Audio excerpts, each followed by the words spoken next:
And we're live. This is the big N. And this is also the big N. Dr. Dario Nardi, who will be presenting his EEG SI findings to the big G himself, Dr. Victor Model G Gulenko. Over to Elena, our ESFJ interpreter.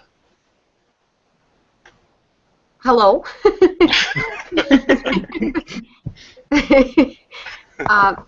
Он представил вас и представил Дарью Нарди. This is also the big N, Dr. Dario Nardi. Oh, someone's playing the watch page.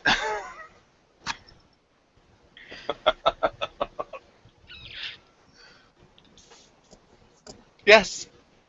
Well, Dario, someone yes. wants to go first? I've discombobulated right. everyone. Yeah. I'm actually hunting around on the screen here is it okay now if I transfer control to my screen to give some visuals? Yep. Yeah, and then I'll click on your square so that it stays on you. Let's see, we will do, yeah, it's going to have to be the whole thing because I didn't create a nice, neat little, there we go, as a reflection of a reflection there. Yeah, so I'm gonna try and keep this to about half an hour, but if there are questions, then we know that this will go more than that. So the request I got was to go through the data that I have on the 4 SI types, sensing in an introverted orientation, and we'll start with ESFJ. And then we'll move to ISFJ, and then we'll do the these are the MBTI codes. So they would be, the first one would be ethics with sensing first. Сначала мы пойдем 30 минут будем обсуждать этику и сенсорику, и он хочет начать с ESFJ. А почему именно этику и сенсорику? Ведь хотелось бы обсудить и логику, и сенсорику тоже. Victor's asking why ethics and sensing, but not logic and sensing. The reason is because I have a special example that I've worked out only for this particular type. That was my intern's subject from 2 days ago. So it's just a matter of coincidence. Это просто совпадение, что у него, которые, студенты ему помогают, они просто работали как раз 2 дня назад вот над этим материалом. Хотел его просто представить. Все, я понял. Okay. Yeah. And I just want to say overall what we'll see is that the sensing with ethics for these folks here, we're talking about the SI types, will look very different than sensing with logic. I mean, just they look completely different from each other. So just so you know where we're heading. То есть он покажет, как сенсорика с этикой будут отличаться, конечно, от сенсорики и логики. Вот, и то есть начнем отсюда. So you all may be familiar with some diagrams that I post on the Facebook site. These are not in the book, and they show the brain wiring of the outer layer of the brain. Может быть, вы видели, что он на Фейсбуке поставил вот эти диаграммы, они не входят в книгу, которую он, видимо, пишет. Вот, и он показывает, вот эта диаграмма показывает, как мозг, передает вот эти сигналы. And for the most part, I only post, each person has an individual portrait like this that reflects their brain wiring over all of their lifespan. This has a very high reliability. What do you mean lifespan? Well, it reflects their upbringing, culture, career, personality. Yeah. То есть, вот эта диаграмма показывает именно на протяжении всей жизни, как вот мозг работает. Значит, там, начиная с детства, заканчивая влияние там рабочей атмосферы какой-то, и так далее. Now the trick is, something we want to keep in mind is that people have each person has more than one portrait. This is more like what's called a gamma band. It's more like a cognitive portrait of the person, of them at their highest cognitive level, learning, having insights, putting in a lot of effort. То есть нужно помнить также, что у каждого типа будет несколько таких профилей, вот, и это больше как бы схема, как человек там обучается чему-то. However, we can look for every person at a different portrait. This is the same person, but the one on the left is more of an affective portrait. It's called the alpha band, so how the person is connected with their body. So the limbic system, memory, gut instinct, many of the things that we would associate maybe with sensing, or at least the body. А слева вот портрет того же самого человека, то есть получается справа он называет вот это гаммой, а слева альфой. А слева получается тот же самый человек, и именно разница в том, как человек этот, ну, как бы соединен со своим телом, как он понимает свое тело, как руки работают, ноги работают там, и так далее. Ну, это не имеется в виду обозначение квадр, да, там альфа, гамма, это Я имеется думаю, в виду что нет. Это просто как... режимы работы мозга, правильно? Ага, просто да. режимы работы мозга. Угу. So I'll give you this is the same person with ESFJ, MBTI ESFJ, and I'll give you a little, how should we say, brief summary of my interpretation of the person. Это тип ESFJ, значит, по моей типологии, и он сейчас объяснит, как это вот в его понимании, вот это, почему такая разница. So what we see at on the right here, I don't know if it's for all of you it's on the right, but this one right here where the arrow is.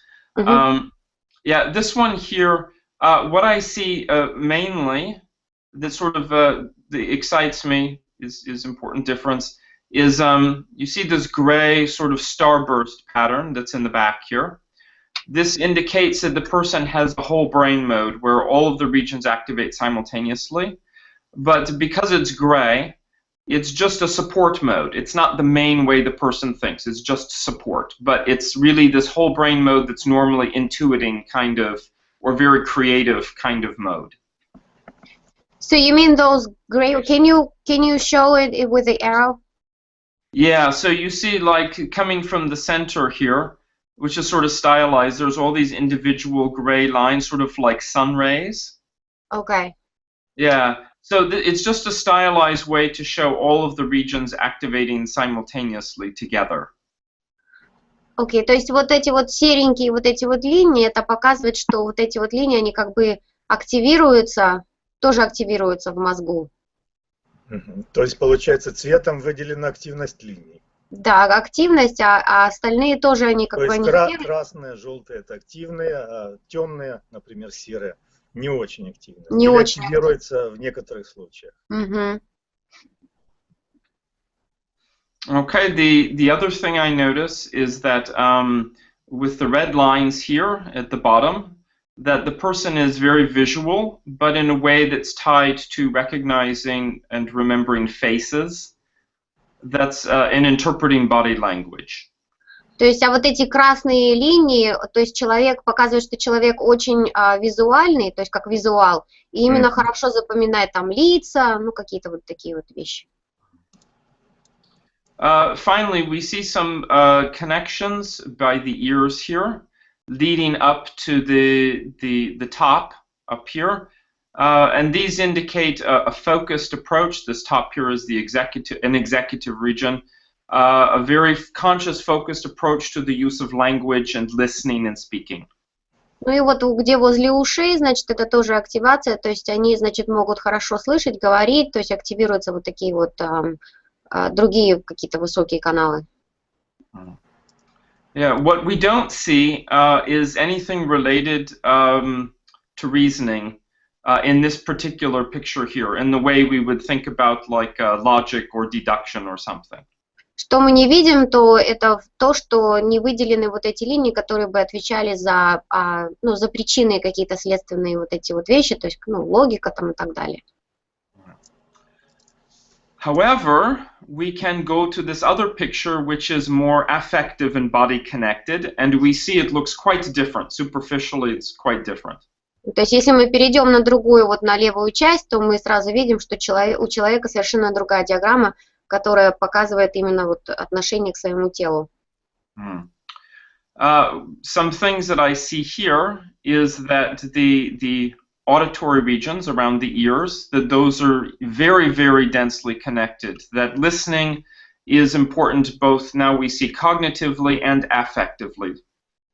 И вот то, что вот эти вот линии связывают между ушами, вот, то есть они очень сильно связывают вот эти вот ментальные процессы все. Связанные с речью, да? Со слушанием, с речью. Is it connected with hearing and speaking, or? Yes, both hearing and speaking. Да, в обоих случаях. Yeah. We also see in this upper right here, this grounded believer, all of these connections coming out of a region involved with personal identity and beliefs and values. Which one is that? So that would be this F8. It's sort of like the in the upper right corner. Вот возле правого F8, вот сразу вот сверху возле уха, это именно вот эта вот точка, которая тоже, да, вот он выделил. Вот эта точка показывает, что у человека очень сильная самоидентификация происходит. One thing, what does affective behavior mean? And also what I can do is I can put like a key on my square, so if people want to know the regions. But what does affective behavior mean, Dario? Well, specifically, this is the alpha band in the brain. So this is the alpha band is active whenever people are there's a connection with the strong connection with the limbic system. So when the thinking is informed by the gut, the limbic system, personal experience and memory, instinctual responses, the parental bonds between parent and child, sexual signaling, all the things that are very mammalian or very personal to us. То есть Бен спросил, что будет пониматься под эффективным поведением, и Дарио объяснил, что вот эта точка, она именно будет отвечать за все вот эти вот памяти, например, там соединения там с родителями или какие-то сексуальные там вот эти все желания там или предпочтения и так далее. Something else that I see, excuse me, is that these reasoning centers here, like F3 and F4, and also to some extent P3 and P4, that actually these are connected, and this suggests, like F3 and F4, that the reasoning is based in language and has a very affective component to it. И он говорит, что вот эти две кнопочки, две точечки, которые они тоже соединены между собой, что у человека развита вот эта вот причинная следственная связь, которая также отвечает еще за речевые обороты. We also see that the visual skills are not as strong, although there's still a lot here relating to the recognition of faces and the appreciation of body language. И вот эти вот задние точки, они не очень активны, но все равно вот эта точка, она активна, то есть которая тоже отвечает за запоминание лиц, ну и поведение там тела. So overall, this is the kind of experience I have with each person who comes in, and they present these multiple portraits, and maybe half of it is related to personality, their personality type statistically, and the other half is related to their culture, background, and career. Ну, он говорит, что люди приходят, и они получают вот такие несколько вот таких портретов, и не всегда они будут отвечать, что это вот именно вот личность, ну, как по типу, вот, а что отличается еще также по культурным каким-то ценностям, то есть где они как выросли. Okay, so I just wanted to let everyone know that from now on I'm just going to show one portrait, the cognitive portrait, but there are always two. However, I think that would be overwhelming for the presentation. Он будет показывать пока один портрет, потому что сразу два показывать будет, наверное, слишком много. Он будет динамичный. А можно я уточню, вот в этот когнитивный портрет входит только одна диаграмма или разные диаграммы, которые показывают разные режимы функционирования?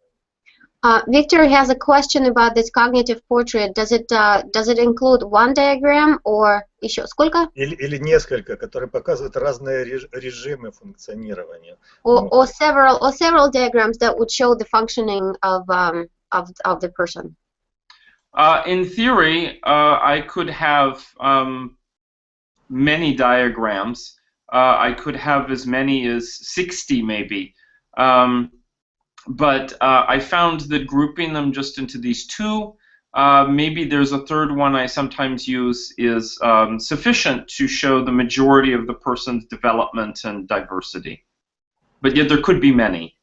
Говорит, да, может быть очень много диаграмм, которые могут показать очень разные режимы. Просто он как бы сгруппировал и понял, что может быть самое как бы полезным было бы использовать 3 диаграммы, допустим.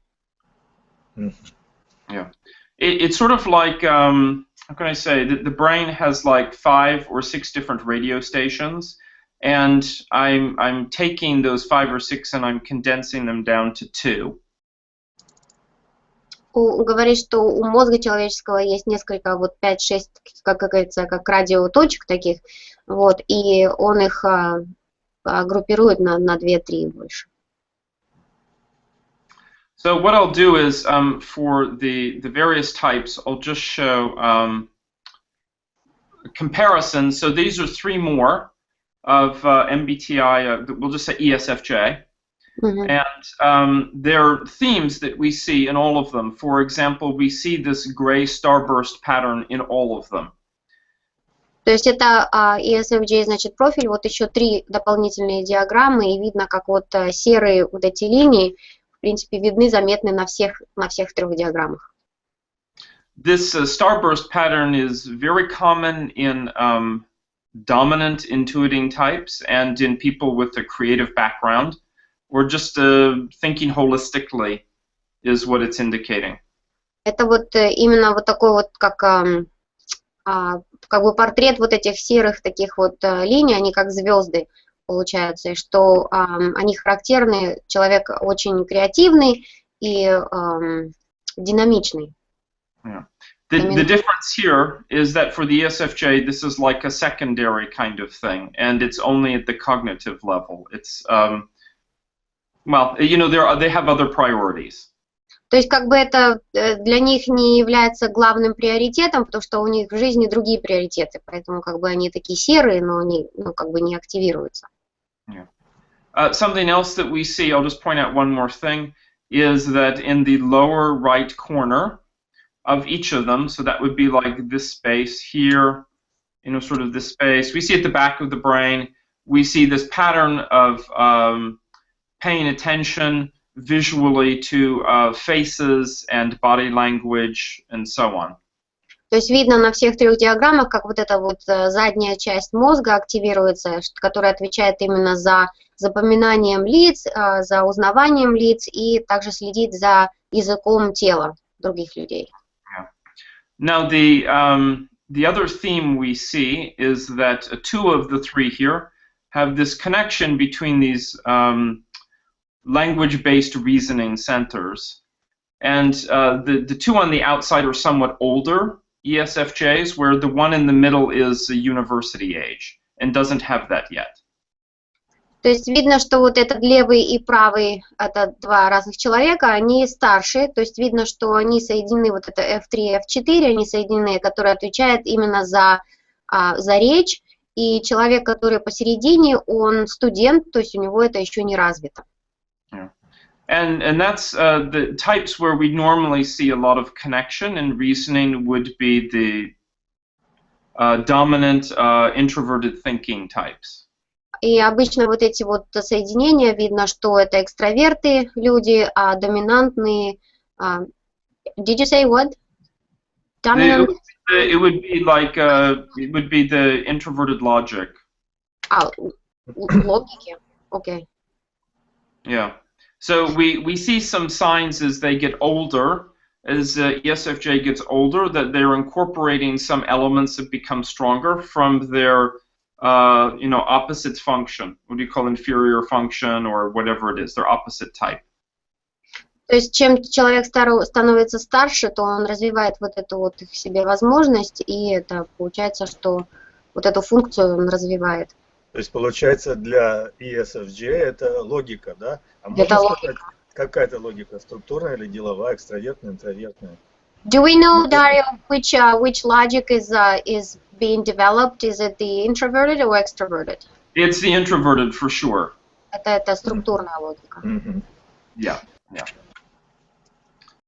So that's the sort of ESFJ, and then I will show you. Dario, could I ask one question about how often does ESFJ show extroverted sensing? Because in Model G, Victor has them as FE, SE. I can't really say. It's how can I say this? Yeah, I can't say it this time. I would be making it up if I did. Okay. Yeah. I don't want to. It's something to come back and ask me in a few months, and I'll know. Okay. Он спросил Бен по поводу черной сенсорики, где она развивается и как. Согласно вашей модели, и Дарио говорит, я сейчас не буду отвечать, дайте мне пару месяцев, иначе я, говорит, что-нибудь как начну придумывать. Yeah.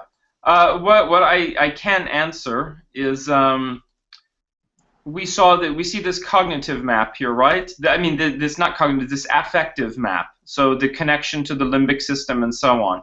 Mm-hmm. What we would, if this were ESFP instead of ESFJ, what we would see is this. The selector is not working properly now. It's extremely stupid. Sorry. What we would see is this in the upper right. This is a different executive region. It would have many connections coming outward that are affective.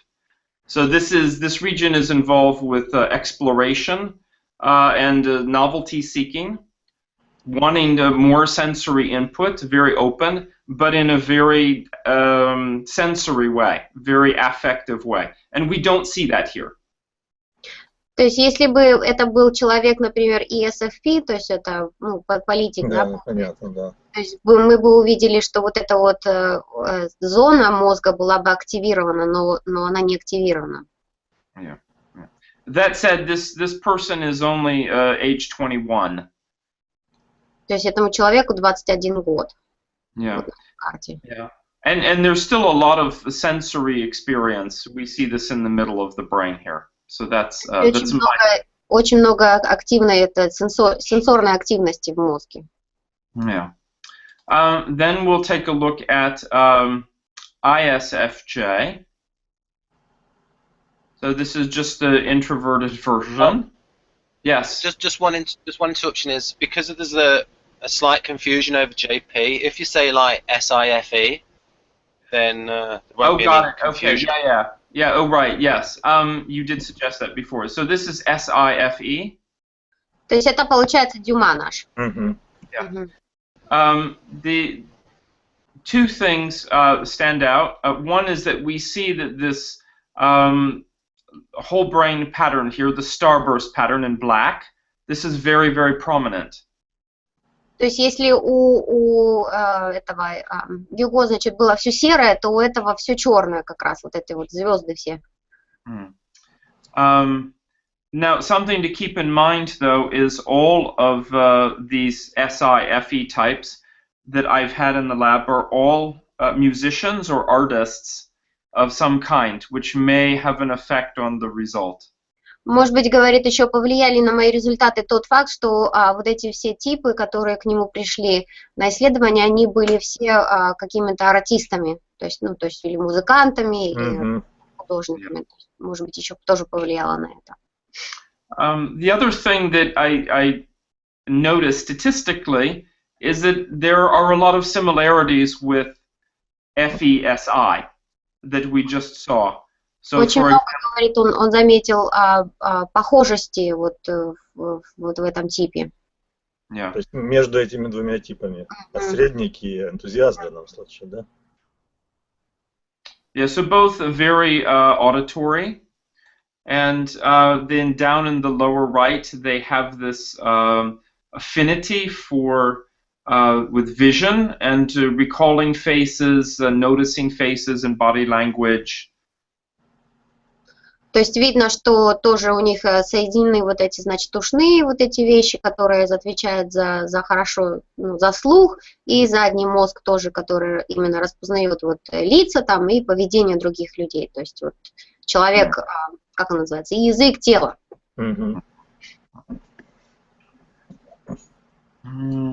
Now I will compare that. I want to mention one thing. This is those were all young people, university student. Well, no, they were actually into their 30s. This person here is older. He's in his 60s. And this is something I see very typical of the dominant SI types, is the sort of, I call this a briar patch. So it's just a big tangle of very specific, you know, it's brain wiring that's very specific to the person, and it just looks like a mess, like roots or briars or something like that. Говорит, что вот этот человек, те люди были, значит, помоложе, там где-то в 30 лет где-то, а этот человек, ему 60 лет, то есть это тоже тип Дюма, значит, и у него вот такие вот, значит, линии, то есть получается какой-то большой такой хаос. Yeah. When I debrief this with the client, it's extremely clear to them and to me how these regions relate. And they have built up a very complex way of doing whatever it is that they do for their career. And that is what we see here. Like, I could take 2 or 3 or 4, and it will be very understandable once we debrief the person. Ну и говорит, когда мы поговорили с клиентом после, значит, исследования, то стало понятно, что согласно его работе, как бы это, ну, имеет смысл, что у человека такие связи вот в мозгу. Yeah. Can you tell us what kind of profession he has, maybe? I'm just curious. Yes, so he does 2 things. One is that he's a careers counselor, and the other is he's a jazz musician. У него 2 профессии, получается, что он и джазовый музыкант, и еще он, значит, консультирует людей по выбору карьеры. Yeah. Наверное, приходится. Yeah. But very interesting, he uses the same set of 3 brain circuits for both professions. И он использует 3 вот этих вот точечки для 2 своих разных профессий. Yeah. So how it might work is he uses this region in the lower left to notice people's faces and to analyze their expressions. Вот эту точку он использует, чтобы понять, анализировать выражение лица человека. For example, when he's playing jazz, he looks at the other musicians and he looks for visual signals from the musicians about what they want to do, like where they're going next. Например, если он играет там, ну, в банде своей, значит, он смотрит вот этой точкой, он различает, смотрит на своих, значит, коллег по группе и понимает, что они, значит, хотят дальше играть. Yeah. Then what he does is the information it connects. You see this line that goes from here over to here. Да, потом вот эту линию он соединяет вот с той точкой P4. Yeah. So this region P4 is very much involved with weighing risk and uncertainty and many variables at once, sort of trying to figure out like a leverage point or something that's very TI in nature, many variables and managing complexity. Ну и вот человек пытается понять, значит, вот с этой точкой, значит, сложность задачи, то есть что человек хочет, то есть это, он говорит, это очень связано именно с вот структурной логикой, когда человек пытается разобраться в чем-то, проанализировать. He uses this region to help him decide where the jazz music is probably going next. И с этой точкой он пытается принять решение, какую следующую, значит, музыку стоит играть. Yeah. Finally, from this region here, it connects up to this region, which is involved with the movement of the fingers and templates. So a template is like a standard, like a chord, a standard way of playing music or doing something. То есть, а с другой точкой он, значит, соединяется вот с этой точкой, и которая отвечает именно за движение пальцев, за какие-то шаблоны и так далее. Yeah. So we see that pattern there of looking at the other players, trying to figure out, to puzzle out what will happen next, and then drawing upon a very large set of templates or chords to actually play his instrument. И вот, то есть получается, что он смотрит на других людей, пытается проанализировать решение, куда дальше играть, и использует эту точку, в которой есть уже шаблоны какие-то, с которыми он пользуется, чтобы дальше играть музыку. He said he uses the same technique when doing careers counseling. Он использует ту же самую технику, когда он, значит, на своей второй работе, когда он консультирует людей по поводу выбора карьеры. Yeah. He's essentially, he analyzes the person's face and watches them.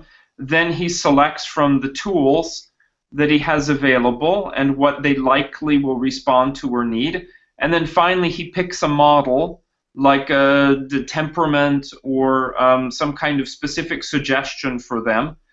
And so it follows the same kind of a cycle. То есть получается, что он также анализирует поведение и, значит, лицо человека, потом пытается понять и использовать какие-то уже инструменты, которые наработаны, и потом уже, естественно, предлагает какие-то практические вот эти вот варианты этому человеку, значит, куда пойти. So what I wanted to say about this was with all of the dominant SI types, that as they get older, their pattern tends to become very specific to them and very much like a briar patch. То есть чем человек старше становится вот этого типа, тем больше у него вот такие вот соединения получаются, как будто он как бы залатывает, вот как заплатка такая вот. Yeah. Now we will look at. Dario, yes. can I ask something about how much FI activity is in the SIFE? Well, from this, just looking at the cognitive level right here, we don't see very much, but I haven't analyzed any of the SIFEs at the affective level. So it might be, it's very strong at the affective level. Right. Another thing is, I transcribed some sections of the Victor hangout on his charges system, and he said something that visualization is very strong with the SI DOMs. Have you noticed the same thing? Oh yeah, absolutely. Yes, yeah. In fact, it's even well known throughout the general neuroscience literature that people who are higher on introversion have more visualization, intensity and skills and so on. Just so even not just me, but also generically, we know this. То есть это сейчас вот в общих чертах, то есть получается, что через исследование Дарио, то есть получается, что те люди, которые интроверты, вот именно сенсорные вот эти вот интроверты, белая сенсорика, то есть они очень хорошо отвечают за именно вот эти внутренние процессы тела и хорошо, значит, различают вот эти вот визуальные какие-то вещи, то есть других людей, там какие-то детали и так далее, и очень хорошо соединены со своим телом именно. Да, это совершенно соответствует моим представлениям о том, как работает функция интровертная сенсорика. Она действительно визуальная, вот, и она связана с процессами в теле, комфорта, дискомфорта. Ну вот у него это и доказывается на его этих исследованиях. Okay, now we'll do SITE. Excellent. Ага. Okay, and I'll just I have a lot of them. Okay, I have 12, but I'm just going Это to. Габен, Виктор. Да, я понял. Сенсорно-логический интроверт.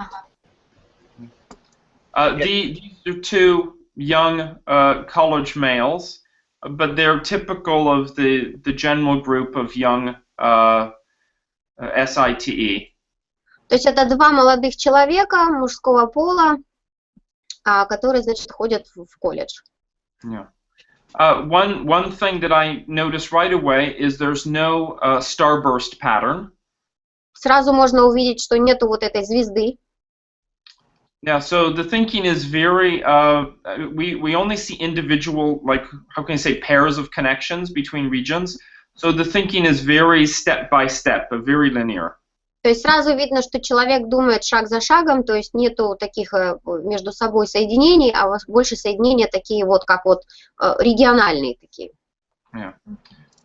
We also see a slight bias towards the left side of the brain, so somewhat more left-brained than right-brain.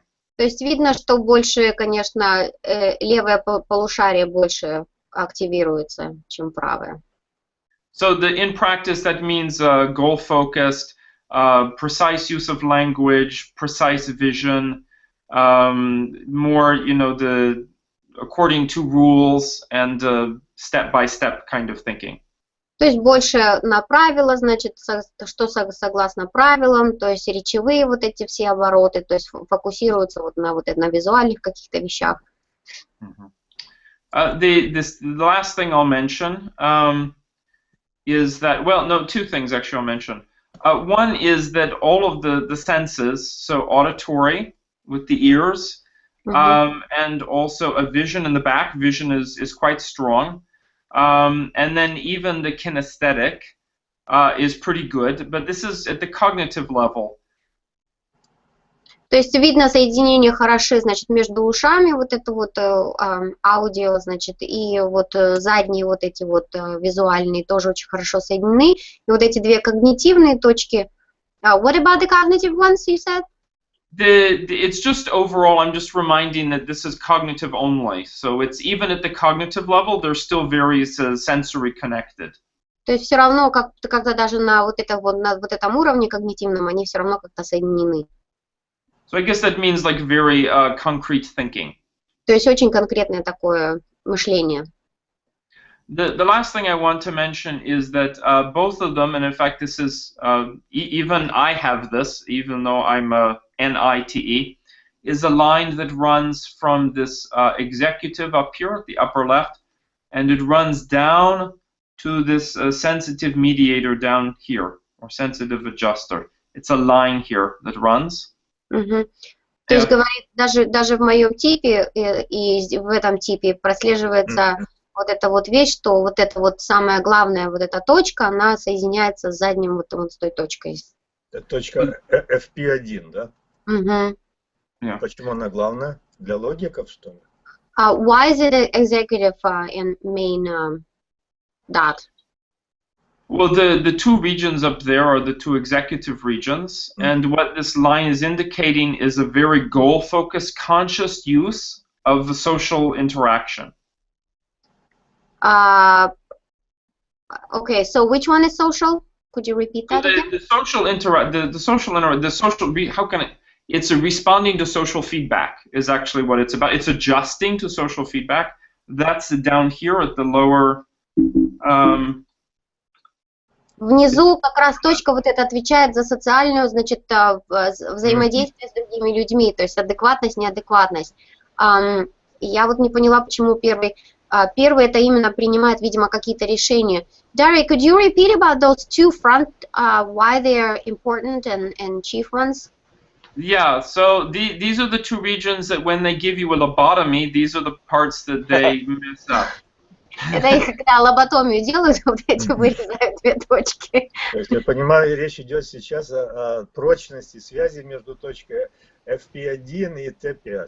Да. Yeah.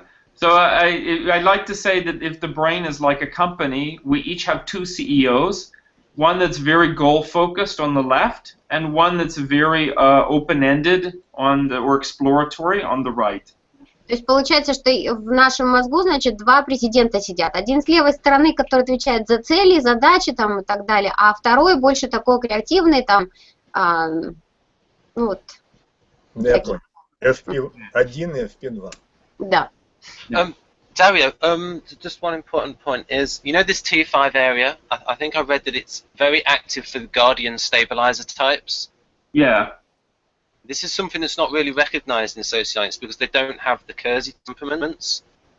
So, is that an actual general thing that you can say, oh, this is a guardian? You know, like saying, telling the difference between SIT and SIFE, can you say, oh, it's active in this area, so it means it's... Well, no, it's. I mean, I think it's important to remember it's not rule-based. It's just statistical. Right. But that said, if somebody showed me this map, either one of these, I would immediately narrow it down to maybe 3 types, like right away. То есть Дарио говорит, что вот если ему сейчас показать там вообще просто, ну, без человека, просто вот эти вот карты показать, он, в принципе, может где-то уже сразу определить где-то до 3 типов. То есть какой из этих может быть потенциальный тип.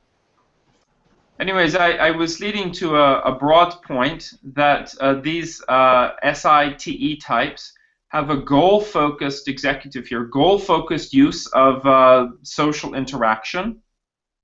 То есть понятно, что значит, у габенов в основном вот эта вот взаимосвязь с другими людьми больше ориентирована на какую-то цель, какое-то вот задание. То есть. In contrast, if we went back and looked at the SIFE types, we would see that it's the other executive region coming down here, that they have a very open-ended approach to social interaction.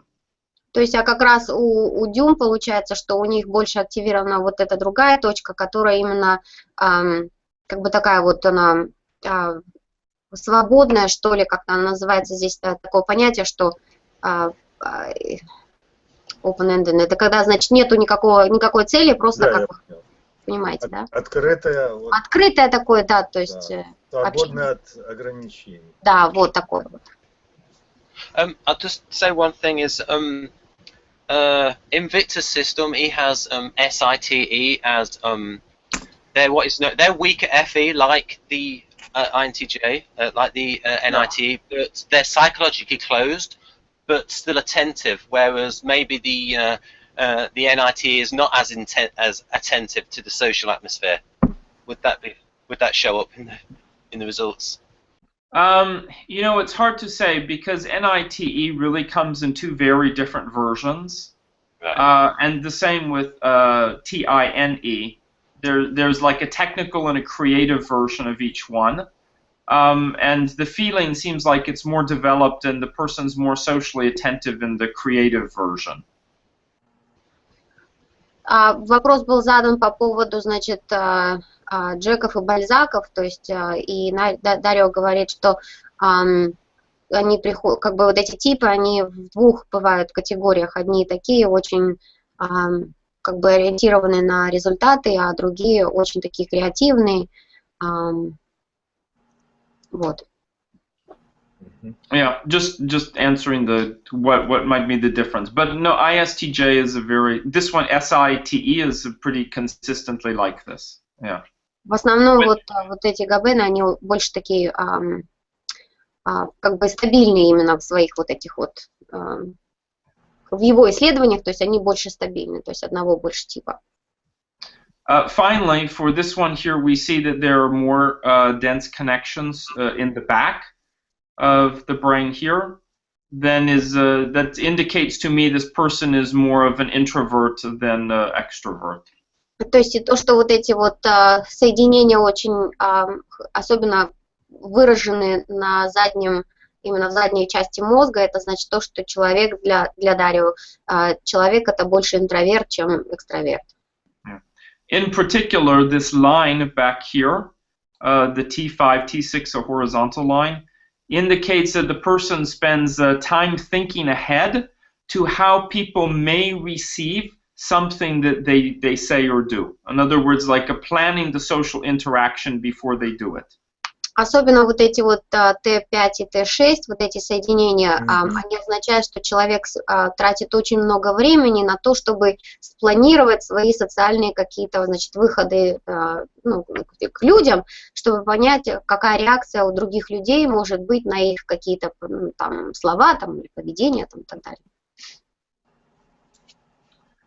And finally, I'll show 2 examples of older SITE. This one here is age 80. And we see very unusual. Look at how sort of busy and all these different things coming out, and he looks quite unique.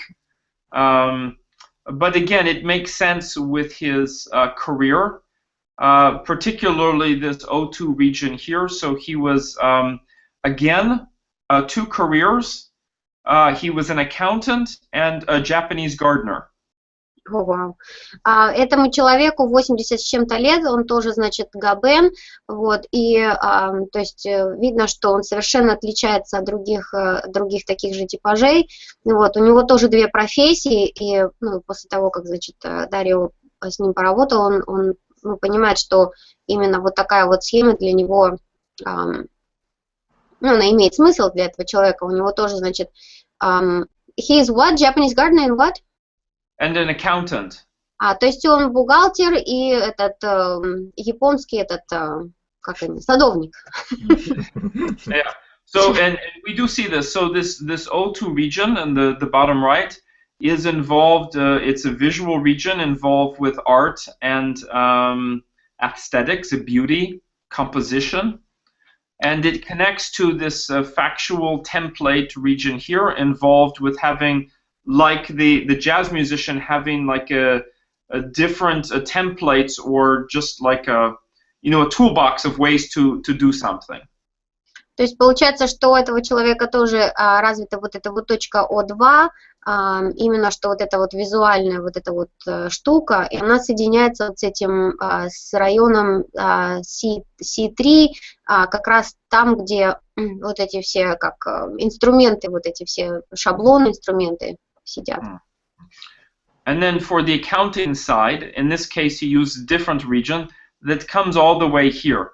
So this involves mental planning, step-by-step, charts, diagrams, mathematics. That's what we see here. It's a very different region for a different career. Ну и потому что он бухгалтер, естественно, у него вот это вот эти 2 точки связывают это именно вот планирование, математика, то есть вот эти все шаг за шагом. So a great example is this older the SITE is his brain is now very particular to his whole career and everything. То есть именно вот у этого человека он такой уникальный, вот такой у него вот, значит, мозг именно из-за его вот карьеры и возраста. Yeah. This is an older female SITE who has experience as like executive coach and consultant. Это тоже в возрасте женщина, тоже ГВН, и она занимается консультированием и как коучингом занимается людей.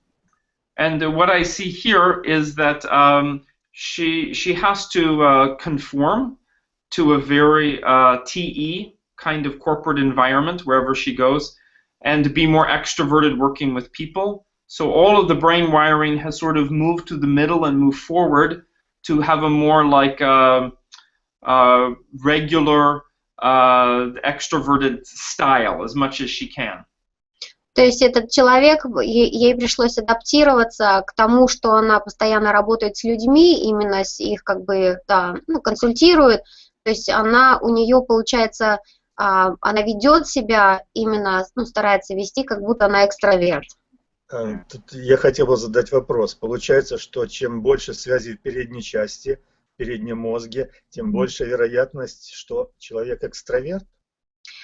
Victor has a question. So if you see a lot of connections in the front brain, does it mean, or is it safe to say that the person is an extrovert? Either they are young and you would say yes, they're an extrovert, or they have learned the skills, like they've been a manager for 20 years and they just had to learn how to extrovert. Если человек молодой, то да, это будет точно экстраверт. Но если человек уже в возрасте, И согласно вот этим социальным вещам, например, человек работает 20 лет менеджером с людьми, он просто адаптировался и научился быть экстравертом.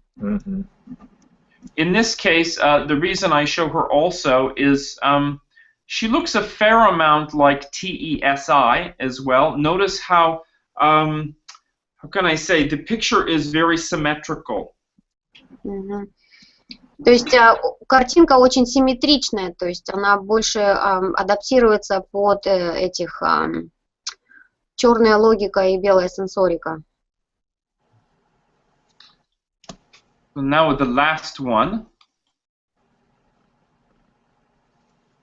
is actually, you know what? I might show Susan. Do I want to show Susan first?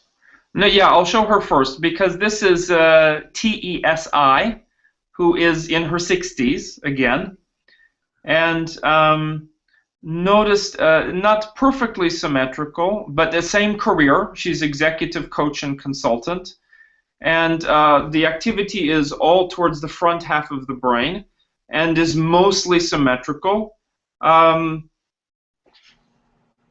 Это человек, это тоже женщина в 60 лет ей, то есть это, как Штирлиц наш, логическо-сенсорный экстраверт. Вот, и она тоже работает с людьми, и больше у нее вот такая вот симметрия получается. Они все как-то вот так симметрично скоординированы. The difference is that for this TESI type, the reasoning skills back in here are not as strong. And she has good, I can see, management skills, like managing, like the actual practice of management with people, and you have to manage them in a meeting and so on. То есть у этого человека, значит, вот эти вот, которые внутренние точки, они отвечают за причинно-следственные связи, то есть, внутренние, они не очень активированы, зато активированы у него вот эти внешние точки, которые именно управление людьми, как их там, процессами там и так далее. Вот эти две точки очень сильные. Yeah. So this highlights one of 3 ways I see people develop over time. То есть 3 разных пути Дарио видит, как люди развиваются постепенно со временем. One way is to become more like their opposite type. Первый это стать полностью противоположным типом себе. The second is to become more like the same pair of functions, but more like the SITE becomes like the TESI, or vice versa.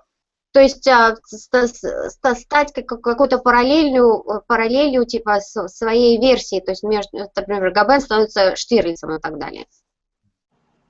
And then the third way is just to become much more like an extreme version of their dominant function. Ну, и третий вариант это стать именно таким доминантным самим собой, вот первая функция именно вот. Yeah, so like for dominant SI, for me, what I see their extreme function is becoming very specialized to their career. So their whole brain is rewired around their career. То есть получается, что вот именно весь мозг будет именно вокруг вот главной функции и выборе профессии. То есть это как сам экстремный тип самого себя. And then the very last slide is 3 younger ESTJs at university and in their 20s. And we can see, sort of standing back, they have a lot of similarities, just in general. Это вот 3 молодых человека, они, это значит наши, получается, логическо-сенсорные экстраверты, очень много похожести между ними. Yeah, okay. Yeah. Notice that they have no starburst pattern, no whole brain pattern. Вот звезды, опять же такие. Нет вот этого вот. Это звезды, да, центральные. Да, только мы такие звездные, центральные. I just said that it's only my type that has a star. The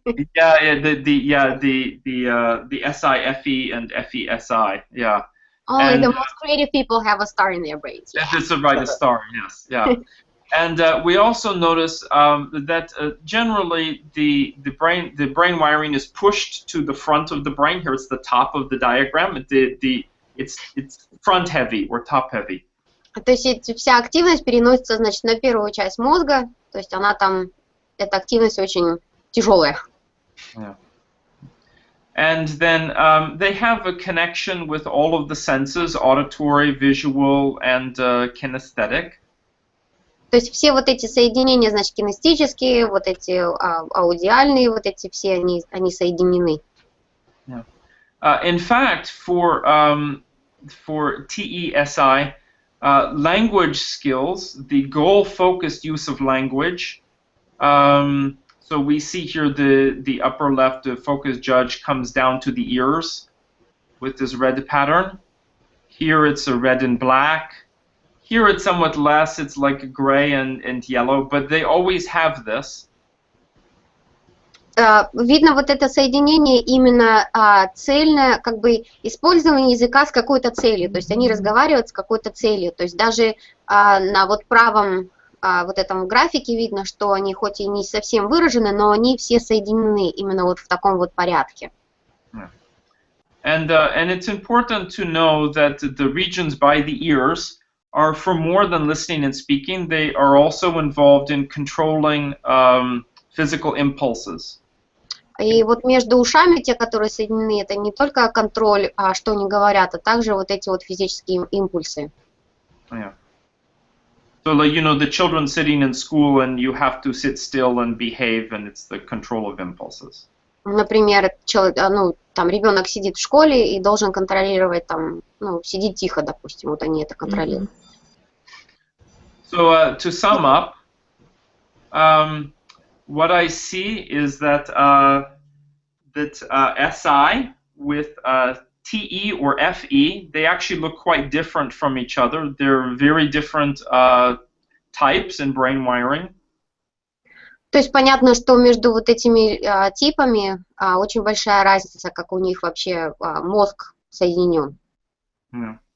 And the SI with FE, or FE with SI, is much more like a holistic or open-ended approach to social interaction, to problem solving, and so on. И понятно, что, значит, у этиков, белых сенсориков и этиков, в основном такой как бы подход к людям больше открытый такой, то есть как бы нету каких-то целей, а просто вот больше как социально с ними общаться, с людьми. Yeah, and we're also some things that we know about already in neuroscience, like extrovert is more the front of the brain, introvert tends to be more the back of the brain. We see this in our examples of these people. И видно, что если раньше были какие-то догадки, что, значит, экстраверты были ну, больше показаны как передняя, значит, часть мозга активирована, а интроверты, значит, задняя часть, то тут сразу понятно, то есть видно, что именно так оно и есть. And finally, I think we're reminded that development is important, that of course the brain is not the same as the person's psyche, so that the brain is just the toolbox and we develop the tools that meet our needs as we develop. Ну и тоже понятно, что развитие человека тоже очень влияет огромную роль, что как бы человеческий тип это одно, а как бы нам дан мозг, это как бы так, коробочка инструментов, где мы все-таки развиваемся. And in thanks for our translation, I will put up a lovely ESFJ here as a... Oh, thank you. Yes, I'm sorry it's not yours, but I'll put it up. Типа это, спасибо за перевод, он поставит картинку звезды. And now I'll take questions or ideas. Yeah. What we got is I think we'll have Victor's questions first. So you've covered like the first two of these. So if you see that one for FISE and TISE, when I looked in the book, lots of activity in the back of the brain, you know, 1 and 02. So what can you say about that? So you're talking about SIFE? Yes. The MBTI ISFP and MBTI ISTP. Those two. Oh, right. You mean the SP types, the MBTI SP types. Yes. So what would you like to know about them that might be different? Well, it's just that Victor has them in his model. So he doesn't have ISFP as FISE. He has them as FISI, and then he has ISTP as TISI, because he thinks that second function is sort of like works in the background, but it's very strong. Well, I would say let's see. I think I can call up some. Actually, let me find an example of this. Actually, yeah, maybe. When is this recent? Yes, I may as well. Okay, so this is an example of an FISE. So this is MBTI ISFP. Yeah. So we see some interesting things here. Well, actually, this is not the most recent version. I drew it in sort of a funny way, but let me actually find a more recent version of J. I'm sorry, because this is one of the first ones I ever drew, and then I decided, like, gee, I should actually figure out a consistent way to draw these things. Did I not draw? I know I drew a new one for him somewhere. I'll pick another ISFP then. So that's a different ISFP. And Denier. Okay. Denier is Russian, actually, and he lives a few blocks away. It's perfect. He's Russian and he's in Hollywood, and most people don't know that Hollywood and West Hollywood have a big Russian community. Oh. Oh. Yeah. Networking. Какой-то там в Голливуде русских много говорит. Yeah. So in this, yeah, he actually he appears in some small films and music videos, and he always plays gangsters. Он всегда, говорит, играет гангстеров. Yeah. There's a big demand for Russian gangsters in American films, I guess. Да, большой, говорит, спрос на русских гангстеров. Yeah. So he's We have plenty. Yeah, right. Yeah. So the how can I say? So the two types you're talking about here, Ben, that they start off looking more like their SI cousins when they're younger. Like, notice what type are we talking about here? This person is FISE. FISE, это Наполеон. No, Dreiser. А? It's Dreiser, Elena. It's Dreiser. FISE. Хранитель, Драйзер. Это Драйзер. Ой, да, извиняюсь. Sorry. Yeah, FISE. Yeah. So we see some things like he's very auditory, very, very visual. The kinesthetic skills are more on the, well, he has them, but a little bit more on the right side of the brain. And he has this more curious, open-ended style. This the CEO, more the open-ended CEO is more dominant. And like his approach to social interaction is like SIFE, is like a very open-ended approach to social interaction. And when he has a goal focus, it's more around like language skills. Like he listens to people, but he listens here, the emotive listener, for like things like motivation and intent. То есть человек, получается, что у этого человека очень открытые, значит, отношения к людям, то есть, ну, к взаимоотношениям с людьми. Но когда человек начинает использовать язык, то есть он, у него, получается, у этого человека больше как-то ориентировано на какую-то конечную цель. И активируется вот эта точка ТФО, именно какой, значит, у человека, значит, как бы порыв к этому, значит, к общению. Now, what's important to know where the question comes in is, how much is he maybe influenced to specialize in the environment in some way. And he is, even though he does acting, he's more of a cinematographer, is his actual training. And we see goal-focused use of precise vision, this line coming down here. And this is, I know when I see this, the person must be an engineer or they must be like a video person or photographer. То есть у этого человека развито еще то, что вот именно конечная вот эта цель, делание чего-то, она очень сильно развитая. И то, что человек как бы актер, но у него главная профессия, и именно это синематограф, то есть и обычно у фотографов или вот таких синематографов это тоже очень хорошо заметно, вот это вот визуальная как бы цель того, чего я вижу, как бы. So there's like SITE and SIFE, there's a strong tendency to reflect their personal training and their career. То есть для таких людей очень важно понять, значит, цель вот этой их карьеры, то есть то, что они видят, как бы. That said, there is still. I think he's probably a good example. This is another one, yeah.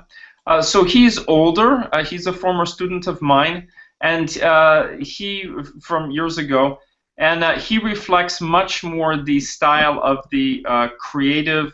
How can I say, the direction of developing to your opposite type. So this is maybe half of this type is going to develop the starburst pattern for intuitive kind of thinking and so on. And so they don't specialize, instead they become more like my type. А этот человек именно развился по другой линии, как бы стать противоположностью себе, и стать больше интуитивным типом, и стать больше как Дарио, интуитивным. Yeah, and so these are the sort of the two versions that I see. One that becomes more specialized and is more linear and more concrete in its style, and this one here becomes much more like a holistic. And I think this one here often, if they take like the MBTI, they might score as intuiting, even though they're not. То есть и получается, что один человек идет по такому привычному развитию, то есть вот как вот на правой стороне, а именно на левой стороне развитие идет по-другому, и даже если они тест возьмут, например, по Myers-Briggs, то они будут выходить, как они интуиты. Елена, у меня вопрос о том, что, по-моему, вначале Дарио сказал, что есть 3 пути, вот, а пока что только 2 пути он назвал. То есть вот к противоположному, как сейчас, затем, наоборот, углублять свои функции, и какой еще 3-й путь? Could you, Dario, repeat the third way of developing yourself? The first one is extreme of your I guess, leading function, but then become complete opposite, and then the third one will be what? The third one is becoming, like, if you're an introvert, you become more like an extroverted version, so like, or vice versa. So like for you, you would become more like a SIFE type. То есть я бы стала, например, ну, если экстраверт, то становится интровертом, и наоборот. То есть. Or another way of putting it is you become more like your mirror, and when you become like opposite type, more like your jewel. Just wanted to clarify that. Yeah, that's right. Socionics has language. Yeah. Yeah. Yeah, Dario, have you got slides for the TISD? Yes. I should have some. How many I have here? Because most of them were more in the past. Oh, she's very recent. She hasn't confirmed whether she's SETI or TISE. But I know for him, he's confirmed. And oh, yes, of course, he's confirmed too. He's very interesting. Actually, I will use him as an example. He's really great. The reason I ask about this, Dario, is that with certain types, there's certain confusion as to, because there are those people out there who think, oh, if you're this type, that type in MBTI isn't this type in Socionics. I think they are the same types, so that's why I really want to drill down on it, to like show the compatibility, because I think it's different angles on the same truth. Okay, yeah. This person's very interesting. So he is he has been type clarified best fit type for the TISE. Это Штирлиц. Yeah, he is age 35. 35 лет этому человеку. Yeah, and in his training is to create. He uses software to create packaging for consumer products. То есть он работает именно в этом, он создает как программное обеспечение для клиентов. Yeah. So very visual training. It has to be 3D vision. То есть у него получается трехмерное вот это вот как бы воображение. Да, воображение. То, что он должен создавать вот это все. He also has been functioning for a few years as a manager in his department. Несколько лет он уже работает как менеджер в своем отделе. And finally, he has interest, of course, in a personality type, and as many with his type, like interest in spiritual kind of experiences. Ну, также он занимается тоже типологией и занимается всякими вот такими спиритуальными вещами. Yeah. So what we...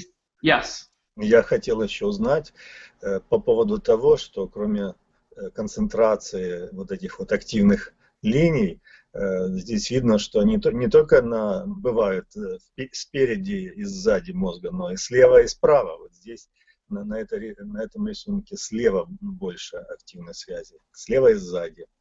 So he also notices that... Влияет ли слева-справа связи находятся?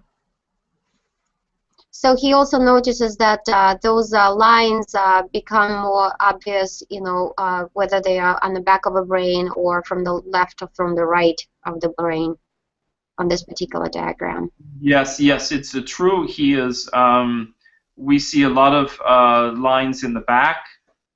He definitely still, even though he's a manager, he identifies as introverting preference, for sure. And we see this starburst pattern that is all over, which is more typical of intuiting or creative kind of type. But again, it's way in the back. It's very light gray.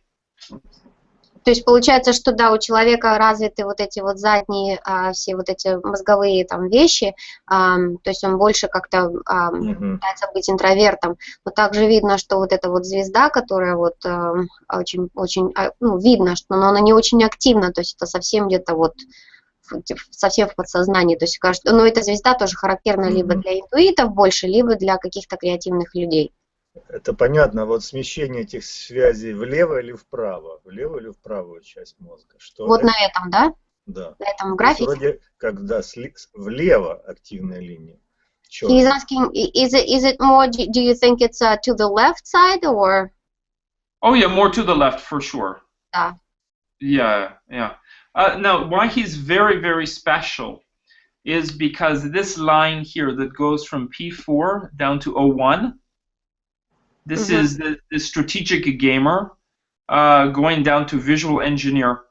Okay, this region, when they're connected, it's like a very focused use of vision, but considering many different variables, pros and cons, and so on. So very complex thinking, typical of TI, but connected to the visual system. То есть этот человек именно использует вот эту вот P4 функции, которая в основном это структурная логика, но у этого человека она больше такая, как связана то есть как бы со зрительным каналом. Со зрительным каналом, да, то есть он должен понимать, что он там видит, как бы и как бы и работает вот с этой вот информацией в таком ключе, вот, а также он, так как он должен создавать вот это обеспечение, то есть он как больше как инженер, но опять он использует вот это вот визуальные каналы. Yeah, and the reason that this is extra special is because these two regions work together the fastest I have ever seen two regions on any subject of over 200 people. The two regions fire they fire 6 times every second. They cooperate very fast, very specialized. You mean for this particular type? For this particular person, О, окей. Yes, yeah, because Этот человек еще особенный, потому что он увидел, что между вот этими двумя каналами проходит очень много вот этих сигналов, там 6 раз что-то за секунду, то есть это, ну, я не понимаю, что это, но, видимо, это, наверное, быстро. So there's very, very extreme specialization that happens, and it's important to know that that specialization in the brain only happens when you have repetition, when you have practice, when you repeat day after day, all the time. То есть и у этого человека именно вот эти два канала, почему они так активируются, потому что говорит, что они именно вот в таком ключе работают, если у человека постоянно вот это все повторяется, одна и та же активность, одна и та же деятельность, то есть это он запомнил, это он знает хорошо, как это делать. Передавать информацию между вот этими двумя каналами. In fact, he has a whole triangle here that goes from the focused judge here, the focused executive, down to visual engineer, to the strategic gamer, and then back up to the focused executive. То есть получается вот этот вот треугольник от FP1 до вот этого зрительного канала, до вот этой вот, значит, структурной логики и назад, значит, вот это вот ориентировано на именно как инженер увидел, создал, проанализировал и чего-то выдал. And finally, we notice he has a lot of connections, not just in the back of the brain, but see this diagonal that goes from the right ear over here, and it goes this way down to this the opposite side of the brain. Yeah, so that is something I normally see in FE, NI types. And you know, duality. Yeah, so there's definitely duality because that indicates an integration of listening for voice tone and intention, voice tone and motive, along with analyzing facial expressions at the same time. У этого человека еще тоже налажен канал между вот этими, значит, вот этим ухом туда вниз, именно который, значит, у Достоевских это вот функция именно вот распознавать в речи мотивы, значит, какие-то отношения, то есть он тоже слушает других людей именно вот в этом ключе. In fact, if you remind me in Socionics, what is the quadrant's name for that includes this type and also the FENI? Beta. Beta, okay. So in the MBTI, that's going to be the NFJs and the STPs. Right. So the beta is actually, I want to say, it's actually all four beta types tend to show some diagonal patterns that integrate the senses with trying to figure people out. You mean delta types? No. Не, наверное, все-таки это бета. Речь идет о логико-сенсорном интроверте. Okay. Hamlet, Maxim Gorky, Yesenin, and Zhukov. Okay, Yeah. so we were just talking about delta. I'm confused. No, we're talking about the beta quadra. So EIE, SLE, IEI, and LSI. Right, but this person has similarities to that? Yeah, because this person is a TISE. Okay. Yeah, the logic with sensing. Yeah. So it's an LSI that's become a bit like an EIE. So LSI becomes okay. Получается, что да, то есть вот Стирлиц становится бетанцем. Yeah. Okay, that's right. Yeah, and just even having the more like intuitive side and so on, the creative side, it starts to show up. So I guess to summarize, we see the high specialization that comes from practice and repetition of SI, and we also see his moving a little bit towards his opposite type, developing the opposite type. То есть получается, что он использует свои, значит, функции, а также получается, что он развивается в другую, в противоположный тип от себя тоже. Right, and we say opposite type because in MBTI it's the opposite type code. Yeah. Yes. Yeah. Dario, is it fair to say that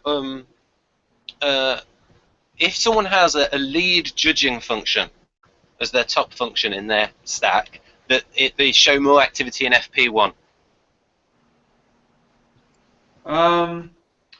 Statistically, yes. Let me check to see who might be an exception. Right.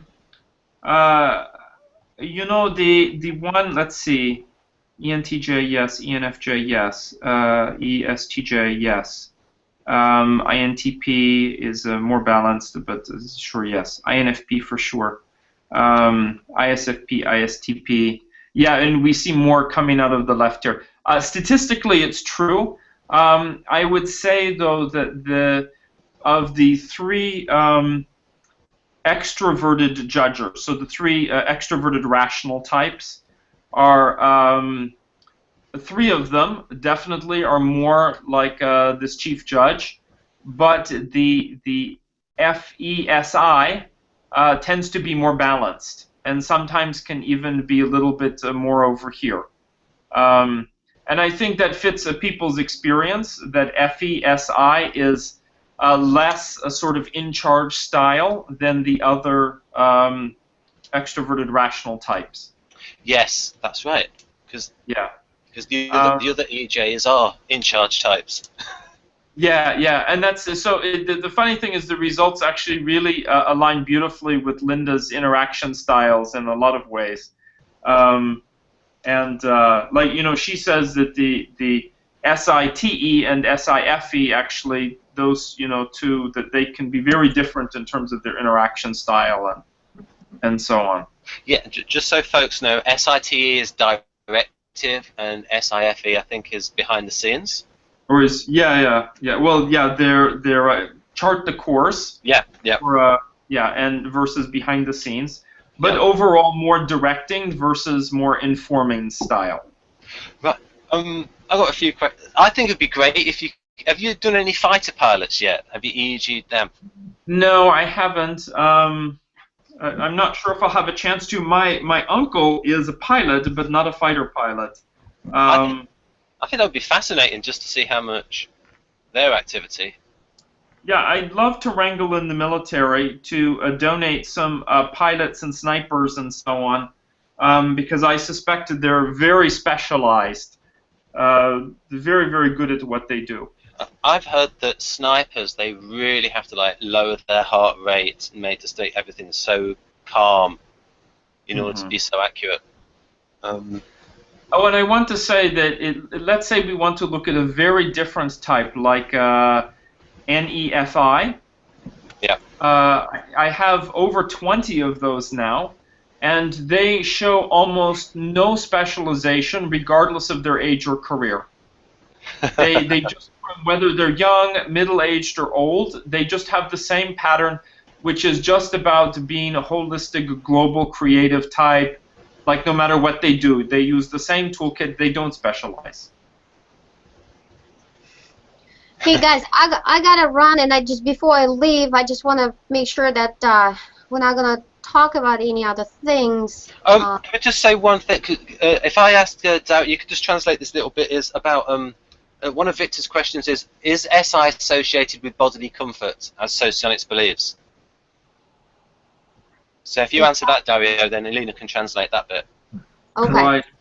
Yeah.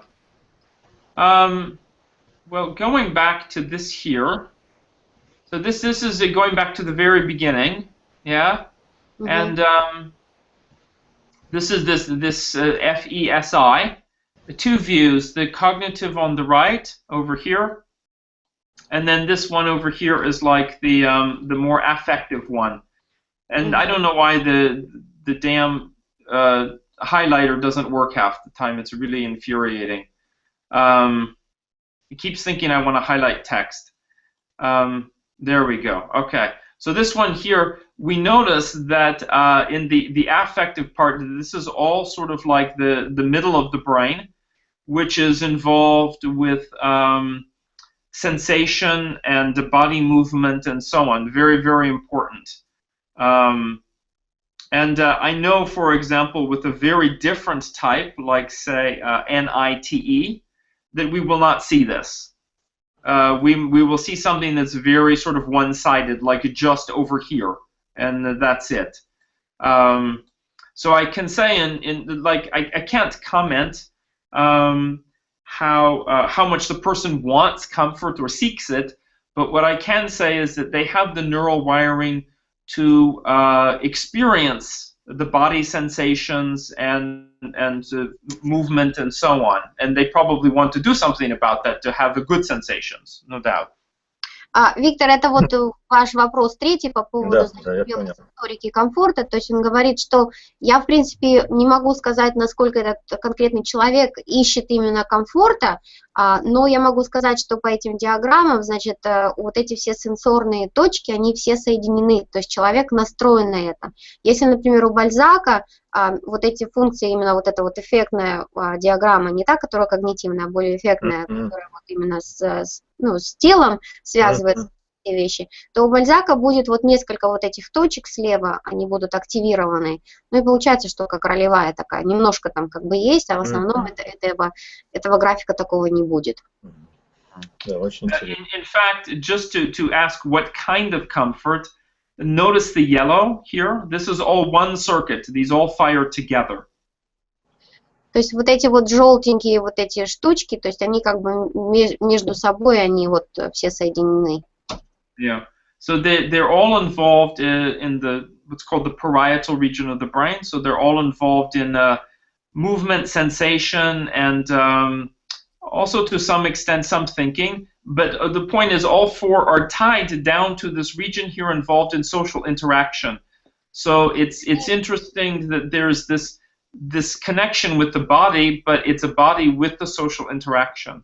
То есть получается, что вот эти все точки, они между собой, это вот именно что действия какие-то, даже вот то, что человек думает об этом действии, они все связаны именно с социальным каким-то взаимодействием с другими людьми. Yeah. And the alpha level here, just to say one thing, this alpha band, this affective band, is very much for any non-dysfunctional person, non-clinical person, is going. These will fire and get active when the person wants to feel good, when they enjoy the body connection, something like that. То есть именно вот эти вот точки, они будут для этого типа включаться, когда человеку нравится вот это все, вот это вот все вот эти сенсорные вот эти вещи, тело, они будут вот включаться. Да, очень интересный ответ. Very interesting answer. Dario, when you said something there about other people, that made me think instantly about caregiving. Because Victor calls the guardians the caregivers in romance style. Я не понял, что спросил Бен. Что я называю? Какой-то... Ben, I don't know what you just asked. It's when Dario said, when he talks about, he said a social component and then comfort. I thought about giving comfort to other people. Was that заботливая. Заботливые. Да, такое есть. То есть, да, стиль взаимодействия, или как это принято называть, если выражена SI, сенсорика комфорта, они заботливые по отношению к близким, очень заботливые. Например, медсестра хорошая получится. Yeah, for example, if a person has a strong SI, these people tend to be caring towards others or loved ones. For example, that person will be like a great nurse. I just wondered if you agreed with that, Dario, in the brain. Oh yeah, absolutely. In fact, I could go into more detail to talk about like the regions that were in the yellow.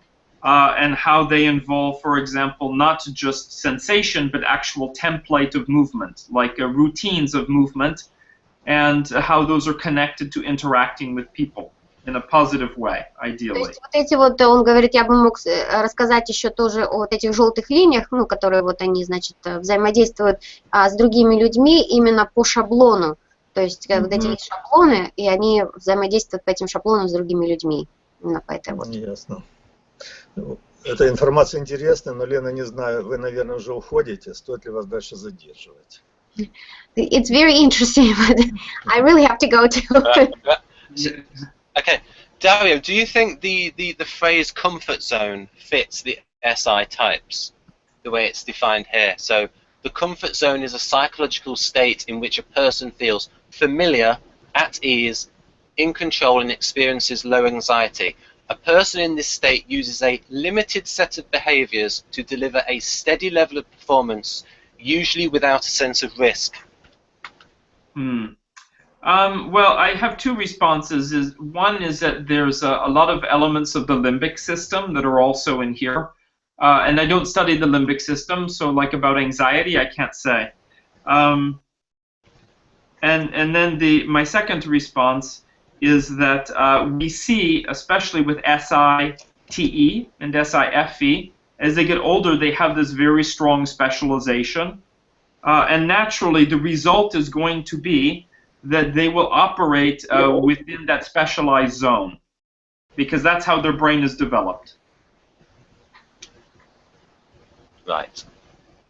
Okay, guys, I'm gonna go. Виктор, вы, если хотите, вы здесь останетесь, я потом досмотрю и могу вам перевести. Да, дело в том, что я могу посмотреть и позже, все равно я мало что пойму без вас. Ну хорошо, я давайте вместе с вами тогда покидаю. Давайте тогда, может быть, мы с вами потом посмотрим вот эту вот часть, и тогда Нет, я вам... сам отдельно послушаю, и то, что я не пойму, я тогда вас прошу. Ну или давайте так, хорошо. Okay, then we're gonna go, and then Victor is gonna watch the rest, and then I'm gonna help. Yeah, and Karina. Oh, right, okay, because Karina can type it up as well. Because she likes typing. Так что. Honestly, she does. Лена, не забудьте поблагодарить от моего имени Дарио за его подробные интересные ответы. Okay, Dario, Victor would like to thank you for the wonderful, I guess, lecture or the seminar, or wherever they hang out. Very interesting. Yeah, no, thank you so much for all of you who've been quiet and listening to, and of course, Elena, for your translating is you know, I mean, that's just fantastic. It couldn't happen without you. Thank you. Он тоже говорит спасибо, что все были, все пришли и все были тихо, все тихо сидели. Okay. Значит, прощаемся, да, до свидания. Bye, guys. Bye. Oh, Dario, because we've got Linda here who has looked at so what do you think of this about the Kiersey temperaments? Because I get a lot of stick from Socionics people saying, oh, it doesn't work, it's not symmetrical. Because it's not symmetrical and it breaks some TI rules, people don't like it. So I thought this explanation was good that you gave of the could you say some more about it, about the Well, sure. Is everyone familiar with this, or should I just say it? Well, I'll put some... Yeah. So, sorry, that was a question. First of all, I want to say that I didn't come up with this explanation. This is what I learned from Linda Behrens. But it certainly put my mind at ease that in a very deep way it actually makes sense. And I think it's important to remember that people are not stamped out like robots, that were the result of evolution and organic design. So we want to honor that, the sort of organic design. So the hypothesis is that for the sensing types, that the tangible outer world is very relevant. The person is very anchored to physical reality. So for them, the line between the inner world that's in their minds and the outer world is actually a meaningful distinction that's there. Dario, sorry, would you say that the anterior cingulate and the brainstem is connected, like if you have, according to Freud's theory, you have the ego function right up here, the anterior cingulate, and then you have messages from the brainstem that comes up to the ego function or anterior cingulate, frontal lobe part, and in the sensation types of people, the anterior cingulate is somewhat weakened, or doesn't work especially, and therefore, they follow their impulses, like when people dream. Right. So, well, the couple of responses. One is that the cingulate, of course, is more than just in the front. It actually is, there's like the limbic system, and then there's the cingulate, and then there's the neocortex on top of it. Yeah. The lateral prefrontal cortex, is that? Oh, maybe that's what you're thinking. Yeah. Because the prefrontal cortex here, of course, is the executive region regions of the brain. So that's. I think though that it's more complex than that, because we actually inherited, as human beings, we inherited two ways to control the brain as a whole. One of them is through the prefrontal cortex in the front. Much less well known to people, but known to neuroscience people, is that the temporal lobes, right at the front of the temporal lobes, the tip, so the temporal lobes come this way. Okay, so right at the tip there, those are what start to degenerate first, for example, when people have like Alzheimer's or something like that. The tips of those are very important because they're involved in impulse control. And we know that the impulses already, there are great research studies on managing sexual impulses, anger impulses, pain, and loss. And so when people experience those, do they give into the sensation right away, the impulse, or do they like clamp it down on it or redirect it or something like that? So those work at the same time as the prefrontal region of the brain. What I find is that the SE types tend to have like I would say pretty, on the cognitive level, they're pretty balanced between the left and right executive regions in the front. Like on the cognitive level, but on the affective level, they're very much only on the right side, especially ESFP, so there would be SEFI. They're very like open-ended and sensation-seeking. It's not that the region doesn't work well, it's that they have a very strong bias towards an open-ended sensation-seeking approach, which is very much the right prefrontal. The left prefrontal, though, may be weak, and even if it's connected overall, sort of like it has some connections, it doesn't really go to manage the rest of the brain. So things like goal setting become more difficult. Staying focused, it becomes more difficult because they're so open-ended. So would you say this could be related to ADHD? That's my my core issue here. I have ADHD, so this is extremely important to me because I tend to see two types of ADHD, where you have one ADD type and one ADHD type.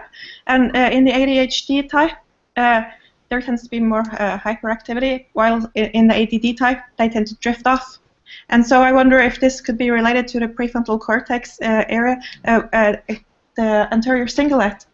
And how it happens that people just drift off like in any state, and they are unable to get back to the subject. Oh yeah, so I'll show you then an example visually. I think I can do that, and that's is she the one? I think she is the one. She was just Marina. Okay. So okay, so so this is an ESFP, SEFI, and I will try and do screen share, and there we go. Yeah. Oh, this was to start screen. Okay. Oh, is it all stretched? Let's see.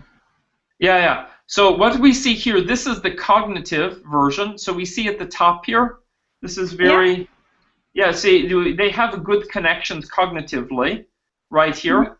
So it seems like very sort of balanced, but if we go and look at the affective level, oops, it's not connected to anything else. But the curious explorer is very curious and exploring, and connecting to a lot of different things. Yeah. So that's like a ESFP, and actually ENFP, poor ENFP actually is here I'll find an ENFP now as an example. What? Oh, wait, that's the wrong one. Okay, sorry about that. We will go and I have lots of ENFP, so I know there is one. Let's just pick. I don't know if that's a person or not. Who's done this? Okay. Yeah. Okay, great. So here's.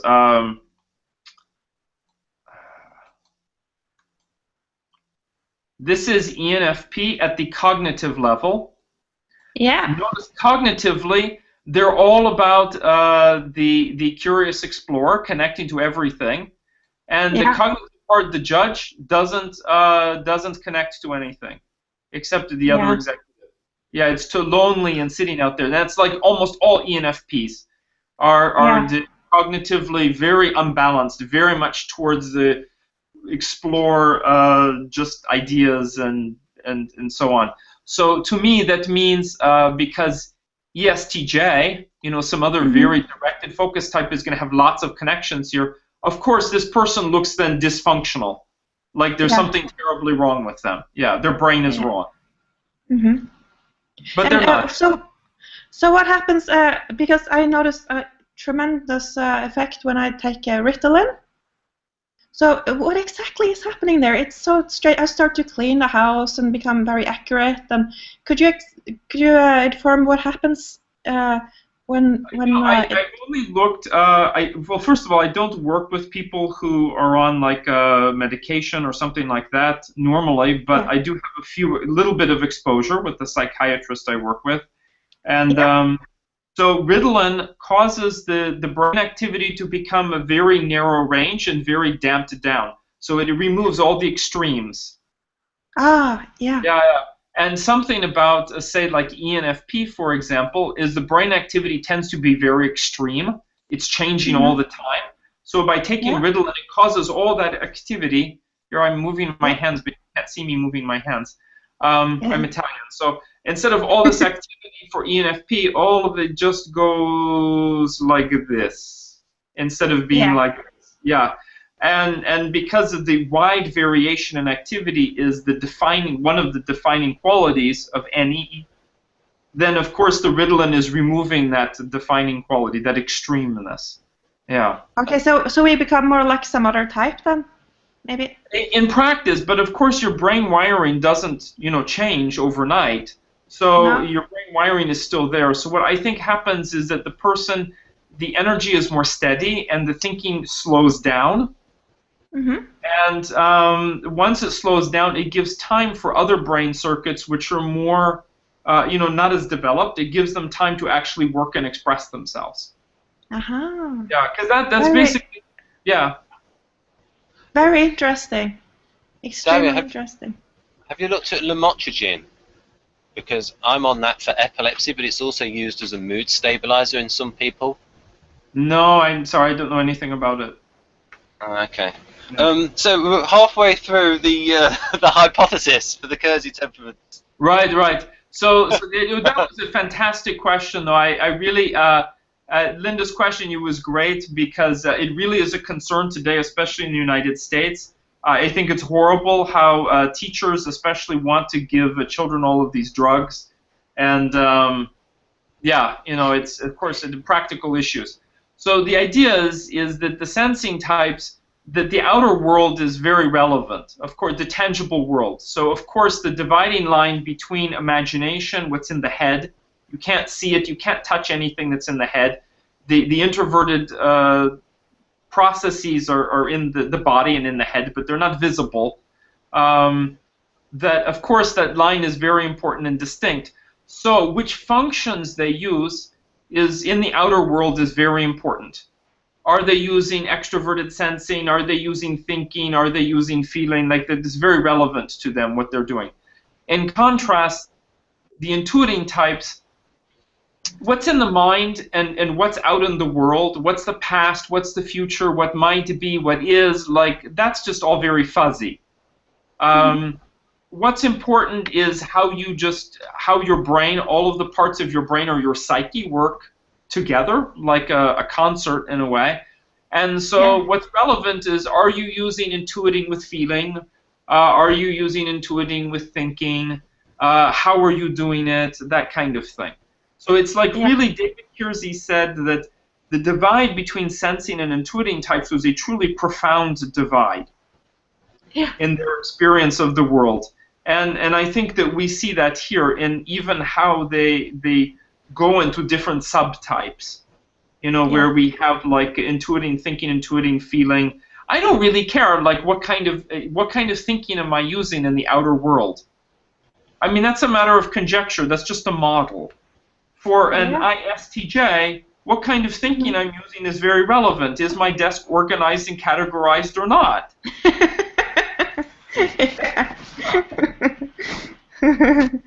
So that's sort of like the type and temperament answer that goes around. Yeah. Yeah. We did look to Dario. You mentioned something about the R values that you were very impressed by Helen Fisher's R values when she did.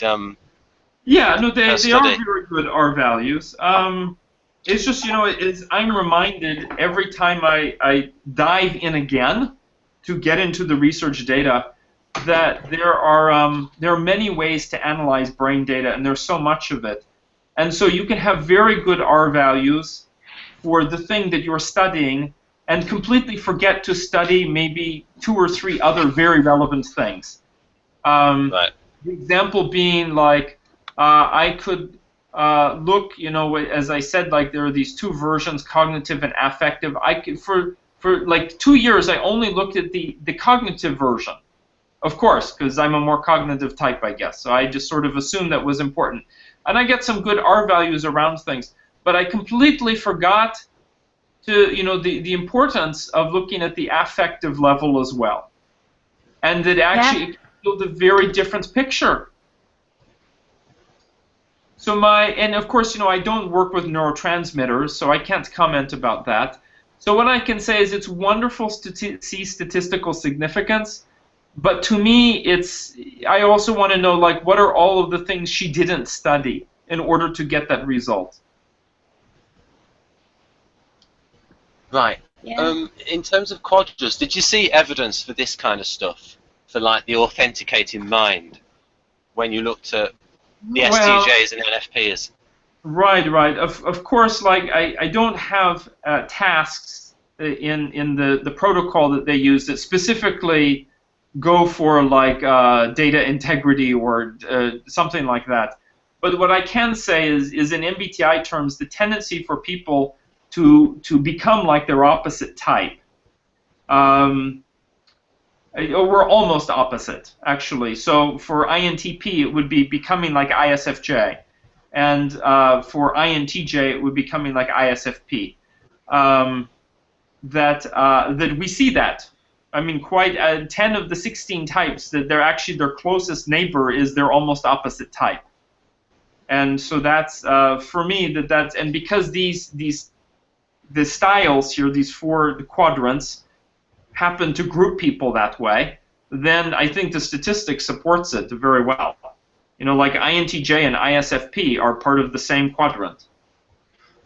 Right. Yes. I've got them here, and so the reason I bring this up is that I'm a big person on compatibility between the systems, and so you and Linda have got the same types grouped in the same way that Socionics has. Yeah. So you get those people that say that, oh, an ISTP and MBTI is a different type. Well, they group them the same. And so, and then we've got these. This one's very interesting about all the things that they seek for each. The one to me that seems a bit schizophrenic is this customizing one.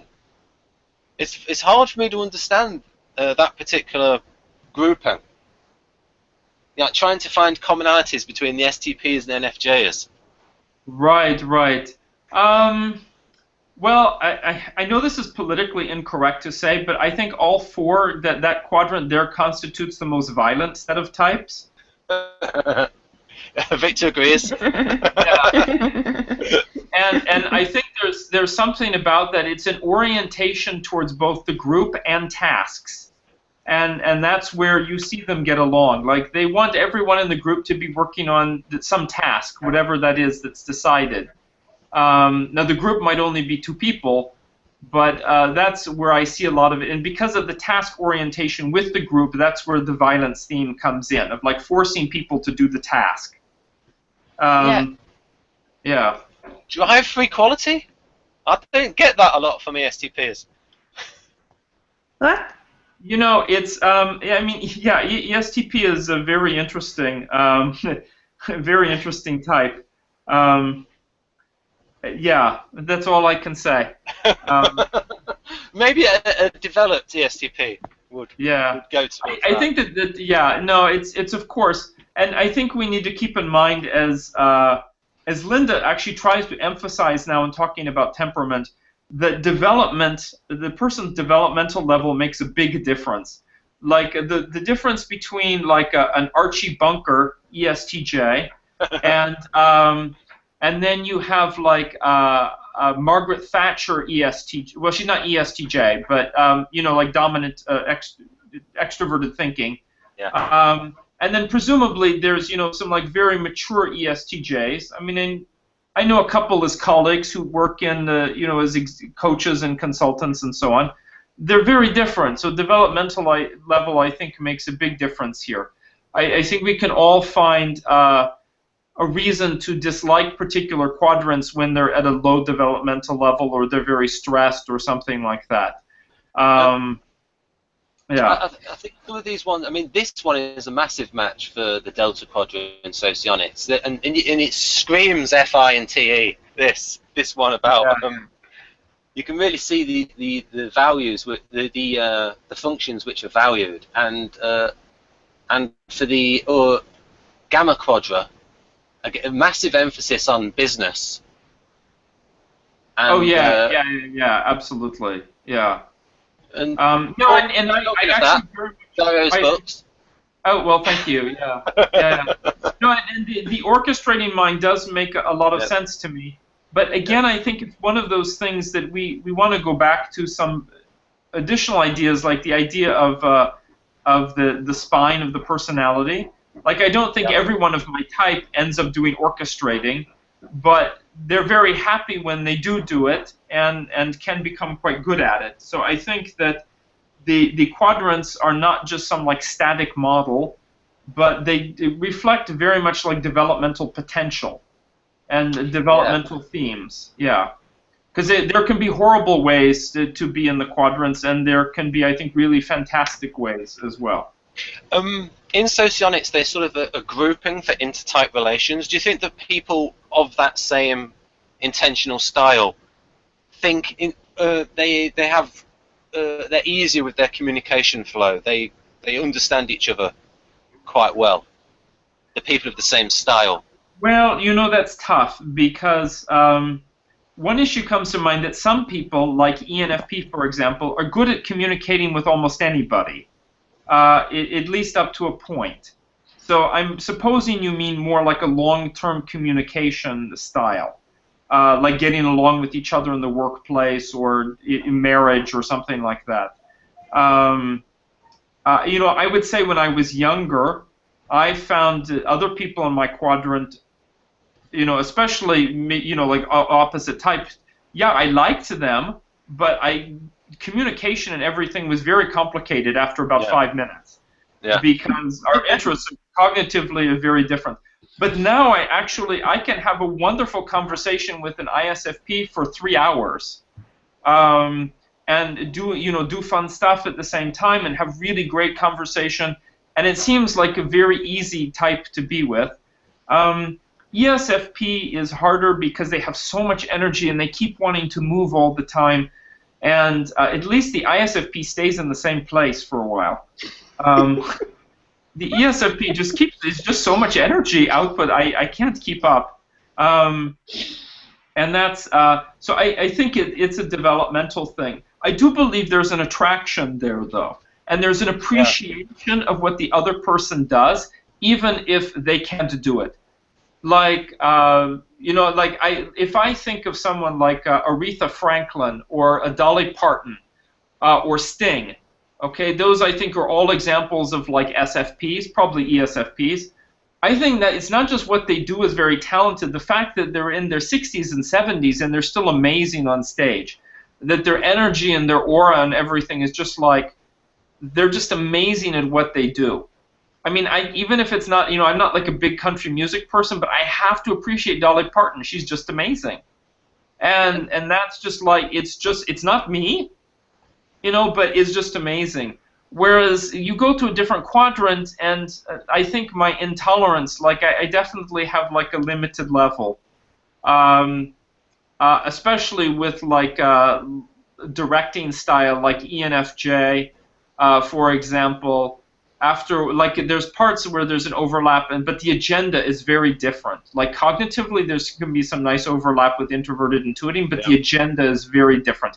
And here I see the cognitive styles a lot being about agendas and how you get the agenda met.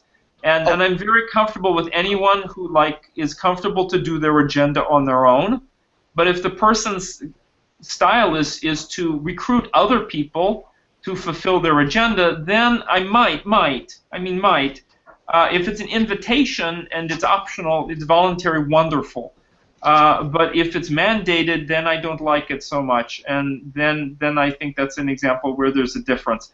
And I don't know how that really shows up in the brain yet, because we're talking with these cognitive styles about stuff that's very systemic with the environment and with other people and with culture and society. Yeah.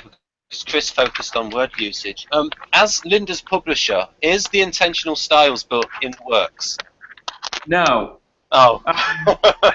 It would be great. It would be great if it is. I'm sure all of us, Chris, Linda, and I will. Someday there will be a booklet. Okay.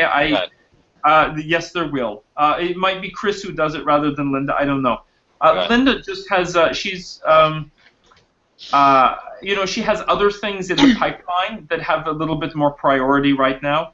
And I think she also wants to give time for these cognitive styles to percolate, to cook, to be massaged, to be trial tested. She's always a very high advocate of quality. The interaction styles booklet, there was a version 1.0. And after a couple of years, she realized, gosh, there's actually a number of things that really need to be changed. Which for an INT, for any other type, could mean very minor things. But for INTP, it's a disaster until those things are actually changed. Because they're not minor. They indicate some kind of systemic issue. And so I think she wants to give it time to cook as well. And I definitely feel it's very worthwhile. I love the quadrants model because for me it really explains where I can have very profound disagreements with people that go beyond what seems like our type preferences. Right, and you did mention today the difference between in brain wiring between the SFJs and the STJs that you could.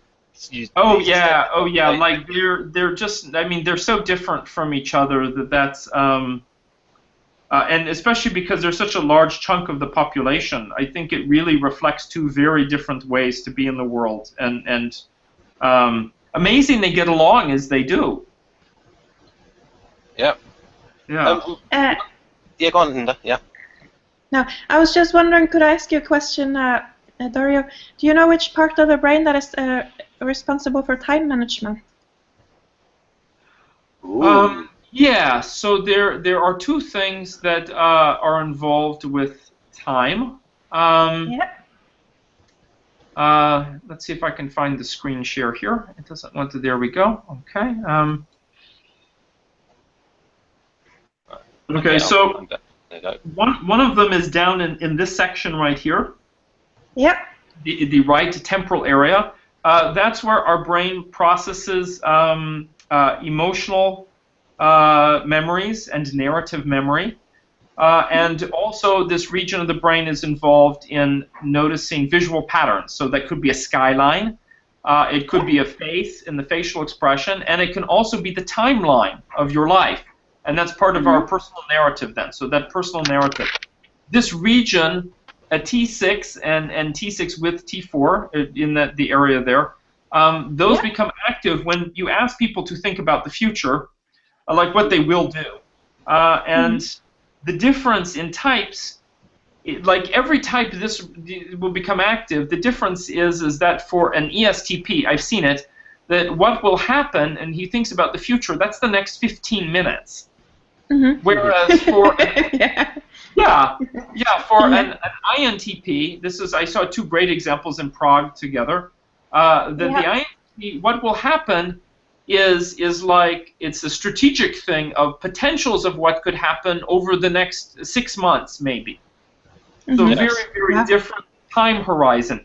So even though it's the same part of the brain for everybody, what seems to vary is that horizon, and I can't really guess the horizon just by looking at the brain wiring. I think that that's something a little bit maybe related then to the second part of the brain, which is the prefrontal, the left prefrontal area, which is about goal setting and following through on goals.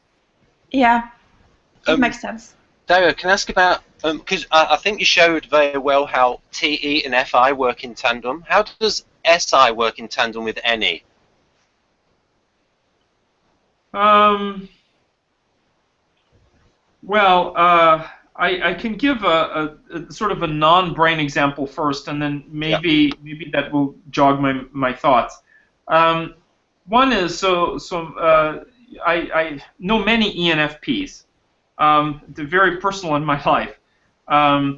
And what's interesting as they get older is that they institute a lot of standards in their lives, and these are very subtle.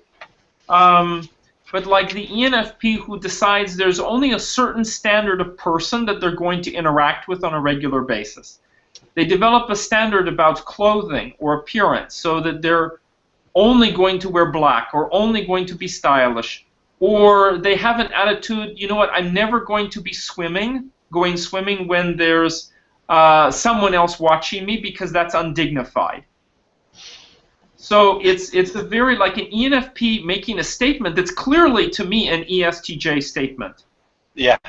And it's just astonishing, and it creeps up on them. And in their minds, it makes sense because, as teenagers, there are millions of possibilities open to them, that they interact with anybody, that they look at any idea, that they wear any clothing, whatever it is.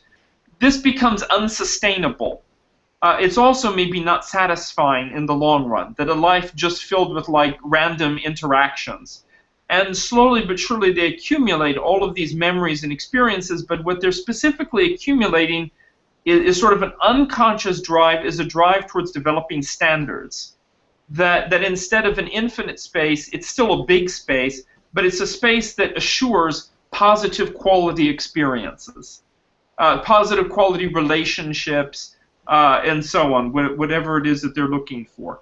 And that's how I see it in a practical way. And it's really interesting how in the 30s it starts to sort of appear, and then in the 40s it actually, I think, becomes quite apparent to the people around them, but maybe not in the wider community. Like, they don't come off seeming like an ESTJ to other people, but quietly in many areas of their life they have that. In the practical level, how I saw this is I had an ENTP come in, and he showed this like very high level of random brain activity, but only on certain subjects. He didn't show it like the teenager, sort of like, you know, the college age ones would, which was just almost about anything at all the time. And he said, I only have so much energy in the day. And he said, I'm more selective about where I place my enthusiasm.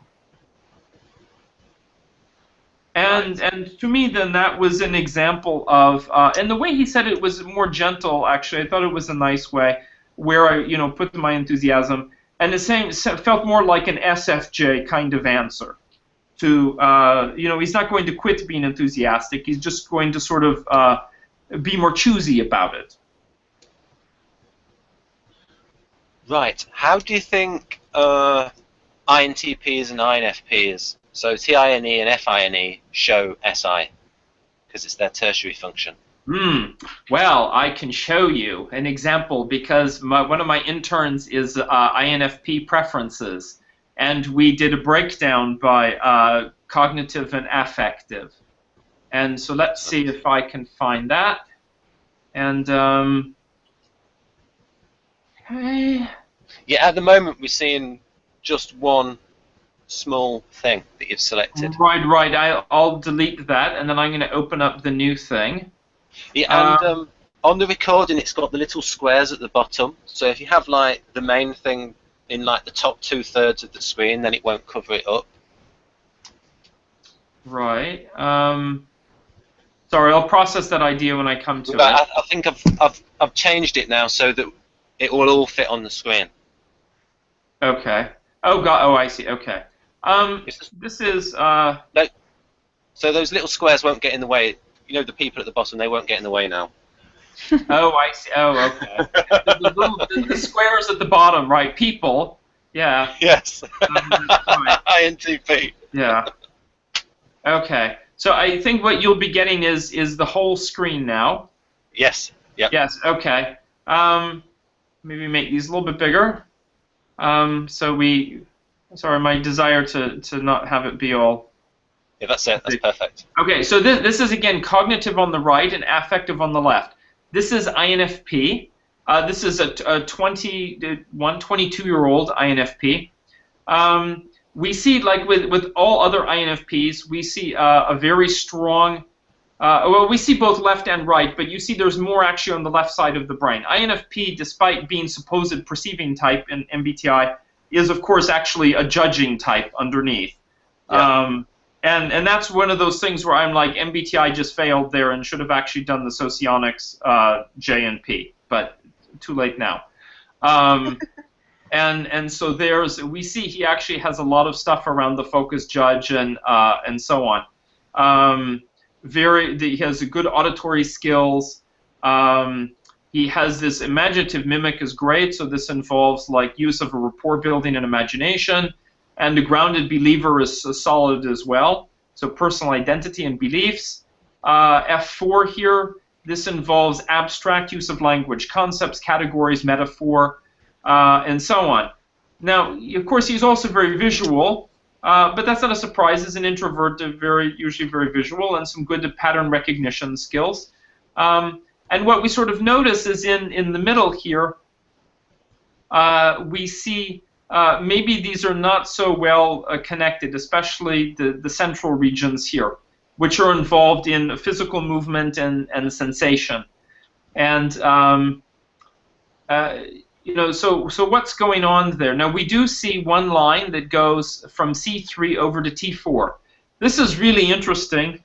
That this is suggesting that when he listens for a voice tone and intention and motive, that that information comes over and is processed in a way. This factual storekeeper does more than just like you know, manage templates and facts and movement around the space. It's involved with focus of attention, and really he has like these standardized ways of responding based upon the person's voice tone and intent. Similarly with F3 up here, so this region, deductive analysis, but it's involved a lot in like mental planning, stepwise planning, step 1, step 2, step 3, and it's connected with this yellow line over to the grounded believer. He actually explained it very nicely to me, and the upshot was he's like, all the time I'm doing planning, thinking ahead about, you know, what might fit with my personal identity, like what are ways to implement my goals and my values. Actually, he said values. What are ways to implement my values? So there we're seeing some stuff around ISTJ. This idea of like the INFP is like, oh yes, I want to do some planning because I want to plan about how I can realize my values, how I can implement them.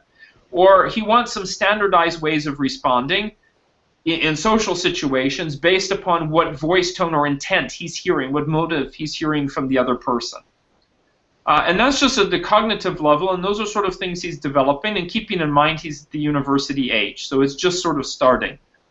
Then we go to the affective level, and this is remarkable, that he has a very, very strong affective domain in sensation and physical movement. Now, he's probably a little bit more athletic than the average INFP, so I'm not completely surprised to see this here. Not super athletic, but somewhat more so. And of course, sensation involves all the physical things about the body as well. So just feeling what's going on inside of the body, proprioceptive sensation and all of that. Feeling what's going on with other people. That also is involved in this region down this line that we see here. This line is very typical for people who have strong empathy, and that's you know, one of the is really interesting to see that this is just in the affective part of the brain. So I think what happens, the reason I'm saying this is because with INTP and INFP, the introverted sensing is, I think it does not show up strongly in a cognitive way until later in life, but I do think it's there present in a non-cognitive way, even from an earlier age. So an example for INFP and INTP, if they have a traumatic experience, they may have very big difficulty moving past it. Yeah, that's true. I have that. And so that's because it's anchored. All of the introverted sensing is actually being it's being expressed or wired in the affective part of the brain as opposed to the cognitive part. Yeah, because the brain, I mean, the brain connects together with different areas. So in the olfactory, you know, the smell is connected to a visual image, right? Mm-hmm. So it goes, the signals goes back and forward, not just on the top layer. There are so many parts of the brain that is connected. So naturally, that wouldn't show up like in typical in one area, right? Yeah, I know that's right. And in fact, what's so that really therefore it will be. Yeah, no, and I was just going to say too that it's that notice that this whole box of connections here, which is very involved in language-based reasoning and sensory processing, that it's actually not connected to the auditory parts of the brain. So the person will have a difficult time expressing this in words. Yeah. So it's affective, but it's actually isolated, yeah, from everything else. It's not connected to the executive regions of the brain. The executive regions of the top here actually are unaware that, or don't process this box at all, and not connected to the ears. It's they're actually not really connected to anything here. In fact, the only way it has a solid connection is for it to move from the affective domain up into the cognitive domain. So you have to take the feelings and sensations and somehow process them to be more cognitive, and then maybe they connect to language, or they connect a little bit to decision making or something like that. Yeah. Yeah. Dario, it'd be interesting if there was an experiment with that type, with say an ESFJ, and see if the activity might changed. If there was like, it's certainly possible. Type. Unfortunately, it's he was actually in here. He's my intern that we see Right. here, and he brought in an ESFJ. He's brought in an ESFJ, an ISTP, and an ESFP, and he's dating the which one is he dating? I forget now. Now I don't remember. He told me, but now I don't remember. So he brought in the three girls. I don't know which one is which. maybe it's not three. Yeah. No. That would be the ESTP. that would be the INTP doing that. Can't decide. Each one of them is an experiment. Yes. Right. Yeah. So that's no. It would be interesting. No, it being INFP as well. He actually is, in addition to doing the standard protocol, he's doing an extra 30 minutes with each person on the processing of emotions through reading news articles, listening to music, and another activity in memory, like reviewing negative memories versus positive memories. Because normally I only ask people to review positive memories, not negative ones. So it will be. It's really interesting so far. I think he's getting a lot out of it, which I'm very happy for him there. But yeah, so I've encouraged him. I said, if you don't have time before the end of the term to get all the people you need to, because he has to fill out like a timesheet. I said, why don't we work with couples? So it would be really interesting maybe to bring him in with his girlfriend and actually work with them as a couple. All right. Yeah. So Victor has this thing about left and right spinning types, and then I asked you about that. Then you said something about that you did see some similarities between ISTJ and ESFJ, even though. Oh, right, yeah. Well, I think what I typed you was far more succinct, pithy, than what I would say. Yes. Okay. Yeah, and it just and again, this goes back to Linda Barron's talking about interaction styles, and that both ESFJ and ISTJ, different as they are, actually do share a dimension of interaction.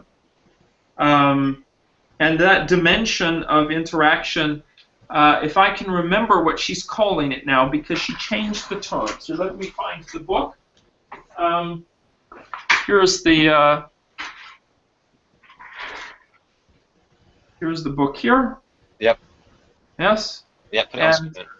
Yeah. So so she talks about like a process versus outcome focus, and what we see for ISTJ oftentimes is this focus on protocol, like the proper. I don't mean protocol in terms of interacting with other people. Sorry, I mean like policies and procedures. Like what is the right procedure to do something? And if it isn't done in the right way, then it's like, oh, well, we need to go backtrack and do it again to make sure it's done right. That doesn't mean they want people to be happy while they're doing it. That's more the ESFJ, and that's more about things like inclusion and energy and participation. But if the process is wrong, in other words, people aren't included, there isn't a good feeling of camaraderie in the room, that kind of thing, then they'll be distraught about that. So she sees them both as having that particular, in the workplace at least. And by the way, she originally had different terms, and then she changed the terms because the original ones weren't working well for the people that use this booklet, which is in the workplace. And so the idea was, yes, they have in common that focus on process in the workplace, whereas ESTJ has very much an outcome focus in the workplace. They just want it to be done and done right and done quickly. And they're aware of policies and procedures and so on, but ultimately, if you have to do some sneaky things in order to get it done properly and quickly, then they're okay with that. In fact, they might even... ESTJ. Yeah. And then ISFJ has a very high orientation towards quality in the workplace. It's not just about getting it done or getting it done quickly, or even everyone having a sort of inclusion. It really is what we've created beautiful? Is it effective? Is it a joyous thing? I know one of my tenants is I have one tenant. I suppose I'll have more in the future.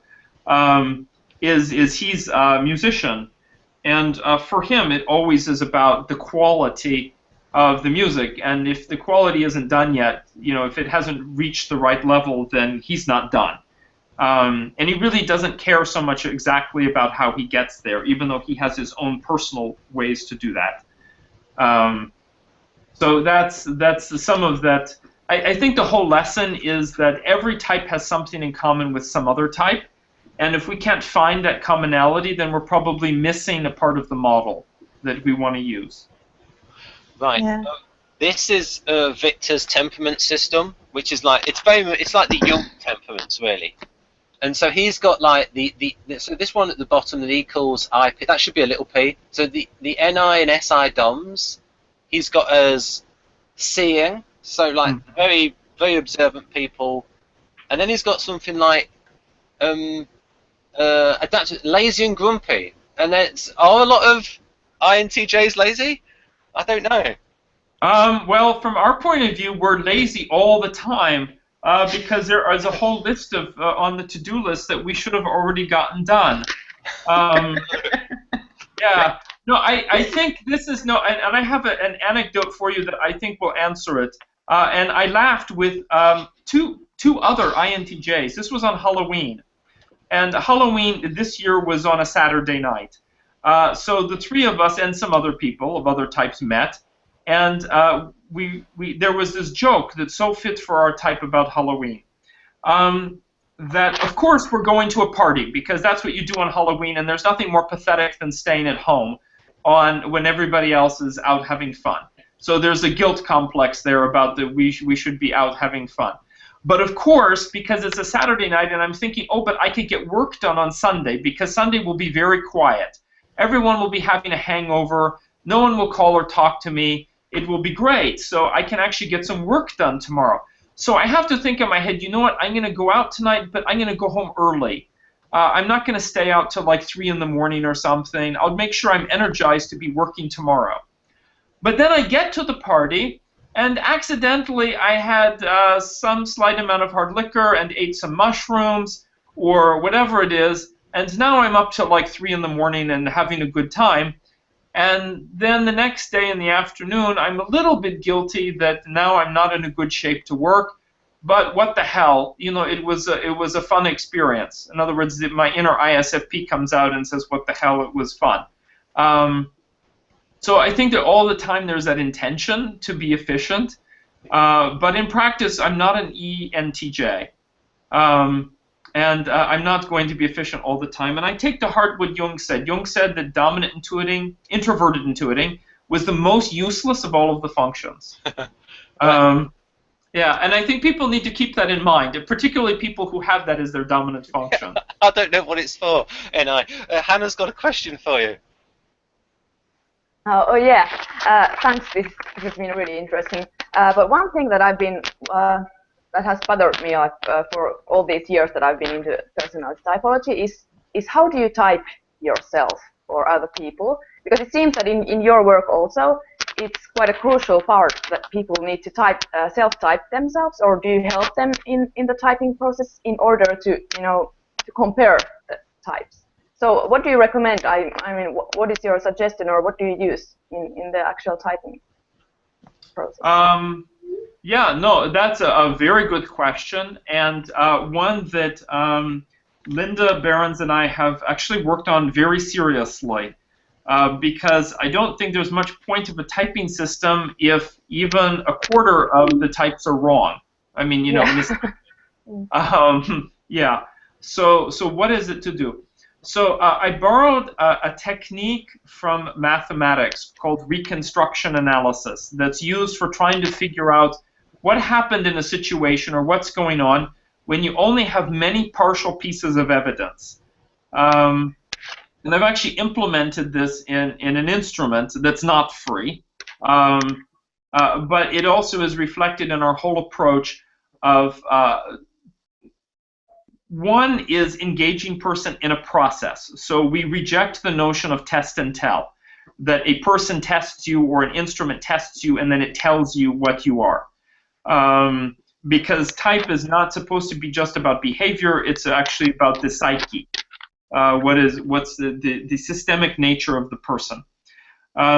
So we engage the person in an ongoing self-discovery process to locate a best fit type. So the person is given the freedom to understand that maybe there's not one perfect fit. It's not like you are this type, but what is the best fit? It's like shopping for shoes, as Linda says. You want to find the best fit pair of shoes. So that's like the kind of, that's on the process side.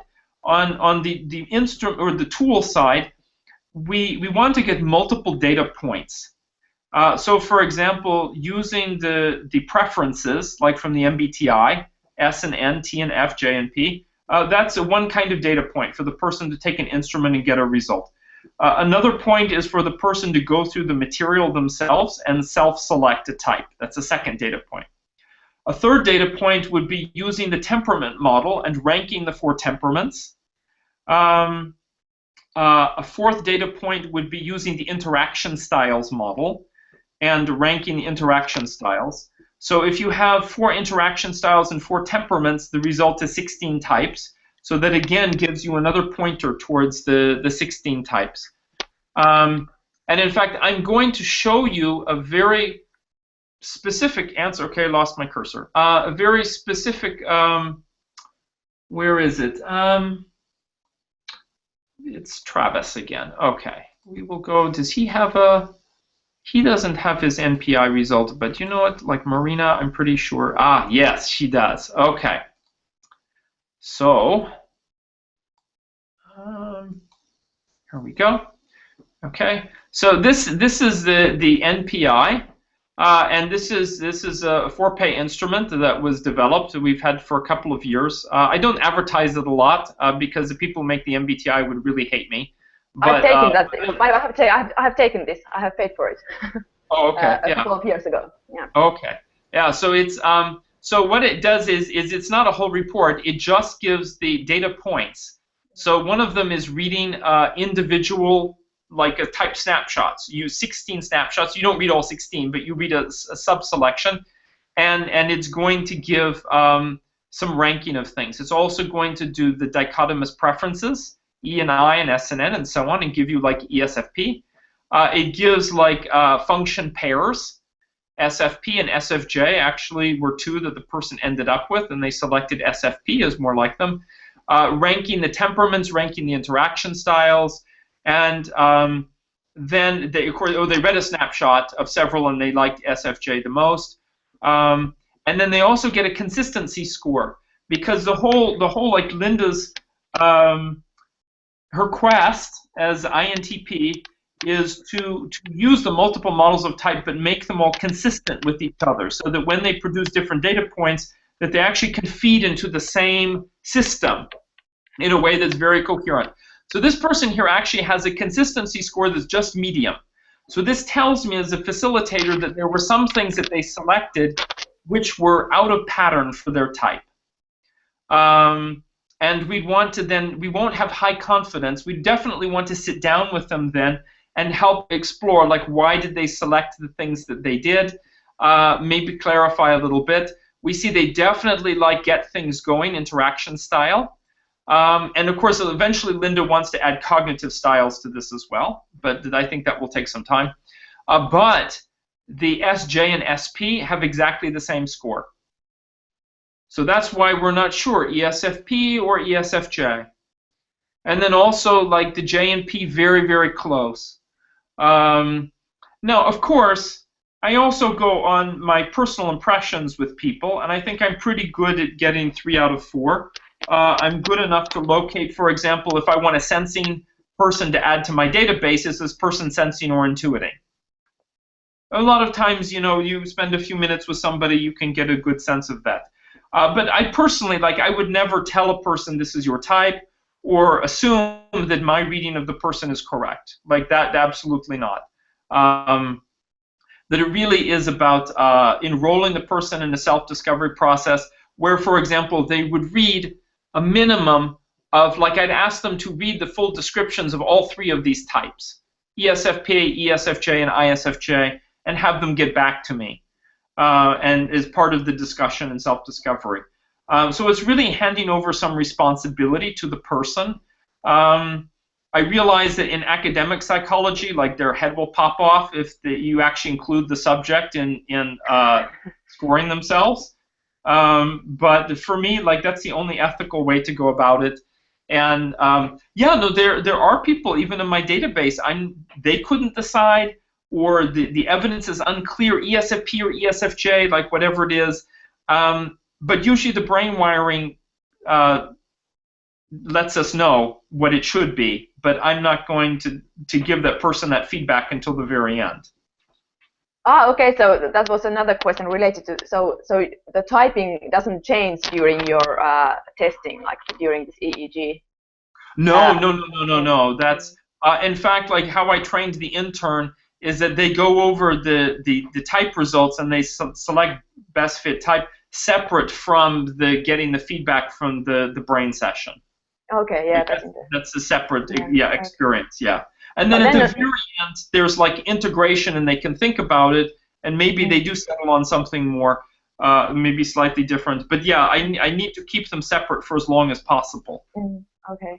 But what about now, you said that during some past years you have had more varied age distribution, and then if we assume that as we get older our brains get more developed and they can even take these opposite or near opposite or mirror types, so is it more difficult for people like, well, I'm in my late 30s and I got into typology like fairly too late before I was like university, like in my 20s.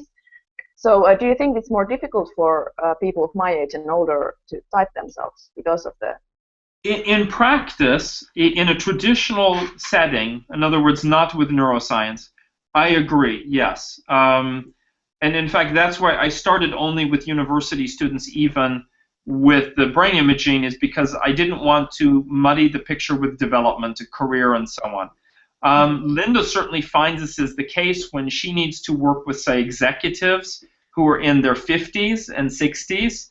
that many times the type descriptions, particularly traditional ones that are involve preferences, like those don't work for people because they've had they've had half a century to develop. By the way, it's not a bad thing to learn about type later, because what happens sometimes when people learn about type, like my sister when she was 15 and she started using it within a few years actively, is it gives people a lot of confidence, maybe overconfidence, to start exploring their opposite type before they're actually ready in their life to do that in a practical way. Yeah, like the moment, within a year of learning about type, I was already changing my direction from engineering to writing, and I think I did that prematurely. It wasn't maybe a wise thing for me to do, but c'est la vie. Yeah, so we do have a whole process that I enroll people in, and I do my very best, because there's no point in doing this research unless we do our best to locate the person's best fit type. Yeah, I think it was a few years ago when I took this, quite in the beginning when I started being interested in MBTI and personality typology. So I got in. Well, I like to explore, so I got familiar with all kinds of. I think I've taken any kind of test that is in the available on the internet, and I've been typed by several people, and there's no consistency, so that's why I have this struggle. So.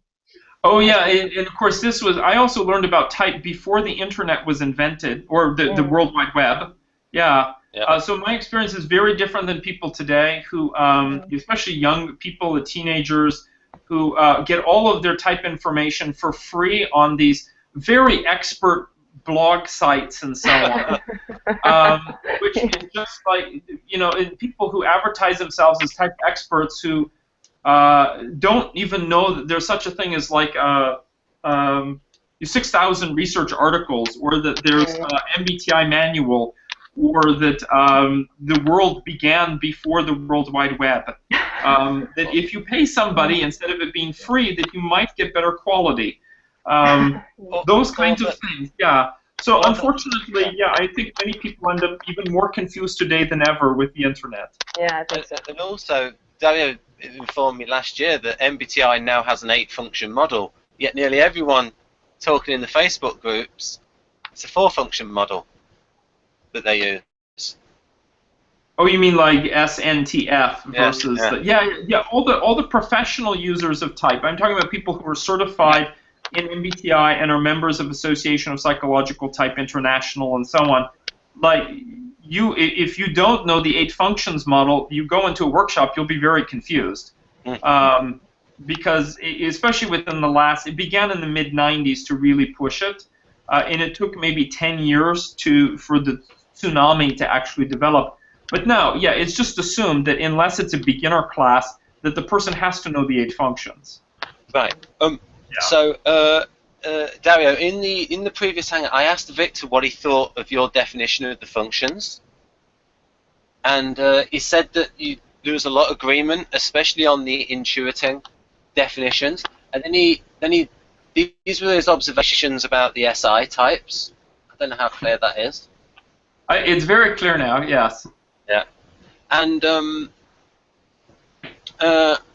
but one of the things he says is that he does function signs and you don't do function signs, and yeah, because that doesn't exist in the Western tradition at all. That doesn't exist. Yeah. But now for the SI types, it can get a bit weird. But I think Linda would very much appreciate this, as that she would agree that she's probably TI minus and ISTP is TI plus. Oh yeah, I do remember reading through all of these. Yeah, I can see this. I wouldn't say I'm like sold on the idea, but I can see it. Yeah, it makes sense to me. Yeah. It's sort of just doing retroactively, sort of like, I'll define the function by how the type embodies it. So how INTP uses it, I'll call that TI minus. How ISTP uses it, I'll call that TI plus. That Linda would love, because she's really going to say there's a whole type, and that the models that we develop are just like breaking out sections of that type, like changing lenses on a camera or a microscope. And so that's, I know that the language you just used, that she would find that appealing. And then she talked to her about then Victor said about he talked about the difference between like NE minus and NE plus, and it says that the NE minus types like me and Linda, they so the people with the types of intuition of alternatives usually juggle several systems, try to compare them and consider them facets of some huge uber system. And that's what Linda does with all the different angles and lenses that she uses. Yeah. And Victor actually mentioned something that she did. He talked about, you know, about the cylinder example that she gives, and he said that he uses the same metaphor that she uses for. I think it's here. There it is. I'll put it there. So that's Victor using the same metaphor. Oh yeah. And that actually, well, I don't know. Linda says that she got that from somewhere, but I also learned that in my PhD program in engineering because that was part of reconstruction analysis. So that this idea that you only have access to the projections, the shadows, and one shadow looks like a circle and one looks like a square or a triangle or whatever, and you have to infer somehow what the original shape is. And of course, that process will be much easier if the projections, like the walls that we see here, are actually at right angles to each other. In other words, everything is sort of made to be consistent and compatible. And that's, yeah, so that's, yeah, we have that, in fact, in our, in this book, I forget. No, it's not in this book. By the way, I do need, my friend is now waiting for me. Okay. So he'll wait, I know. And he's just down the block, so it will be easy. I know that there's a picture here of it.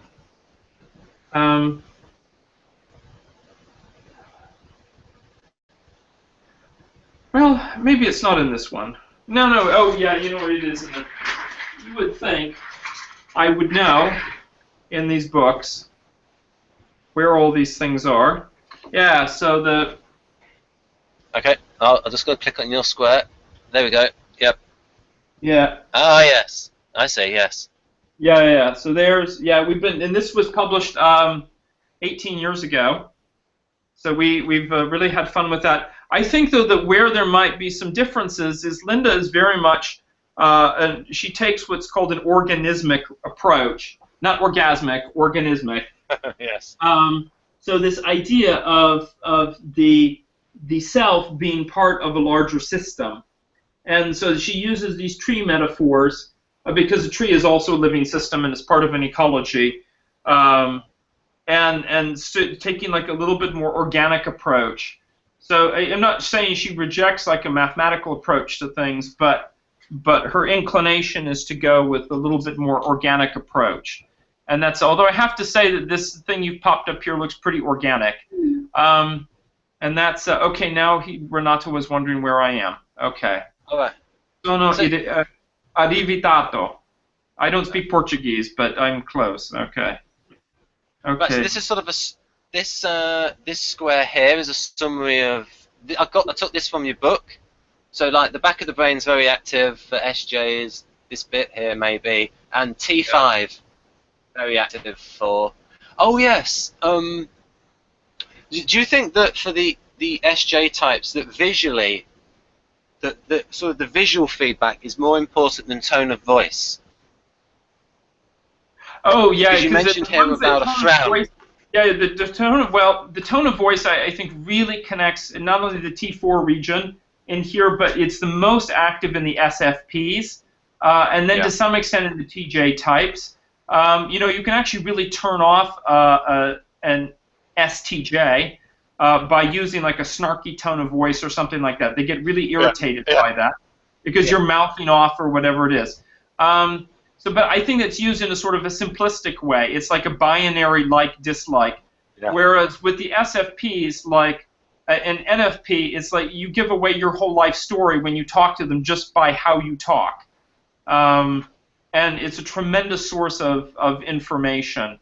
And so that's, I would certainly say in that sense. And I noticed, for example, that STPs rely more upon the visual analysis of body language and facial expressions, whereas the SFPs rely more upon voice tone and just the movement of the body in general.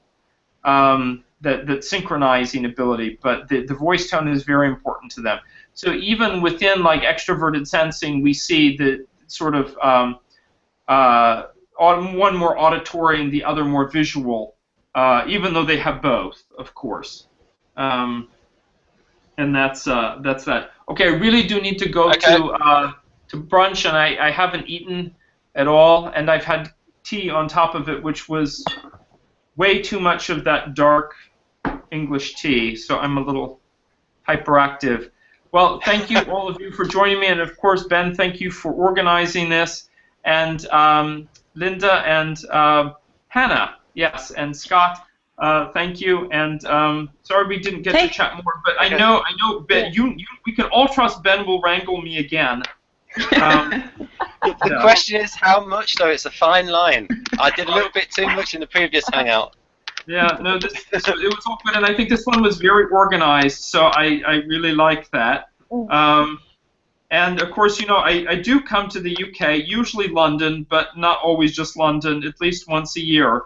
So it is possible to meet with UK fans, and you know, I do need to keep my accent fresh as well. So it's very good. It's a good. I don't know how much you learned when you were in Barbados. There's quite a few expats living there. I guess so. Yeah. I mean, I told that my accent was just awful when I left, but you know, sort of like the British equivalent of a hillbilly. So I'm glad you agree that Bill Clinton's an ESFP. Yeah, I know. I'm glad you agree that Bill Clinton is an ESFP, because you mentioned that in your Stockholm video. Yeah. I don't know what he thinks otherwise or whatever. But it seems plain. Anybody who needs to stop for a hamburger on his daily morning jog while photographers are following him, I don't know any other type that would embrace that so well. I use him as an example of a smart ESFP because it's like difficult to find examples. Yeah. Because he was a Rhodes Scholar. And you know, Linda would say you often know types if they're unclear, even if they're quite smart or strong, by their weaknesses. And we know where he had weaknesses. And it's great because it's a kind of weakness we can all even laugh about. So he really succeeds doubly as an ESFP. Oh, yeah. And, okay. Okay. Bye-bye, Dario. Thank you so much. Take care. Yeah. Take care. Everyone. Yeah. Bye. Have fun. Ciao. Ciao. Now we can go into overtime. So, Lindy's, you got a question? You and Hannah can communicate well because you both have read Helen Fisher's book. Yeah. I had a question, but I completely forgot what it was. Yeah, I had many questions coming up like during the speech, but I knew that the time is limited. So what I would have asked would have been whether Dario has noticed some differences that whether it's affective versus cognitive pattern, whether they show up more, whether one of them shows up more in certain types, or you know, for instance, that in INFPs. Would they show up more of this affective pattern than the cognitive, or is there, you know, that I would like that's interesting. I'm really fascinated about this affective pattern in general because there was no talk about that in the book. So this sort of I have never heard about it before. So it's, and actually when I feel even more sure of my own INFP typing now when he showed this INFP. Example, because I could relate so well to both cognitive and affective. So let's see if we agree what he means by that term. What do you think he means by? Because I'm not quite sure. What do you think he means by affective? Does it mean behavior? I don't know. I think yeah, it's. I think it. Well, I didn't quite understand, but but what I was thinking is that it somehow relates. Is more in connection with the limbic part. You know, with the deeper part, it sort of has relations to there. I don't know if I understood it right. I think so too. Yeah. So you know, we sort of go into this phase more, this affective phase when we are more in connection with our. I don't know. Well, this is speculation because I didn't understand it completely. I have to rewatch it. But that's how I. But Hannah, do you ever noticed when you have been Yeah,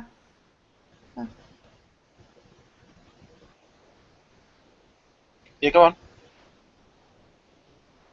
It's okay, Linda. Yeah, Hannah, do you ever notice that when you have been out talking much to people that you need to go home and spend several hours or days on the couch to analyze? Yeah. Oh yes. Yeah.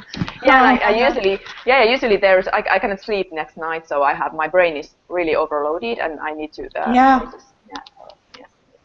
I think maybe when I don't know if you're artistic too or like to do artistic activities, but when you use those activities, maybe that's when the pattern shows up. I reckon, like when you draw a picture, play music, and get in touch with your emotional sides. I think well, I personally think that that this affective pattern is more common with me. But like this was interesting. That like he said, I can completely understand that it's not. Verbal. It's sort of it's the SIFI. I actually call it FISI loop. So it feels like it's a FISI loop, and I'm in it, and it's very introverted, and it's very hard to get out of. No? Yeah, it's very annoying sometimes. Yeah, and it's impossible to express it to other people. It's very personal. Yeah. So that's how it was easy for me to identify it with that. By comparison, a TISI loop is what we just think about the same things that we thought about before. Yeah, for you it's in the I can imagine. So Linda, make sure. So you're also INFP. I'm on the border. I'm on the border between ENFP and INFP. Okay. Yeah. Yes. Yeah. So I guess I don't know if I have like the NIFE instead of having NI here and FE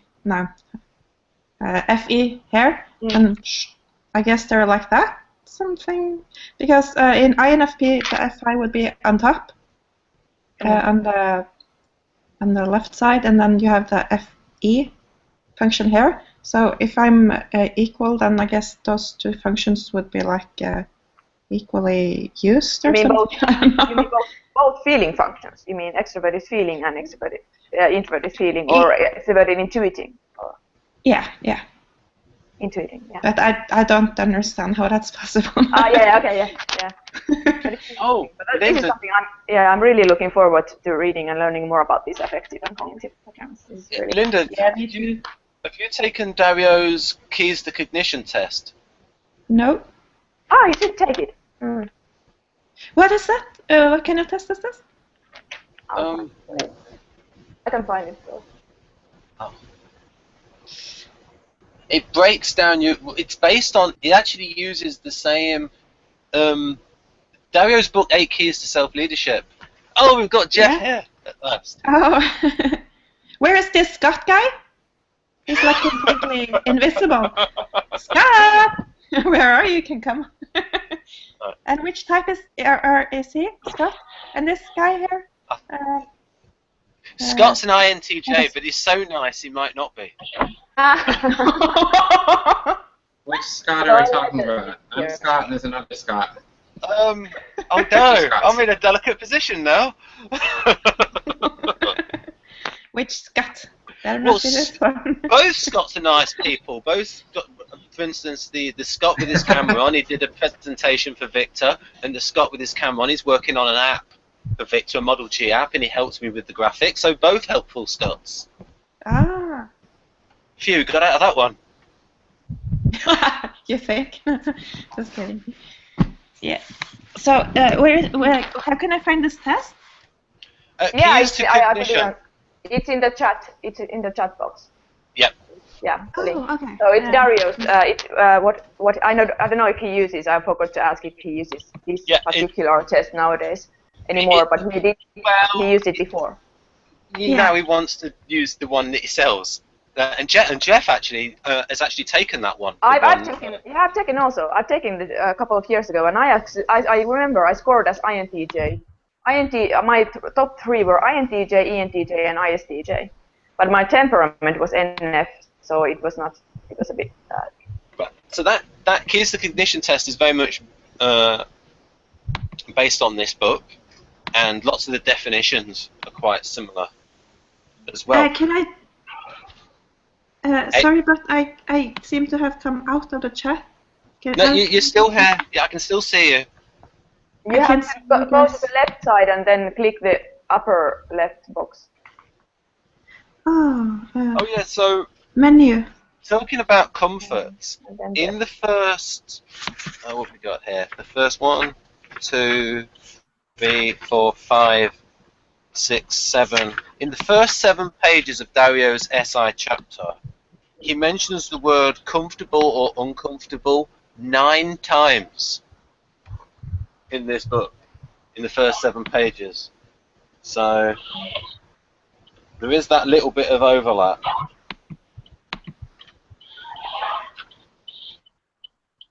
$9,000 times. It's Miller. Are you on the road, Jeff? I'm on the road. We got the smart ESFP. Did you hear the Clinton? Jeff, did you hear the Clinton part? What? What? Who said it? Was it Ben or Dario who said that? Yeah, I think.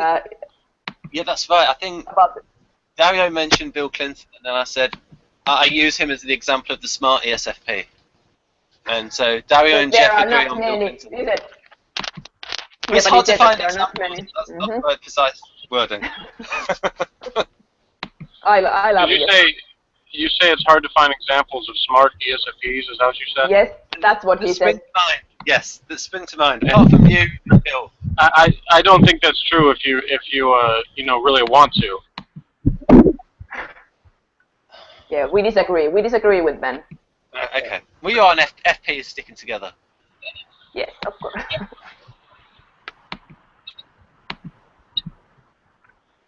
So are you recording on purpose? Yeah, yes, we're still live. Okay. I can come to this conversation. I can find you. Yeah, you're still in the hangout, Linda. Yeah, but I mean, how can I activate the camera so I can see you guys? Well, I think the window you're looking for is just called Google Hangouts. Yeah. Hangouts on air. No, just you're using a laptop, so it should be just Google Hangouts and then the name of your browser. Oh. Are you using Chrome? I know you use Linux. I have Firefox. I'm using Firefox, right? Okay. We'll be in one of your Firefox tabs then, unless you've put it in a separate window. Do you see? Anyhow. Yeah. Okay. So I was the opposite if I was a way to turn off the camera. Found it. Right. Save my bandwidth. So, seeing as we're still recording, Linda, could you tell us about what Linda Fisher wrote about the biology of the serotonin types? Helen Fisher. Yeah. Yeah. So she wrote that the serotonin types are the SJ types, or something like that, and they have a very old-fashioned view on the world. Sorry to say that, but it's also very. They take care of the memories and the traditions of life. They're conservative. They guard people like the guardians. They are basically the serotonin just makes you calm and relaxed, and they don't want new traditions. New challenging experiences so much to confront their traditional view on life. Whilst the dopamine types, the explorer types, they like to try new things, you know, and they're very open-minded, like the O in the Big Five questionnaire or system. They're also somewhat related to personality disorders, especially like the ISTJ is related to the OCD kind of person, so they're very perfectionistic. Well, you have the ESTJ is more related to a sadistic type. They can be a bit, hung up on people's. They're very. They remember what things were like, and then they go back to they want things to stay the same, more or less, a lot of times. And you have what's the other guardian types? Was there anything in particular you was curious about? Yeah, there you have it. Yeah. Cautious, calm and controlled. Yeah, so. Yeah. I think she's very, very naughty, Helen Fisher. Like, she takes like these terms from David Kiersey. She never says them. So, for instance, when she does the NFs, she says, and I quote, "I call this diplomatic intelligence." NF? NF? Yeah. Why didn't she just say David Kiersey called this diplomatic intelligence? Just to, like, you know. I would never say that in a hangout. I would never say, I call this diplomatic intelligence. Yeah, but then again, I mean, she has probably taken her stuff from a lot of authors.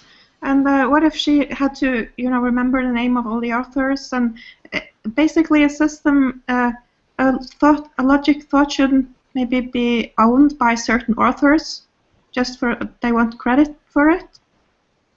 You know, how can I explain? Like, if I want to paint a picture or do a piece of art, I can just print it on the internet without signing it. For me, this idea has come from somewhere, and I'm not planning to get any credit for it. So, I mean, if people want credit for it, then they should be mentioned. But if it's just about the idea and the system in general, I don't know. But it's when you're defensive about it. She's defensive about it in her book, like where she wrote, "Only later did I become aware of the striking similarities." Yeah. I mean, I would just be honest. I would say. But do you have any proof that she has actually taken this particular piece of information from him? Yes. Because she might have had the idea before she actually spoke to David Kiersey. Well, I have, because I've rumbled her, because she actually says in the back of the book that she took, you know, when it's mindmate, helpmate, playmate, soulmate. Yeah, you explained that to me. Yeah, she took those from David Kiersey, so she was very familiar with the book and very familiar with everything that he wrote in Please Understand Me Too. But she never mentioned the name of the book, and she never mentions Kiersey in the bibliography. Maybe she has listed him in the sources behind the book. Because, no. I think I have to find it. Yeah, because the bibliography is 29 pages. It says the full title of the book. All she mentions is this is what she said about David Kiersey. Then in the 1990s, a brilliant psychologist, David Kiersey, a protege of Isabel Myers, simplified her scheme to 4 basic personality types. Yeah. Well, for a start, he wasn't her protege. He didn't do it in the 1990s. He did it in the 1970s. He didn't simplify her schema. He combined her schema with Kretschmer's. Yeah. So I think, and also when she gave that presentation that you sent me the link to, she used ENTP type humor. I think she's an ENTP, and she even said, didn't she say that her temperament is that explorer temperament? Yeah. That EP. So I think she's probably, and ENTP is a little bit dodgy when it comes to ethics. But when you see her, she has mentioned David. You can't see it there, but. Yeah, I remember that. Yeah, but it's not in the bibliography. She doesn't say which books. Yeah, I've got that there. But she doesn't mention him in the bibliography. She says Kiersey 1990s. And then when she mentions the mating style, she says Kiersey 1998. She doesn't say Kiersey, Please Understand Me Too 1998. Yeah. Because she doesn't want people to know that Kiersey came up with this stuff before the 1990s. That's my conclusion. Conspiracy. Yes, it is a conspiracy. And I think it's very stupid, because so many people know about the Kiersey temperament theory, and a lot of people who like Kiersey temperament theory get very annoyed at everyone slagging him off all the while. Yeah. I don't have a particular... Well, she wasn't slagging him off, was she? No, ripping him off. I'm just going to turn the sound down. Oh, is that what slogging him off means? No, yeah, but generally though, I mean, yeah, she actually added so much new stuff that I think she should have just said, building on the work of David Kiersey, and people would have said, oh yes, it's like David Kiersey, but she's added all this new stuff. So. Yeah, she could have mentioned that. Well, you know, it's kind of like rock bands that, you know, they were influenced by like the Beatles and the Stones and Led Zeppelin and stuff like that. You know, they don't have to keep saying that all the time, and people can kind of hear it in their music. So, yeah, pretty obvious. The White Stripes, Tiger and the White Stripes, they did the Jolene song, but the Jolene was generally originally made by who made Jolene? This woman, I can't remember her name. Dolly Parton? Yeah, not Dolly Parton, another very famous. She did a Jolene song. Yeah, it was this wild, crazy, not crazy, but very wild woman with long hair, very famous in the 1960s. But I can't remember. You mean Janis Joplin? Yeah, Janis Joplin, that's it. So okay. Janis Joplin made it first, but then Tiger and the White Stripes, they just sung Jolene anyway. But I don't think they mentioned it, but it would be very easy to find out anyway. But I mean, they also do their own stuff. They include pieces from here and include pieces from there. So there would be lots of things that aren't related to Kiersey as well in her book. But she could have mentioned, yeah. But then again, there would be a lot of people to mention, I guess. Yeah, but she had the 29-page bibliography, and Kretschmer, neither Kretschmer nor Kiersey appear in the bibliography. Even. Yeah. All right, Ben. Just move on with your life. It's not that big a deal. It's not that. It's just that I've rumbled by finding all these little pieces of information. Right. So yes, I've moved on. Where is this page coming from? This metrics of guardian traits? Oh well, Hannah's got this as well. This is from Please Understand Me Too. Huh. And have a look at that. Tactical, logistical, diplomatic, strategic intelligence. Ah.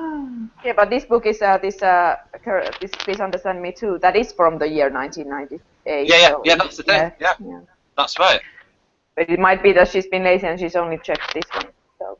Yeah, but on the back, if you look at the back cover, Hannah, what does it say? It says. Oh yeah. 1978. Oh yeah. Yeah. But anyway, the funny thing is that these temperaments are like 2,000 years old. Yeah, no, she could have mentioned that as well. I mean, that's something that she Plato. mentioned. No, she does mention Plato. When she has what do you call it, a seminar, she mentions Plato. She does mention the 4 temperaments. She mentions Plato and who else? Galenos. Yeah, a lot of people actually. I think Hippocrates. I think the one she should mention most though is Kretschmer, and because David Mark Kiersey mentioned him a lot. Ben, you know, when people invent stuff or come up with new ideas, there are usually some people that aren't mentioned because they help creating this creative process, or they help. How can I put it?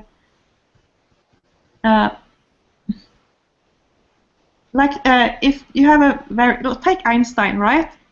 Yeah. He had a woman who cooked his food, and he had people working for him, and they are never mentioned, but they're still a part of the process, because if they didn't do these things for him, then he wouldn't have been where he was today. So there are always other people involved, and yeah, we need more recognition for Einstein's cook.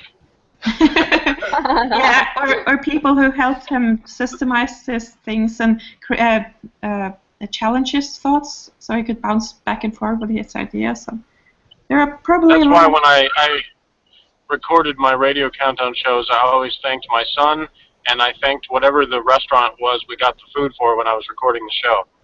Yeah.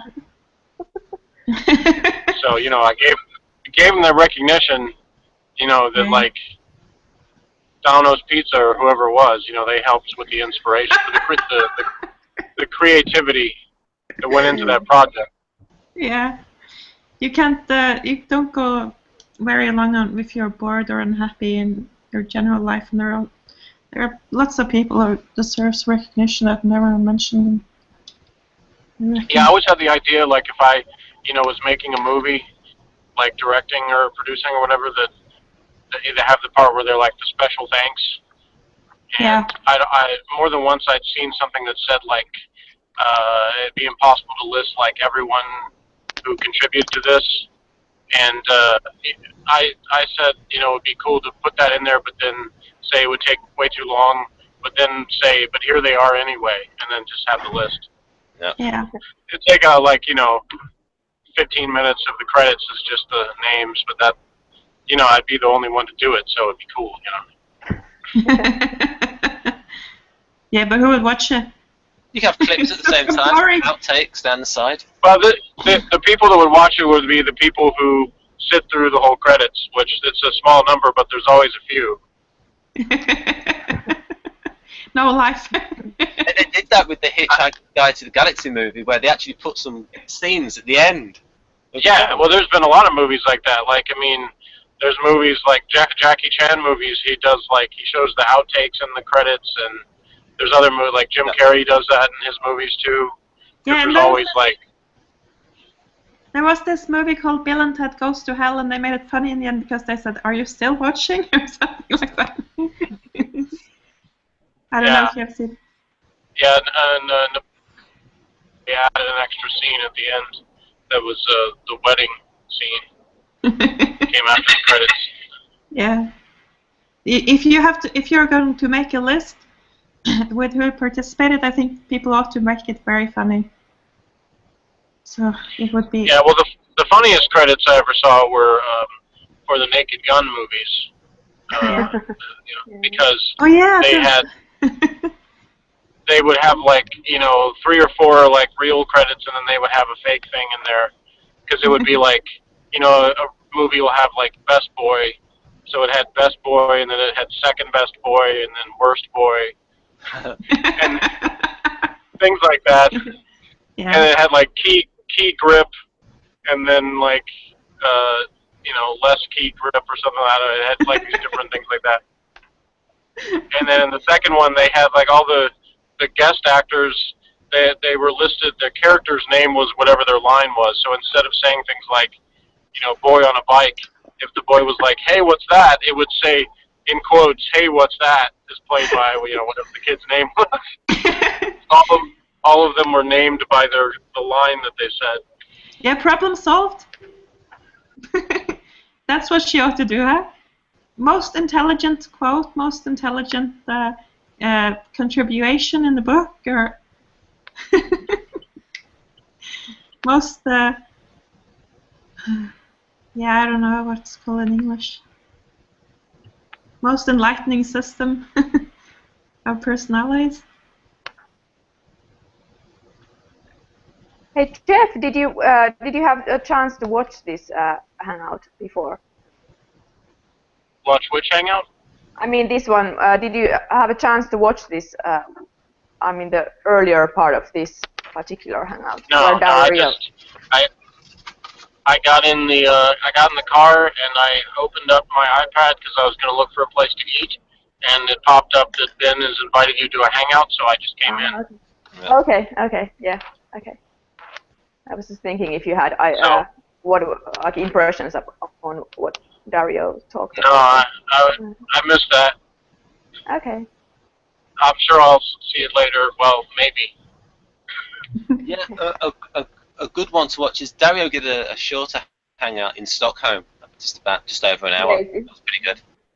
Ben, did you film this Dario Nardi conversation? Are you going to recorded it? Yes. Okay, so we can rewatch it later. Yes. Yeah. So is this conversation part of it? Yes. I'm now going to be on YouTube. Yes. You've not said anything wrong so far.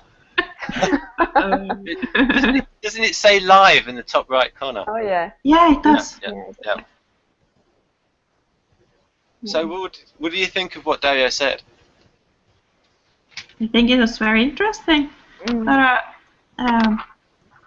Yeah, it helped to make it clearer, my ideas. But I always take a lot of time to reflect on it. So if people ask me right after I've seen something or spoke with people what I thought about it, or I don't immediately have an answer for them because it has to process in here a lot of for several hours or days usually to make the thinking kicking. Yeah. Did you see how that mixed views on the quadras, how they can be quite tricky to actually summarize the types within them? And he said, well, we're going to have to think about it for a few more years to get it right. Very tricky. Yeah, but he said about the beta types. Yeah. He said that they are all are. I wrote it down. Wait. He said that beta types are. Where did I put it? Beta types have this diagonal pattern. Have these diagonal patterns, right. And they all try to figure people out. So they are. And they are the most violent. Yes, that definitely fits Socionics. Yes, I think that's a lot already about beta types.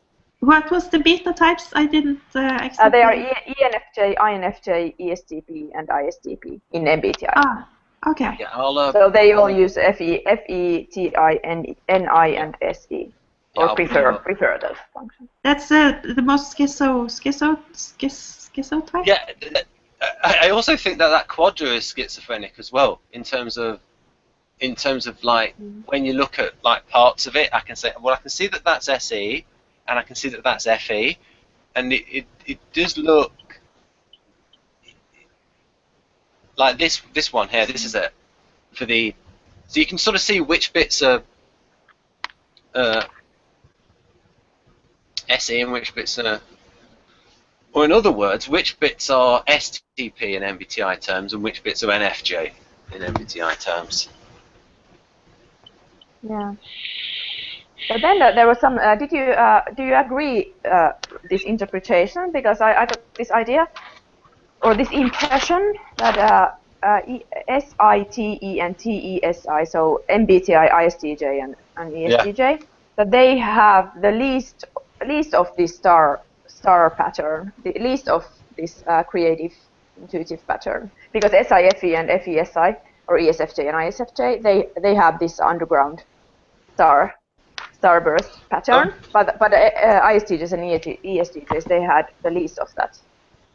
But I mean, did you say underground starburst? Yes, yeah. Underground. Yeah, underground. Ah, you have to watch the video to find out. They buried some starburst underground. But I think it sounds like it sounds a bit kinky, but I think it sounds like the sewage system. Yeah, but you know what I mean. That's great. Yeah. I think it's like a buried treasure.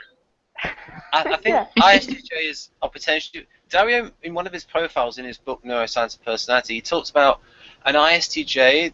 And he says that a lot of them have like surprising abilities. One of them was this like office guy, and he had like a small comedy radio show. Yeah.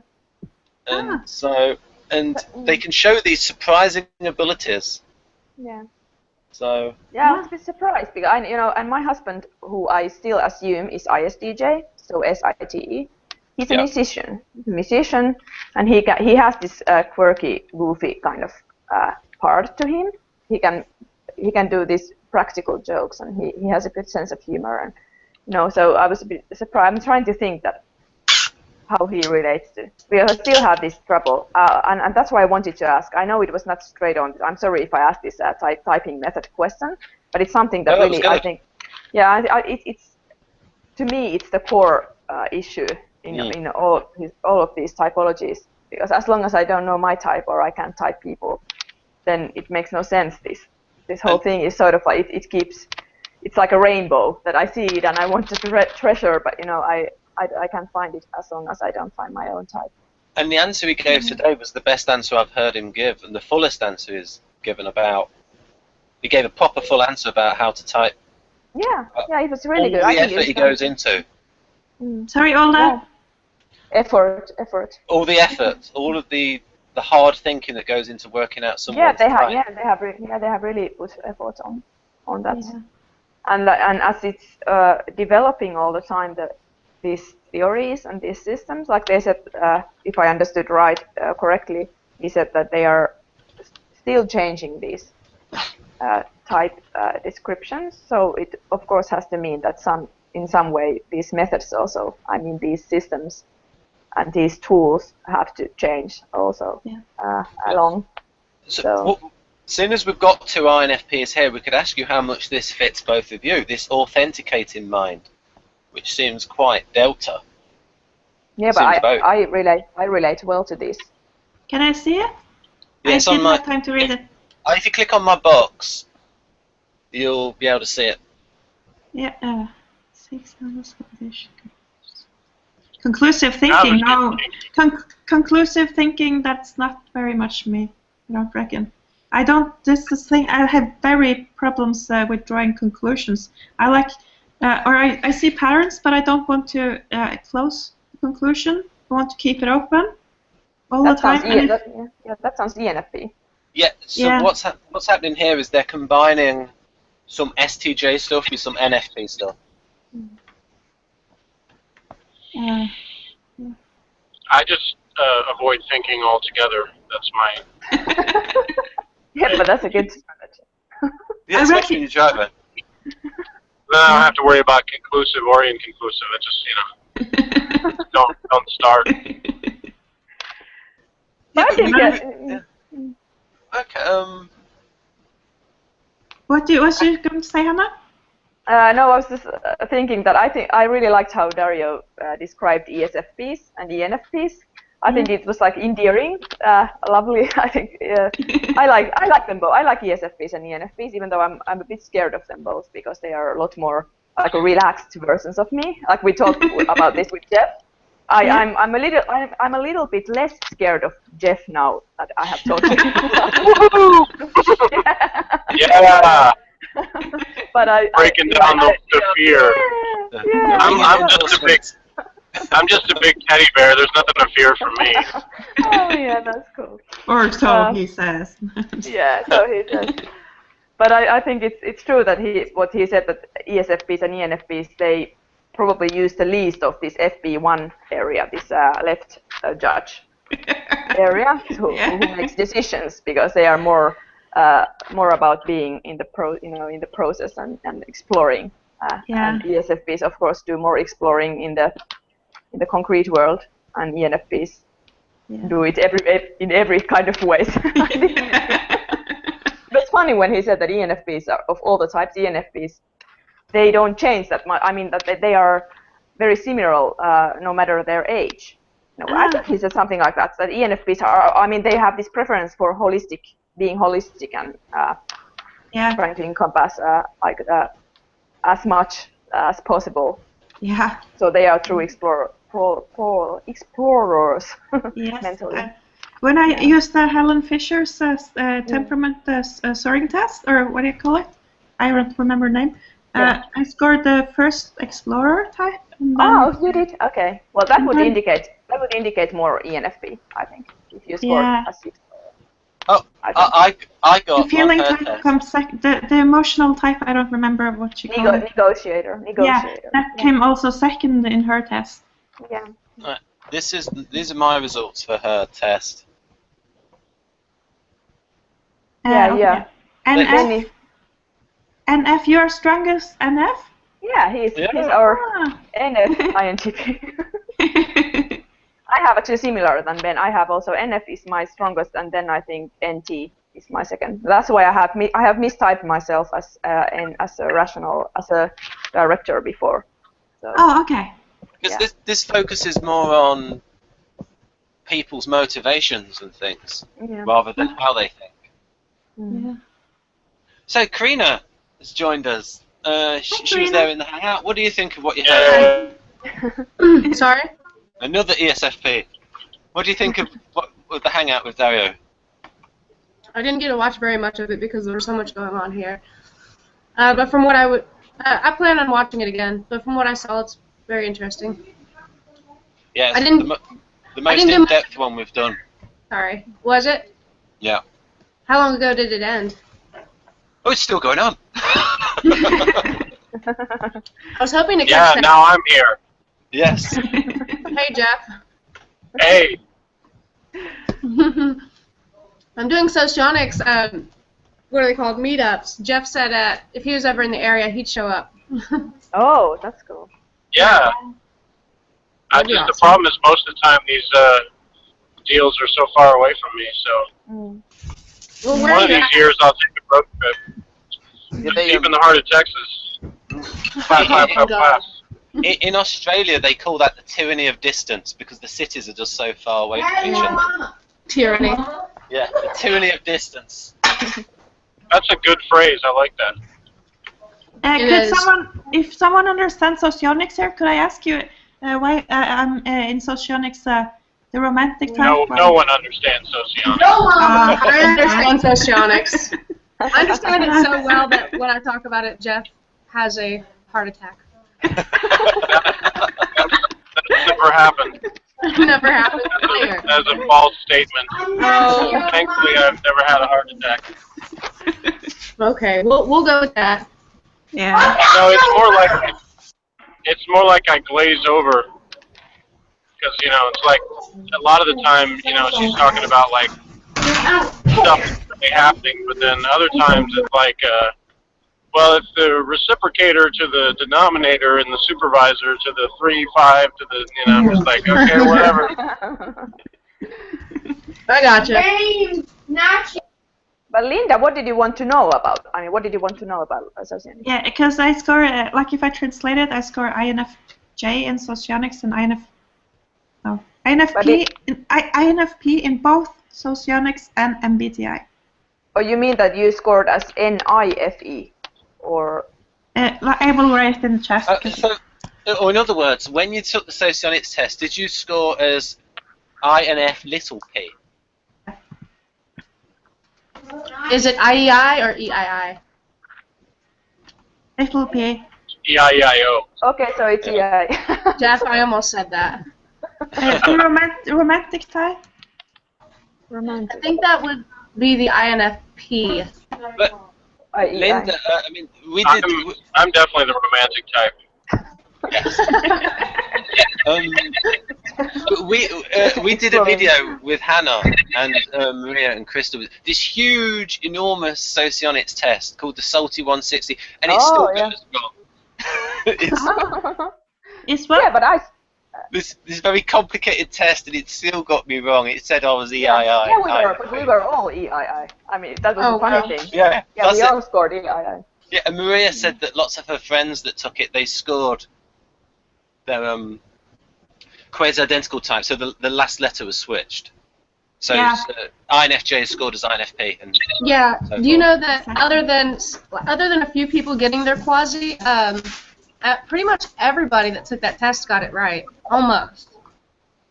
Got it right, yeah, well that's good. I got EII, so yeah. Cool. But Okay, I want so to be EII, yeah. You want to, yeah. So I want to be the ESFP. I'd rather be the ESFP than the ISFP. So, Linda. Well, it is the best type. You know, I hate to agree with you on that because I don't want to stroke your ego, but I kind of agree. Why not? Why don't you want to stroke my ego? Why should I? You stroke it enough for yourself. No, I don't. Not nearly enough. Not enough? I don't give myself nearly enough credit. Okay. Probably true. Linda, you want to be with me on that because you understand, that if somebody doesn't, praise you for what you do well, then you start to feel bad, like no one cares about you. Well, that applies to everybody in the world. Everyone needs to feel that they have an ability to have little successes throughout their life. Yeah. That's part of self-esteem. Yeah. Well, right, but people get it from different ways, though. And what you call stroking my ego, that's the way I get mine. So if nobody does that, then Jeff, and you can laugh, but it's true. Yeah. Okay. You get I'll stroke your ego.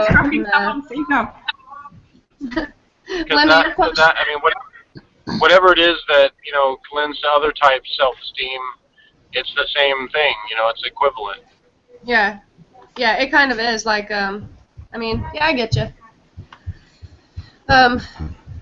Is my mic on? Who else can ask me something? Linda, you were going to ask a question, right? I forgot about it. Well, Sorry. I think it's okay, Jeff. The answer to your previous question was you can't really rely on tests. You can test anything. So it's better to use that as like a hallmark for what you should be looking at. You have to learn it for yourself. So, but Karina, Psych out lane. It's where you recognize yourself, isn't it? Although Dario's keys to cognition test is very interesting because you can look at your strength of each function and then sort of interpret them for yourself. So if you feel, so you can work out, oh, that's why I might have scored as this type. I recommend that too, but I wouldn't just take the test as like proof that you have that strength and that. Oh, no, it's just part of the puzzle. Yep. Yeah, but I want to ask, because Karina knows more about socionics and maybe Scott and of course Ben also. So if you compare to Dario's method for typing, so how does it relate to socionic method? What would you say? Well, that depends on who you ask, but I would say for the most part, people can score on any level. Like say, Scott might have a good answer to this too, but people can score on any level. Say, like Jeff took the test, didn't you, Jeff? Which test? Dario Nardi's test. The function testing you're talking about? Keys to cognition. Keys to cognition. Yeah, I did that. I've actually done that well, didn't you, Jeff? multiple times. You did the Neuro PQ one as well, didn't you? The what? I think it's called Neuro PQ, his paid test, which is sort of like a more advanced version. Yeah, I did that. Okay, so you can score a bunch of different things, but how does it translate to socionics is what you're asking? Yeah, well, I was thinking, well, because Dario, it was really nice. He explained how they help people type themselves before, the EEG thing. So there are several different parts, like it's a sum of several different tools. So it's a process. So there are these certain tests that they can use. Then they self-study. People self-study, so they learn about functions. They learn about temperaments. They learn about also, I think there might be also some brain section kind of. I'll just say something for the audience. So the essential motivators, that's the Kiersey temperament. The interaction styles is whether someone is directive or informing, and if they're expressive and directive, they're like in charge. And the in charge types are ESTJ, ESTP, ENTJ, and ENFJ. Then there's a type which is sort of like the introverted directive type. They are INTJ, ISTJ, ISTP, and INFJ. And then you've got the sort of like the expressive informing types. So sort of like the more informing, more jolly hockey sticks types, and they are ESFJ, ESFP. Wait, stop, Ben. Right. Did you say jolly hockey sticks? Yes, I said jolly hockey sticks. What is that? What does that mean? It means very enthusiastic. I was like, did you turn Canadian on me again? Wait, it's happened before. Yeah, it's happened before because he says tacos. Tacos. That's Illinois. He refuses to say the tacos correctly because he says it makes other British people think he's trying to be upper class. Yes, it's a class system thing, and so. Americans do the same thing. If I were to mimic you, people would just automatically think I were, part of royalty. Yeah. and then we can say that intentional styles is the same as the quadra. So you got these different lenses on different angles on it. So which part am I in? Which one are you in? Yeah. You're this one. If you're INFP, then you're that one. You're jolly hockey sticks. Oh, you mean I'm just gonna say. I'm gonna say that's me from now on. If somebody asks me what my type is, I'm just gonna say jolly hockey from now on. That is hilarious. Trichometrics, that's gotta be me. But yeah, I mean, Linda actually adapted that from David Kiersey. I mean, all of the stuff about the intentional styles is her own, but Which Linda? Me? Linda Barons. Linda Barons. You don't know whether you did or not? No. She's like, I don't remember doing that. You see, It's okay. I forget stuff I do all the time. Huh? You see, you've got directive and expressive. So this is the in-charge types. So you've got ESTP promoter, ESTJ supervisor, ENFJ teacher, and ENTJ field marshal. They're all the in-charge types. Like Linda calls them the in-charge types. I can't remember what Kiersey called them in personology. And then you've got the introverted in-charge, the introverted directive types. You've got ISTP, Yeah. ISTJ. Ben's breaking up on me anyway, so I'm gonna go eat now. But Okay. Nice to talk to you all and see you. Yeah. See you again soon. Enjoy your So- lunch. Nice Yep. to meet you. And Jeff's channel is the SP spouse. Mm. So people know. But what I want to ask, more about the Socionics method because, as Okay. you know, well, at least Ben knows if it's okay because it's related to Yes, this method. okay. Yeah. And then I'll know what slide to put on. Yeah. Yeah, I can talk and you can interpret me. As you know, at least as Ben knows, I have been typed like in several systems, and I've been visually read. I've been typed by World Socionics Society. I've been typed by Viktor Gulenko. I've been typed by other cognitive function-based visual reading systems. I've taken official MBTI 4 times, and I score different type every time. I've done a lot of self-studying. I mean a lot. I've taken these Nardi's these paid tests and his free tests, and you know I've taken all these temperaments, Helen Fisher's, and then Kiersey's, and I mean all kinds of and DISC test. This DISC. And I anything that's there. But can I ask you, if you have taken the personality disorder test, and what you scored in this one? Disorder. Which disorder is closest to you? I guess borderline. Yeah, borderline. That's an ENFP. Borderline or just depression. I don't know.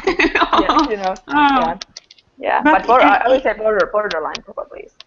Yeah, because I think in personalitytypes.com there's this translations between personality disorders and MBTI styles, and they translate the borderline to ENFP personality type. But you know, it depends on where you go. And yeah. I also have features of Asperger's, like ASD.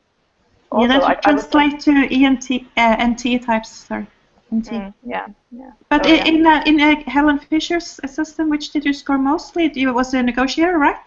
Yeah, it was negotiator. But when I took it, I've taken that in several places. I once even took it from this is chemist.com or match.com. Yeah. So it was a bit different there. The test was a bit different, and there I scored NT. So I scored director. But when I've taken the test that is in the book. Or in the then I always score as an NF or negotiator. Yeah. So but my question is that in socionics, whether because there are these socionists who do like to type people, like that they want to take it where they put more effort to not self-typing but like typing other people. So I'm sort of thinking what is the balance in socionics? Do they encourage people to introspect and self-study, or? Well, there's also financial concerns. All of these people, all of these schools, ultimately they want to sell their services, and they will discredit other schools because they want to show that theirs is the right way. Don't go to them, go to us. So. Where is mine? Wait, I'm a ENFP. Yeah, but I think Hannah, but looking at the the intentional styles, especially, and as luck would have it, the authenticating intentional style is a very good match for the Delta quadra. It's a very good match. It's like there's a lot on FI and TE, and you've said that you do match that authenticating style. I would say, yeah. I would say so. And the ENFJ has the customizing style, and so maybe we can get, because Victor does want to do a hangout. I mean, I would like to do a hangout on SE, and then, but we could do a good quadras hangout in future, especially when Chris is around. As soon as Chris is available, in fact, maybe at a time when Chris is available and Dario isn't, because then he could talk about the intentional styles, and then Victor could talk about the quadras, because he has his own views on the quadras. And Alf told me, so that's blessing Tinash Alfred Sanger. He said that on Victor's website there's a he goes over the founding principles of Socionics, like the classical concepts, and he told me that Victor says that quadras are only like 60% reliable for typing people, because you can have functional accentuation. So people who have stronger functions that make them look a bit like other quadras, or because of cultural things. So but that's a tricky thing. And then when I was listening to Darius, and I was thinking, okay, I'm in my late 30s now, so my brain is already likely developing into some weird direction. So how on earth? I mean, how can I know what is my real preference? I mean, that's the thing. But I think though, as you get older, you might become more like your quadra. The types that you might start to resemble, they're still within the same quadra. Yeah, that's true. Yeah. So for instance, Dario says as he gets older, he's got some more ESFP qualities, but there's still going to be qualities. And as I've gotten older, I become a little bit more ESFJ. But it's so maybe you become a bit more like your quadra, and that's what's shown up in the. I have to say one thing relating to this. Because in his book he says these near duals, near opposite. So, and I think he corrected himself in this hangout also, that he first talked about opposite types, but then he corrected it and said that it's like the activity type. So for him it's ISFP. Yeah. So it's INTJ, from INTJ to ISFP. So it's not actually the dual, it's activity. Yeah, that's right, because he did say opposite type. It's just that he himself, and he said publicly in the Stockholm, did he say his like 5 friends were all ISFP? Yeah, ISFP. And one ESFP, and then ENFPs, but they have lots of friends, so they don't probably have so much time. And in Neuroscience Personality, he's got like a case study on ISFP, and it's like 3 of them, how the 3 of them can be different. And it's like, I was going to ask him, is that type, if we're just like measuring output, is that type, the FISE, one of the most creative types? I would imagine so, even though they're a sensing type. Yeah, but they are the artists, yeah. Yeah, and Kiersey called them the composer. Yeah. And Jeff would say loads of people who are SFPs loads of people who are FISE, people would tend to say, oh, they must be an intuiting type. They just assume that a lot of musicians are that. Yes, I think so. And my mother is, I'm fairly sure she's ISFP, but she does come off as an intuitive type sometimes. She's a visual artist, like painter and art teacher, but I think she has this developed NI kind of thing going on. But I think she's ISFP. I think ISFPs are really cool. I would love to be an ISFP. I have never met an ISFP. Oh, yes, you'd be hardcore. Yeah, I'm not sure that I know any. You would be hardcore, Hannah, if you were an ISFP. Oh, yeah. I would love that. Wow. Hardcore, why? Huh? You would be hardcore. Hardcore ISFP. No stepping back. You would be really forthright. Ben? Yes. It strikes me that you are a very extrovert introvert. Only in this situation, because I'm on my territory. Yeah, because I think it's you're so interested in this thing, and you can talk for hours about it, right? But if it was something you weren't interested in, then you would maybe lose. Yeah, Your extroversion. And Maria mentioned something interesting, that when someone's on the close range, they can look like their supervisee. So maybe an INTP can act a little bit like an ENFP when they're on Victor's system. So NE and FE, so they're auxiliary and their inferior functions. When they're, I don't know, maybe if you went to a convention of mathematicians and you saw INTPs, maybe they might turn into ENFPs, maybe. Yeah. I don't know. Philosophers do. Philosophers can, especially if they drink a little, then they. So first-hand real life experience. So you've actually seen that, Hannah. Then they become like ENFPs. Yeah. Right.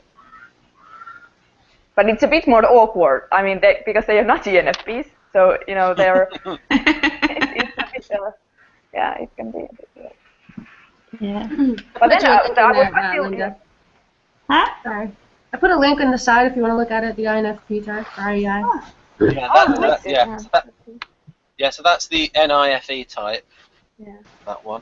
But I still want to ask about, you know, that we have 3 people who are into Socionics. So how have you yourselves settled into type? What was your method? Well, I did. I very much used one of the ones was intertype relations. The massive difference between how I got on between ESFJs and ESFPs, and also the absolute clincher for me was Victor's INTP profile, his TINE profile. But the way he describes a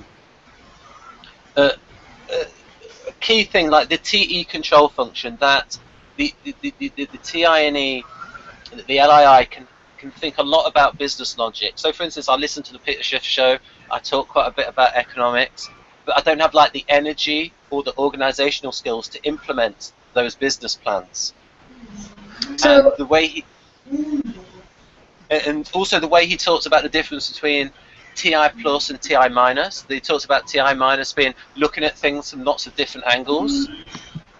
And then when he talks about intuition of alternatives, all of those things, and his profile matched me really well. And you'll know this as well, Karina, because you were there. Didn't David Kiersey Jr. say that he matched that profile as well? And at one point he said, he did. He said perhaps there's something to this model, given he said something about Victor, given his ability to really capture the type. I think that's what he said. Really capture the type in the profile. I think, Ben, you're clearly an INTP, and I think in Socionics, some people are very clearly that type, and other people are it's less obvious. So in Ben's case, it should have been kind of easy, huh, Ben? For you to settle on. Karina, how have you? What has been your method? I haven't settled on a type. Artisan. I've settled on Gamma. Like I'm part of the Gamma quadra, and I'm happy with that. I'm a SF. Sometimes I'm introverted, sometimes I'm extroverted. So we have that. And like, I don't really care which type I am. I mean, Karina is such an SP in the videos, like, because she talks about things like mud wrestling and all the extroverted sensing things, construction, martial arts, all these sorts of things. And it very much amused me just how artisan Karina is. And all of these. Yeah, I'm most definitely an SFP in that theory. That is amazing. So in Socionics, I'm obviously, you guys have heard of clubs in Socionics, right? So the SFs, the world is like about people. For NTs, it's about information. For STs, it's about manipulating physical things, and for NFs, it's about idealism. Karina, you know how you're like very much Gamma Quadra. This is the Behrens equivalent of the Gamma Quadra. Okay, applies observation. Workable data, absorb experiences, persuasive filter, data utilization.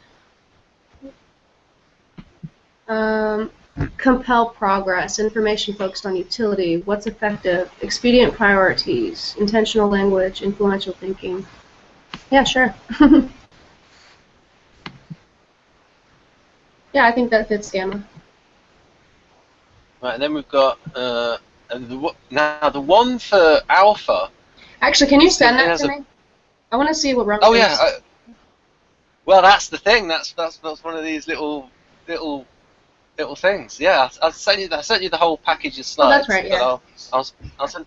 But this one's more weighted towards NTP. But it would be interesting to see how SFJ as SIFE and FESI fit this as well. Because Behrens herself is TINE. Well, you know, I know some ESFJs who are, what is it called?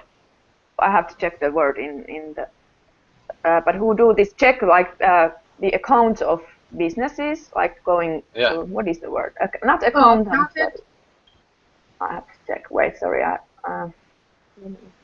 So they are very good at checking inaccuracies in the data, like observing. Wait, just a moment. There's a word for it, and the word is. One of my favorite things about typology is when the theory matches real life. Auditor. I love that. Auditor, okay. Auditor, yeah, you know, the people who are like looking for mistakes. Mm-hmm. Yes. So I think supervisors or yeah, like they go through supervision accounts of like an accountant, but who is doing the audits. He has to audit that. Auditing, they check. Yeah. Yeah. They're rule enforcers in a way.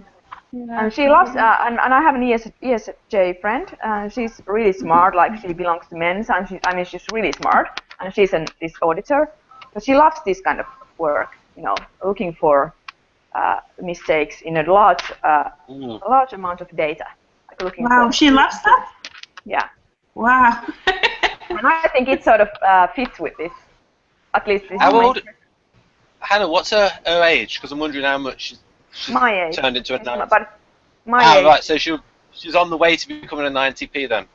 Or, yeah, but she's young. Yeah, but she studied already in her 20s. She's always loved it. Ooh. She loves economics. Wow. I don't understand that. But she's very down to she's very down to earth. She's not an NTP. She's not. She's an ESFJ. Yep. Yeah, I mean, I think this is true about, but you see, there's a lot of ESFJs out there who are not. I mean, I can see it's true for the intelligent, the academic ESFJs, but there's a lot of ESFJs out there who are not. Like a miniature INTP, if you know what I'm saying. Yeah. And it's hard to. So my mom is an ESE or ESFJ, and she's not. How to say this? She's not necessarily the most educated, but she's also not stupid. You know what I mean? Yeah. She's also like very interested in new ideas and very interested in whatever rules or whatever. Whatever TI is to you guys. What is TI to you guys? Oh gosh. Well, I did a massive slide. It's okay. Looking at your sides of the story at the same time, right? Or looking at the. Yeah, that's one view of it. Or several views, not just eating what you get, but okay. You know, not just accepting things, but actually thinking them through critically. Yeah. Does this make sense? Does it not? It's like looking at little details of information, right? Yeah. Right. Okay. So this is like we did this in the Victor Charges hangout. So that's Victor on TI. Okay. Is it clear enough? Yeah. I couldn't see that. Sorry. Oh yeah. If you click on my square. So the LSI ISTP he builds a succeed structure. You will consider. Yeah, so they're more rigid. In LSI, it's really strange because if something doesn't work in their system, like they won't, because of the TE ignoring, they won't consider better ways of doing it, or they won't consider utility. In many ways, they won't consider utility. They'll just consider.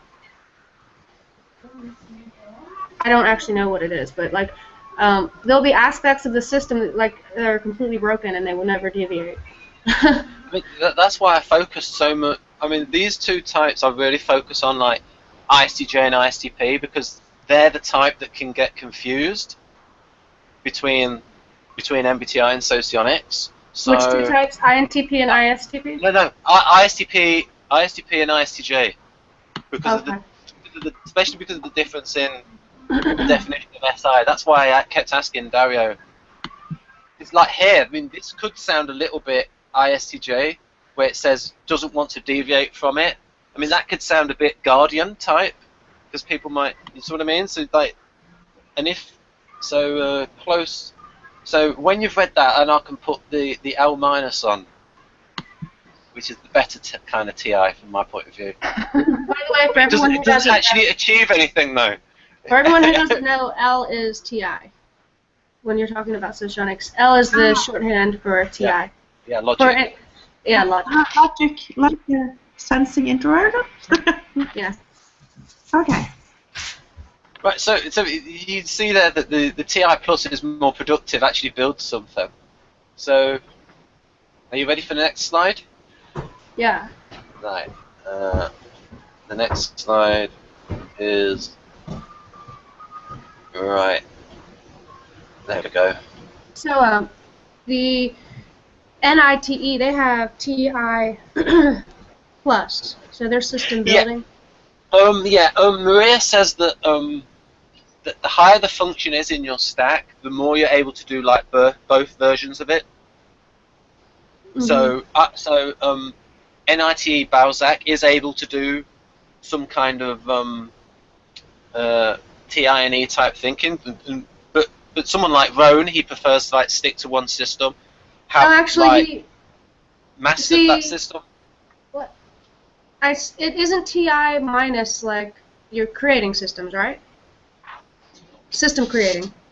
You see, I think Roan's a good example. Like he's got this one system that he's like nuanced a lot, and he's like the way he sees quadras, and he has like built his own system.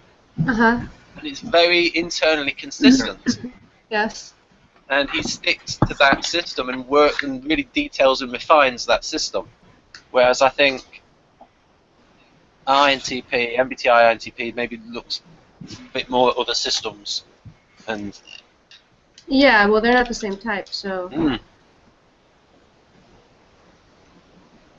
But Dario said that he has learnt how to use, because he said he's been surrounded by a lot of INTPs. So, for instance, he's known Linda Behrens over 20 years, and when he did his PhD, so he's learnt that kind of thinking of.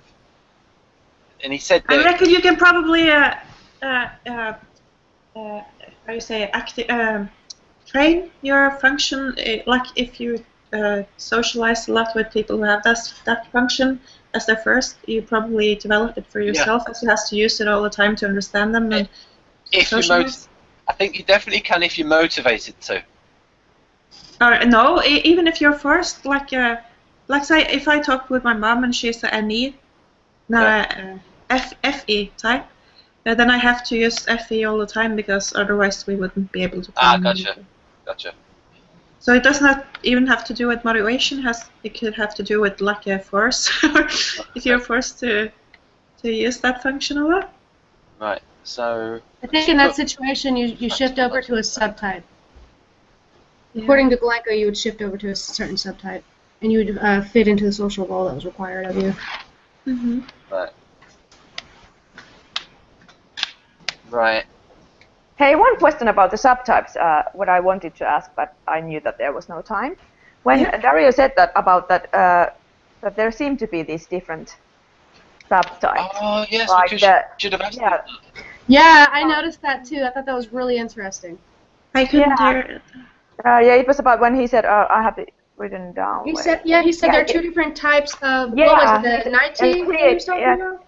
Yeah, he said a creative and technical subtype for I don't know. He didn't actually use subtype, but he said there are two different kinds. One is more focused on this, and the other is more focused. We should have asked him to go into that. Yeah, and I was thinking, I immediately started thinking about this Gulenko's, this DCNH. Yeah, you actually asked a question about it. Yeah, I asked about it, but I didn't say it. I knew the time was. Did Dario say that he became more creative when he moved more towards his dual type? And then he talked about... Yeah, he used the whole pattern, this, what do you call it, starburst pattern? Something like that? Yeah. If you move to your dual. When I'm doing these hangouts, I don't really concentrate on what he's saying. I'm thinking about other things. You think about comparing a whole bunch of different stuff together. Yeah, and think about when to get questions in, when to put which slide on, because I'm knowing that I can watch it later on. Yeah. Yeah, I noticed I have this. I have, you know, as you saw, I had lots of questions, but I don't want to interrupt, so Yeah. and that's why I wanted to write them. That was good, especially when I was trying to pick my moments. Yeah, but I mean, because this is really a huge chance for me to be in the same hangout as Dario, because he's my favorite typologist, you know, and it was really cool to get to ask something from him. Having to do 20-odd hangouts with me beforehand was worth it. yeah. I paid that price willingly. No, it has been fun, and you know, I wouldn't know like any of this without Ben teaching me. So you know, this has been really cool for me. Hey Ben, you know? Sorry. You know how I know I'm a gamma? I have like 35 people blocked in Facebook. Wow. How many of those are Stephen and his fake profiles? At least 4. Four. You guys, who is Ruben McNew? Isn't that the guy that used to own 16 types at one point? Yeah. Okay. Yeah, this guy started a huge. That's what people told me. Oh yeah. Well, he thought me and him were arguing, and he thought like, don't play games. He said, I used to own 16 types. I was like, so? What does that have to do with it? And then he blocked me, and then he unblocked me, and he posted on my post, and I'm like, whoa, this ain't fair. You blocked me. I'm blocking you. Yeah. That's what he does sometimes. He posts something and then he blocks a person so they can't reply. And I hate that. Why does he do that? Right. Because he's an asshole. Oops, we're live. Sorry. What's his type? Huh? What's his type? ILE. I believe ILE. What was that? My he wrist? says LSE though. ENTP. Okay. Oh, he says it's LSE? ESTJ. Yeah, he says LSE, but a lot of people think ILE rather. Yeah. Okay. I think I would consider LII as well. INTP. Right, so we can. This is what Victor says. No. This is what Victor says about NE, and then I can ask Scott some questions. So what do you think? What do people? Is that clear enough? On the Where exactly right are we side? looking? It's just all the stuff there, all that discussion on NE, on the difference between NE plus and NE minus. Okay. Can you make it a little bit bigger? Okay, I'll do the first half. Okay. Right. Okay, so NE minus. Ben is a good example of intuition of alternatives because he keeps suggesting different versions and never stops. Yeah, that's typical. It's funny. Yeah, that's what I say about. He always puts these digs in. He's got a little dig in there. It's traditional socionics. Well, you know, this is a good example of how the duals have the same charges because the ESC, the ESFJ, and the INTP both compulsively add new information to look at. Which I think is funny. Like that's one way that I think the INTP and the ESFJ are a lot alike. I find it funny how these people with these big names, they put these little digs in. Right, so he's got that chip on his shoulder about traditional socionics. They saw the system, they liked it. What is a chip on the shoulder? I love it that you need explanation on that. Ben, go ahead. Yeah, sorry, I'm Norwegian. No, it's cool. So it's like, somebody like who got mad at you for something, and then like you walk around being pissed off about it for the rest of your life. Yeah. Like you have an attitude. Yeah. Because Victor always wants to, like I said, new systems, new ideas, and people will criticise him for always changing things. Why does he keep changing this? And it's like Linda Berens has changed. Like she called it cognitive styles, and now she calls it intentional styles. David Kiersey changed term, changed names. Yeah, always why not? looking for the better name. Yeah, I mean, why not? Yeah, that's how science works. I mean, Yeah. it's progress. It's a progress. But he actually brings it up quite a lot. Like all traditional socionics, they saw the system, they liked it. They're not looking for anything else. They just stick to that. Again, having a go at ENTPers. Oh God. And then Everyone hates their mirror. Like they'll have an experience with their mirror type, and then it just. Like, Oh yeah. They're doing everything wrong. They're doing everything backwards. Yeah, it's funny, but I love. Well, I still think I'm INFP in MBTI, and I love ENFPs. They are really good for my mental health. That's interesting. Yeah, they are like the sun to my storm, whatever, you know. I think it's just with INTPs and ENTPs, they get a bit. What if, Hannah, what if they're actually ENFJs and you're an ENFJ also, and you guys get along really well because you're the same type? Then I should be beta, I don't know. Yeah. I have hard time giving up my FI. Oh. I don't know, maybe I mean, it's possible, of course. I keep an open mind. Can you explain which, if do you have a low or high on any of the, you know, like feeling, intuition, introversion, and perceiving, or judging scales? Do you have any one of those that are a particular high or particular low? It depends. Well, it depends on the scale or test I'm using or the system I'm using. So. But if you take the Myers-Briggs, for example. Myers-Briggs, there I don't have. Well, if I take the real MBTI, like the official MBTI, I always score as an extrovert, so as an E-type. Always. Okay. Yeah, so I don't score as an introvert. Same as me. Yeah, and I score high in intuitive also, but. Yeah, I'm in the middle. This is where the theory might break down a bit, depending on because ENFJ is a right spinning type, and INFP, FIN is also a right spinning type. But Hannah, you might do that top paragraph where it says, you know, juggling several systems, comparing them, and consider them facets of a huge Uber system. If I had more experience with that type, I would try to help you out with that, but I don't. You mean ENFJ? Yeah. I don't. Yeah. The problem is I don't really know ENFJs, especially. I know. Sorry. No, you say. I have a lot of experience with ENFJs, but not INFPs. Ah, okay. Oh, sorry. Yeah, I thought. Yeah, I don't have. I know INFPs. Do you? And ENFPs. I think. I think so. Or, yeah. I mean, I think that's true for like if you're telling the difference between an INTP and INTJ, like, you know, TINE is, you know, they do that thing, juggling different systems and see them as different facets of some huge Uber system. I really like to do that myself as an INFP. ENFP.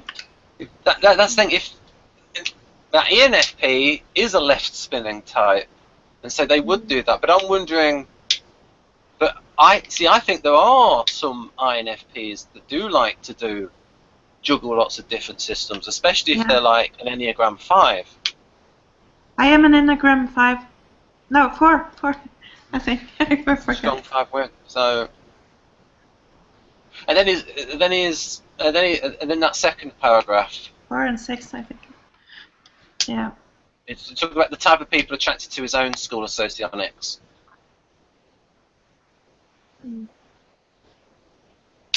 Oh God! And then that reminds me of someone.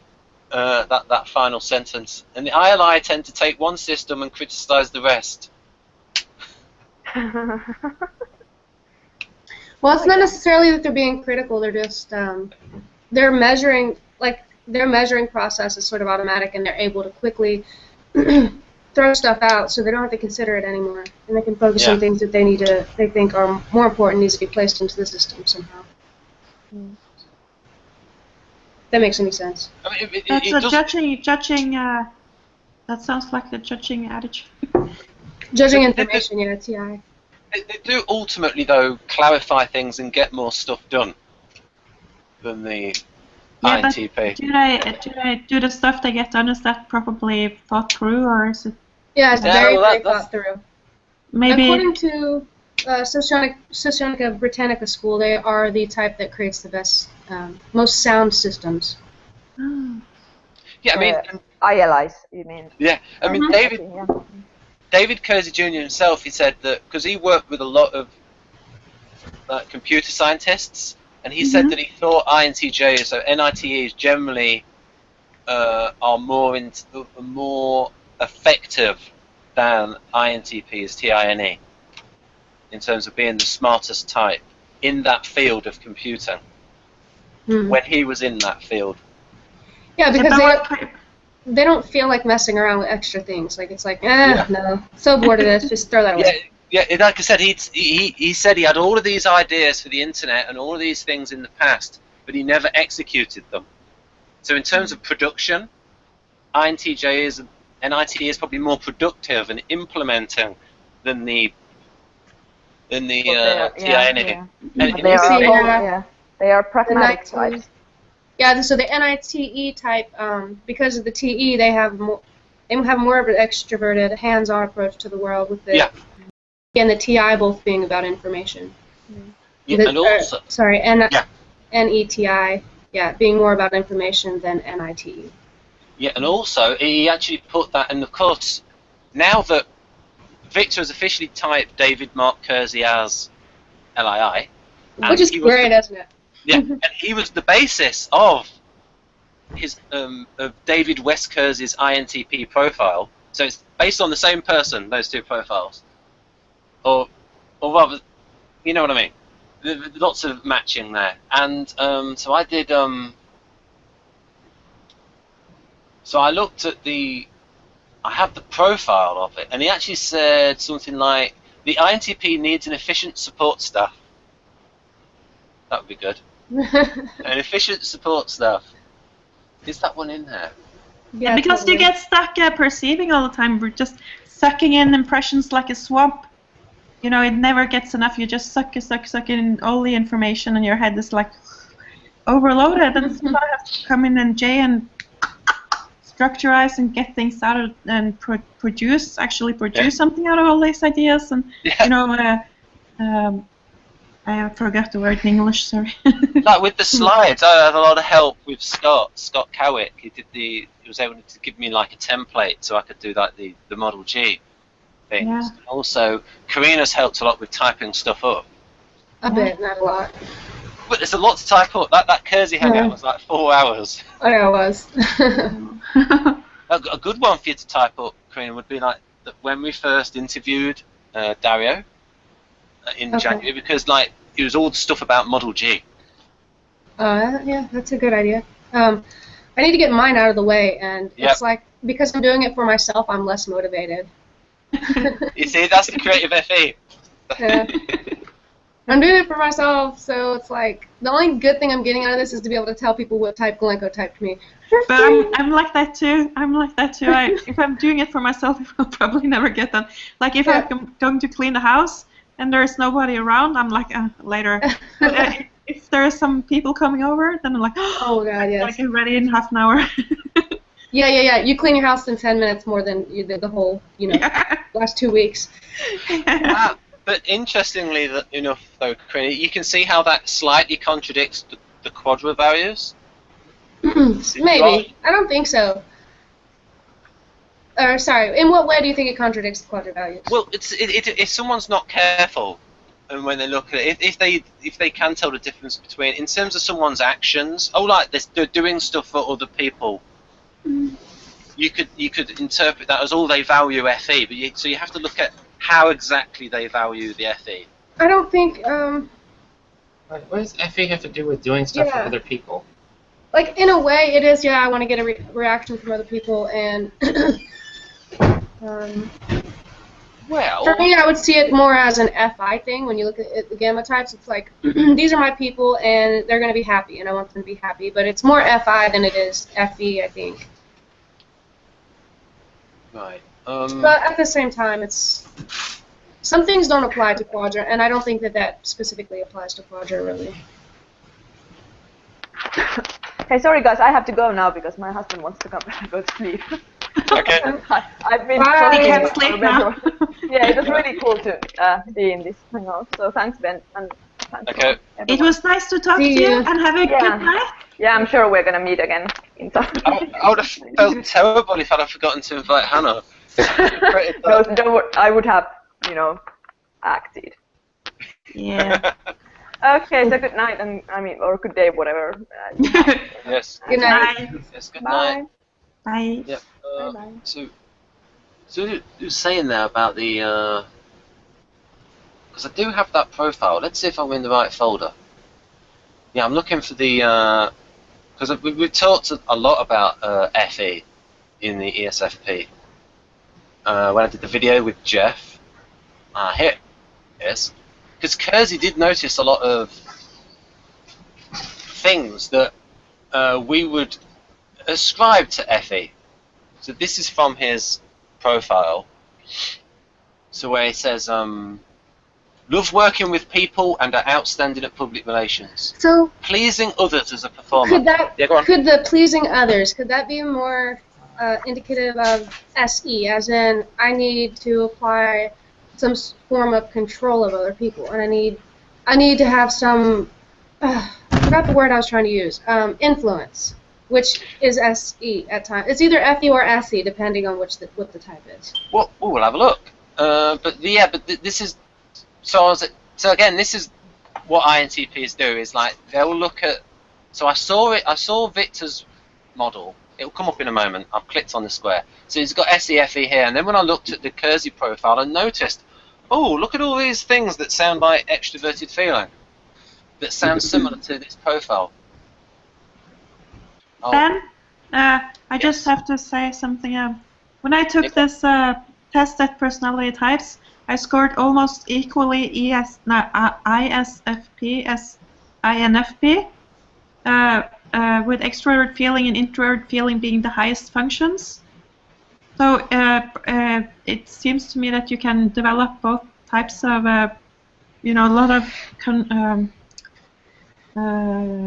functions, even though you're particularly one type more than the other one is slightly behind, so to speak. Does that make sense at all? Sorry, what was it a type between? Well, that could mean that you have FE as your creative and FI as your demonstrative, so they would be the same. Well, they're almost similar. Like if you take which functions that scores highest, the 8 ones. This first and second one is first the introvert feeling, and then extrovert feeling as the second highest, and then on the third you have introvert sensing and extrovert sensing as fourth. Thinking. Intuition. Yeah, I think you can have strong. So the Model A ignoring function can be quite strong. I suppose it comes to a head when there's like a clash situation. Like if it's a situation between staying true to yourself versus the social atmosphere, and it's when those two things clash that the FI will have a veto. Yeah, it's in my Facebook. This picture. It's even in the Wikisocion profile for FISE, where it says. Yeah, go on, Scott. Sorry. Didn't she say the two types are introverted types with creative FI? That initially she said she was between two types. Didn't she say INFP and ISFP? Yeah, in the test, the Myers-Briggs test, I scored ENFP and INFP. And in the personality we're talking test, about Myers-Briggs now. Okay. Yeah. we're talking about ISFJ and INFJ. There are two different. Sorry. Okay. Can you use 3-letter codes? The kindreds, the FI DOMs, the two FI DOMs, FINE and FISE. Oh, ESI, right. yeah. Okay, yes, You see, right. function codes. People understand straight away if you use the function code. There we go. Well, that FISE, FINE works too, yes, but I can't keep track of the PJ thing and the 3-letter things, and I don't know. I hate the 3 letters. I really do. Well, I'm used to the 3-letter ones, so when I hear people using the 4-letter ones, I have to think, okay, is that MBTI or is that Socionics, and then which one? I don't know. Well, so yeah, Karina, you're asking about FA. Sorry to interrupt you guys. That's okay. No, so you're fine. So this is, but yeah, but in general, FI DOMs. Oh, here's an interesting case. Hannah, who I do think is probably FINE, she says that she's read a lot of books on etiquette and manners. That sounds like TI to me.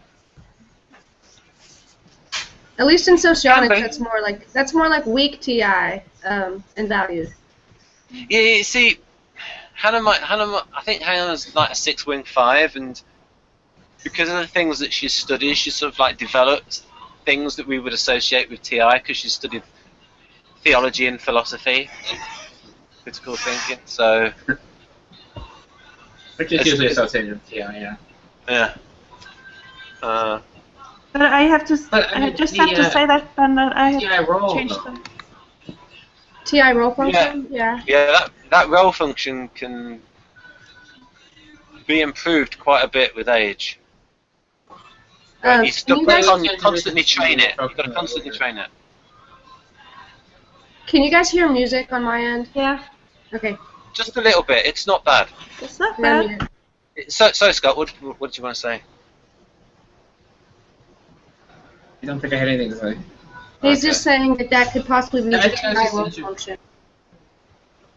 Right, she was saying TI valued and weak, but it seems like that could be TI role also, where you feel compelled to learn, details of something like etiquette, maybe. Yeah. I think it depends on the level of interest, to be honest. I think somebody with TI role would just be more naturally aware of that, and then like weak but valued TI would be like, oh, this is confusing. How do I learn this? Or then they'd be very, very. I guess both types would be really strict about it. That's weak devalued, though, right? We're talking about with TI role. In the case of IEIs, SEIs, ESE, and EIE. They can be very touchy about the way social etiquette things are. Not necessarily all social etiquette, but the specific types of social etiquette. I suppose it also depends how much sense the social etiquette makes. If it just seems arbitrary, but if it actually seems, oh, that's logical, I think I'll stick to that. Yeah, that's definitely true, because I tend to behave very different around different kind of people. Like, if I'm in a formal setting, I would never have been sitting like this on the sofa. But when I'm talking with you guys, I feel more relaxed. But it all depends on the context or the situation you're in. Yeah. Are you in school? Are you at the police station? Yeah. Are you in a Hells Angels environment? Yeah. Maria talks about this as she talks about them as shifts, where types can have behaviour that looks like other types. So at the moment, I might have shifted a little bit towards the NFP because of the environment, especially like the introduction I did. Yeah. The big N. And so yeah, you can have, and then we did, and I think Karina was in the hangout where I sort of like floated the idea that a type can disintegrate towards a sort of like an anti-version of their supervisor. Yeah. If they have to. I mean, hopefully, I think if Victor really did develop a mental health scale the way that Enneagram has, then you really have something to sell in terms of self-improvement. Because a lot of people into typology, that's what they want. They want self-development. Yeah, like, of course. Now I know my type. It's like, now I know my type, then what? Yeah, because I try to exercise my SE, So I went down to the gym and did a lot of dancing and bodybuilding and stuff like that. And what happens was I started to think faster. I responded very much quicker than I used to. And I became more observant of the details around me, not just things in my head. I actually started living in the outside world, so to speak. Right. So it does. That makes sense to me. Yeah. Yeah, it does work. Definitely does work. You just have to try to exercise those functions, I reckon. And also, when you go to cognitive therapy, have any one of you tried that? Behavioral cognitive therapy, then you have to use your thinking functions over your feelings. For example, if you have a problem like I don't want to go to school today, right? What happens is it hits the emotional part of yourself, and you have to think critically about that thought, like or try to find different solutions, and that's the whole therapy process, to actually think about your feelings. And when you think about your feelings will change. So that does something to your. I have no idea what that is about. It's called CBT, cognitive therapy, cognitive behavioral therapy, and it has to do with thinking critically about your emotions, so your negative emotions, so that you can see some new solutions. And if maybe you have thought wrong and that led to a sad feeling, change your thinking patterns. So I reckon it's kind of difficult to explain. Scott, what do you think of what Dario said in relation to socionics? I don't remember what he said. Well, just generally, did you think? I mean, are you one of these people who thinks that that just applies to MBTI, or do you think that any of what he says is relevant to socionics? Well, I think there's overlap, but there's it's common for types to be essentially the parallel people to be in the parallel types, but there's also a lot of exceptions, and some types that I think are, particularly problematic, and in terms of comparison between the system, or groups of people that don't fit what do you well think? in both systems into the same type.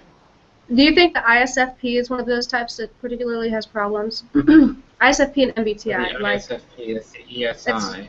yeah. I really don't know much about the ISFP in MBTI, so I really can't say much about that. I was just curious. Well, that type specifically doesn't really, if you read the profile, it doesn't necessarily look like a type that could transfer over. It's a type that many different types could fit into, in my opinion. I just wanted to see if you had any experience with that. What would the behavior be? ILI is problematic. ILI, I agree with that, yeah. You get a lot of ISTJ, LSI. Yeah, a lot of people come Socionics as an LSI, but in MBTI they think they're INTJ. Yeah, there's almost like a progression where ENTJs turn out to be beta, I think. INTJs might turn out to be LIEs a lot of times if they're motivated types. So there's that going on there. And I think there's other types that could wind up. I think there's some confusion in terms of LII and ILI also. Yes, I think it's almost an even distribution.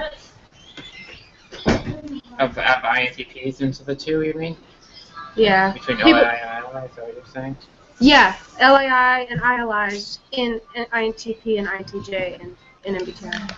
But Karina, why would you think that an even distribution there? Yeah. Meaning an even distribution of both of those types in, both of... Sorry, somebody just walked in with, loud music on. It's okay. I didn't mean to interrupt you either. I meant, just to throw a random number out there, 50% of the people in INTP MBTIs are ILIs and 50% of them are LIIs, is what I meant to say. But I think if you look at the profiles carefully and you know temperament, then you can see the difference between. So, for instance, I'm going to bring up a graphic of the Wikisocion ESI profile, and I analysed it carefully, and I did the SEI as well, and specifically I I was asking about, and the two types I think can be, that's why I asked about ISTJ, ISTP with Dario is, but I'll bring that up. Some of it is due to mistyping, but I think often Yeah. it's because the two systems were not created by the same people. And they're Yeah, but only... so, Well, there's fundamental differences. yeah, go on. You know, in terms of the way things like the concepts of TI and TE are very different in the way they're typically discussed in MBTI versus the way they're discussed in Socionics. And I think that's, you know... Yeah, I suppose we can sort of narrow it down to compatibility between Victor and Dario, rather than, because that's sort of where we are at the moment. Well, I don't know how Dario how he defines all his individual functions. That's, well, they are in the book. I've got a table of them. I haven't written the book.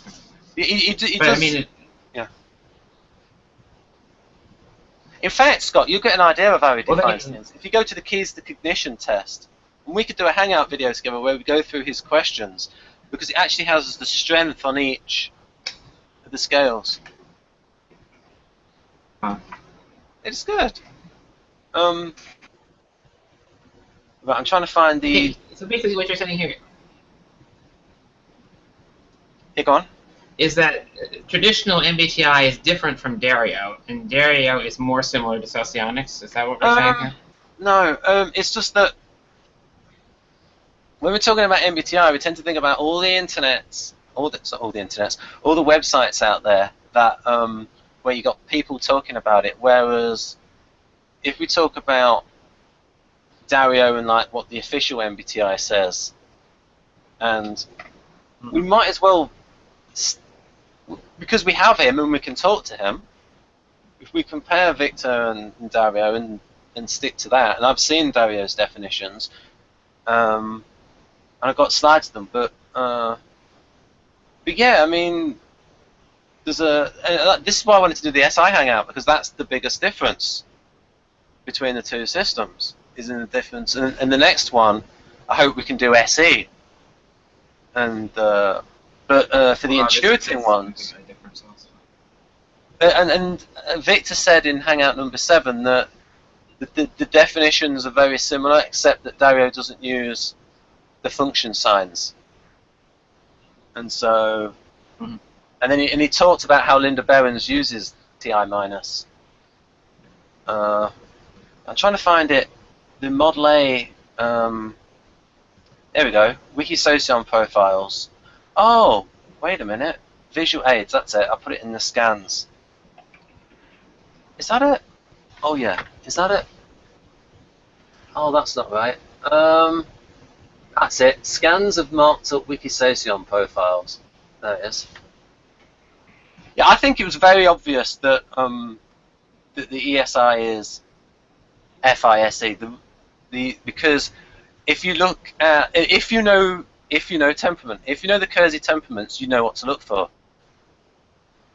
The defining features of artisans, then you know to look for impulsiveness. And impulsiveness is mentioned so many times in this ESI profile. And that would be how Dario defines FI. Choose and stick to what you believe is congruent with your personal identity. And then he's got for SE, take tangible action relevant to the moment and current context. And then there's bits that relate to that in this Wikisocion profile. There's bits that relate to that. So where are we? Personal loyalty and integrity. Well, okay, what about action? We're going to look for action now. There we go. However, this leads to the occasional impulsiveness leading to actions that the ESI later regrets. I'll look for more stuff on action. And then we've got mention loyalties of others, emphasis on loyalty. Right, more on the action. What we got here?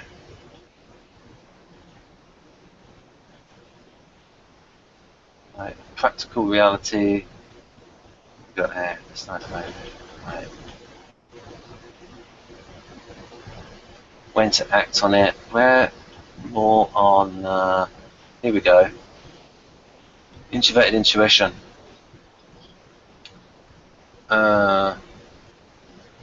Impulsive. But this one, they're sort of battling against their nature. Keen to avoid being too impulsive, taking actions that relate to regret, worried about sometimes acting impulsively. Here we go, here's a key one. But such considerations are often overruled by their inclination to take action before it's too late. So all of those things, people who know temperament, Kiersey temperament, would say, well, that sounds like the SP temperament. And especially if you're just trying to decide, oh, does this sound like ISFJ or ISFP? Then you'd say, oh, that's ISFP because ISFP is an artisan. That sounds to me like it's related to the prefrontal cortex of the brain, which is the frontal lobe there.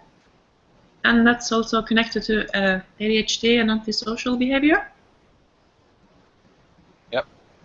And then this, by comparison, this is the SEI. And here the definition of SI is quite different because it's about bodily harmony. And then we've got here, though, extensively plan his future. Well, SPs don't extensively plan. But the killer stuff in terms of, like if you're trying to work out, if someone's going through this, is this ISFJ or ISFP, is in this next slide, is when they talk about, well, here, long-term plans are often perceived as just as real as the surrounding world for the SEI. This can get the SEI into trouble when things don't work out as planned, leaving the SEI bewildered as to how things turned out how they did. So they very much are overstructured, the way rigid thinking, the way, so that's more guardian than it is artisan. Why? What else? Why would that be? Because artisans leave the options open, like to take action in the now. They're SPs. Yeah, the SP artisans, they like to take action. Yeah, that's the. Yeah, it's the SE temperament. Is they don't want to be. I mean, I've talked to Jeff about this a lot. Is they don't want to be tied down with, even if it's things they want to do. They don't want to be like. They don't even want their fun planned. Like if you're trying to get Jeff into a hangout, it's better to actually just send him the link and not tell him about it, and then he'll join on the spur of the moment. Yeah, but I reckon that's the perceiver trait. I think that comes from all perceivers, doesn't it?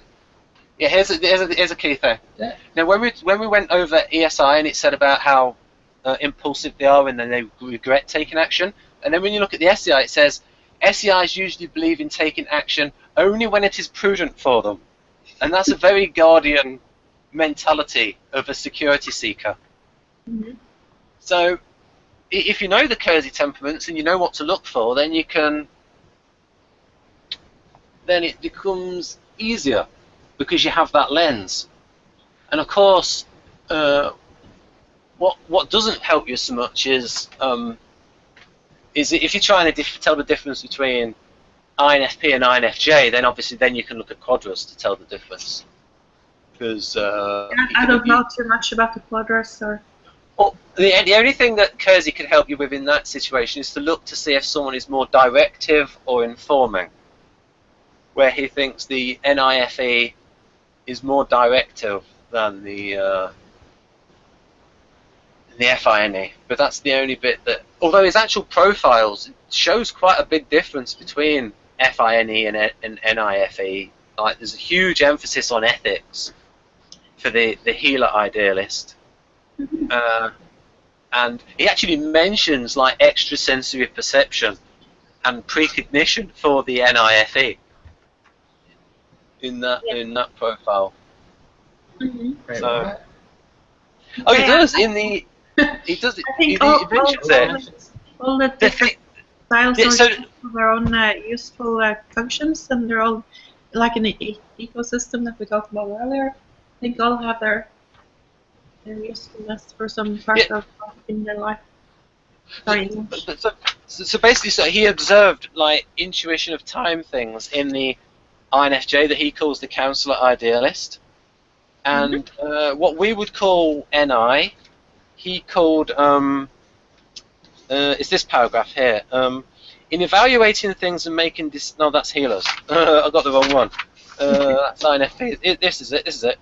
Furthermore, the counsellor is most likely of all the types to demonstrate an ability to understand psychic phenomena.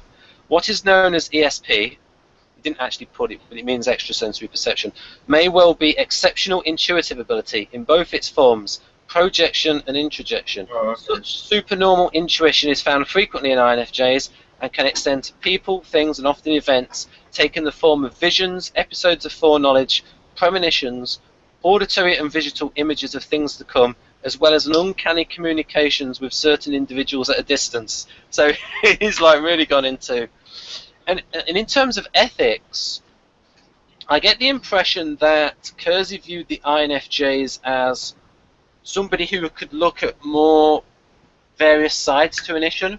So for instance, he put here, and I got this with I've been interviewing, and actually the video's been doing quite well, Anthony Rodriguez.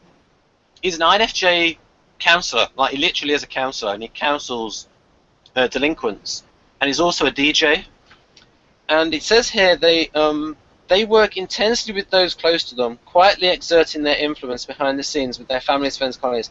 These seclusive and friendly people are complicated themselves, and so can understand and deal with complex ethical issues with deeply troubled individuals. So I get the impression, and in this counsellor idealist profile, there's not that much about ethics in terms Which of... type are we talking about? This is so Kiersey's version of the INFJ, and so it gives the impression of INFJs in general aren't as moralistic, but then we go to the INFP profile, he mentions ethics all the while, and he actually criticizes their logic, their thinking ability. So I'll bring that up. Yeah. Of course. Yeah, and it's like what TI users say about, it's like what EJOND says about INFPs all the while, the fact that they can't use TI. And it's like, and I wonder if David Kiersey did it because of for a political reason, because he was an Austrian. I mean, a believer in Austrian school economics, because David Mark Kiersey, his son, said that he and his father would talk about it a lot. I'm just wondering why he would actually put in his profile that INFPs make logical mistakes when they argue. Because they do. Well, say that, Ben, you have a, like if you're gonna, it depends on how you view the situation, right? If you have an employee that has been behaving badly and they come 15 minutes too late to your appointment, and yeah, of course, the objective, logical thinker would say, no, you can't come to work 15 minutes too late because it's not fair for the other persons, and they would fire them because it would affect the other people's working situation, right? Because they had to take over the work for this person who didn't show up. But wait, the INFP, if they were a boss, then they would consider this person's feelings a lot, and they would say, okay, it wasn't your fault that you came too late, it was the bus's fault, the bus driver, and you should be given another chance, because you know, from the subjective point of view, it would still be an ethical thing. They have it; it's not their fault. No. You understand what I mean? Well, I understand. I mean, I would ask for the reason, but what actually really happens these days is, if someone does arrive late, they get marked up, and that report has to be written, and it has to happen many times because they know they could get sued for unfair dismissal. There has to be this paper trail where they can say, hey, we wrote this person up many times, but they were late over 10 times, all this kind of stuff, because you have to show that they were dismissed for cause. Mm-hmm. People don't always follow the rules. Yeah. But yeah, I mean, also, employers are not looking to fire people because they have to employ new people and train them, and a lot of people don't work out. So it's not like employers are looking to sack people at the first opportunity. It depends on which opportunities they have. Like if they have 150 appliers for that job, Yeah. it would be Like much some places. finding Some new places. Sorry, I didn't mean to talk over you. My bad. No, I do that too much. me too. Some places rely on low retention to save money. Yeah.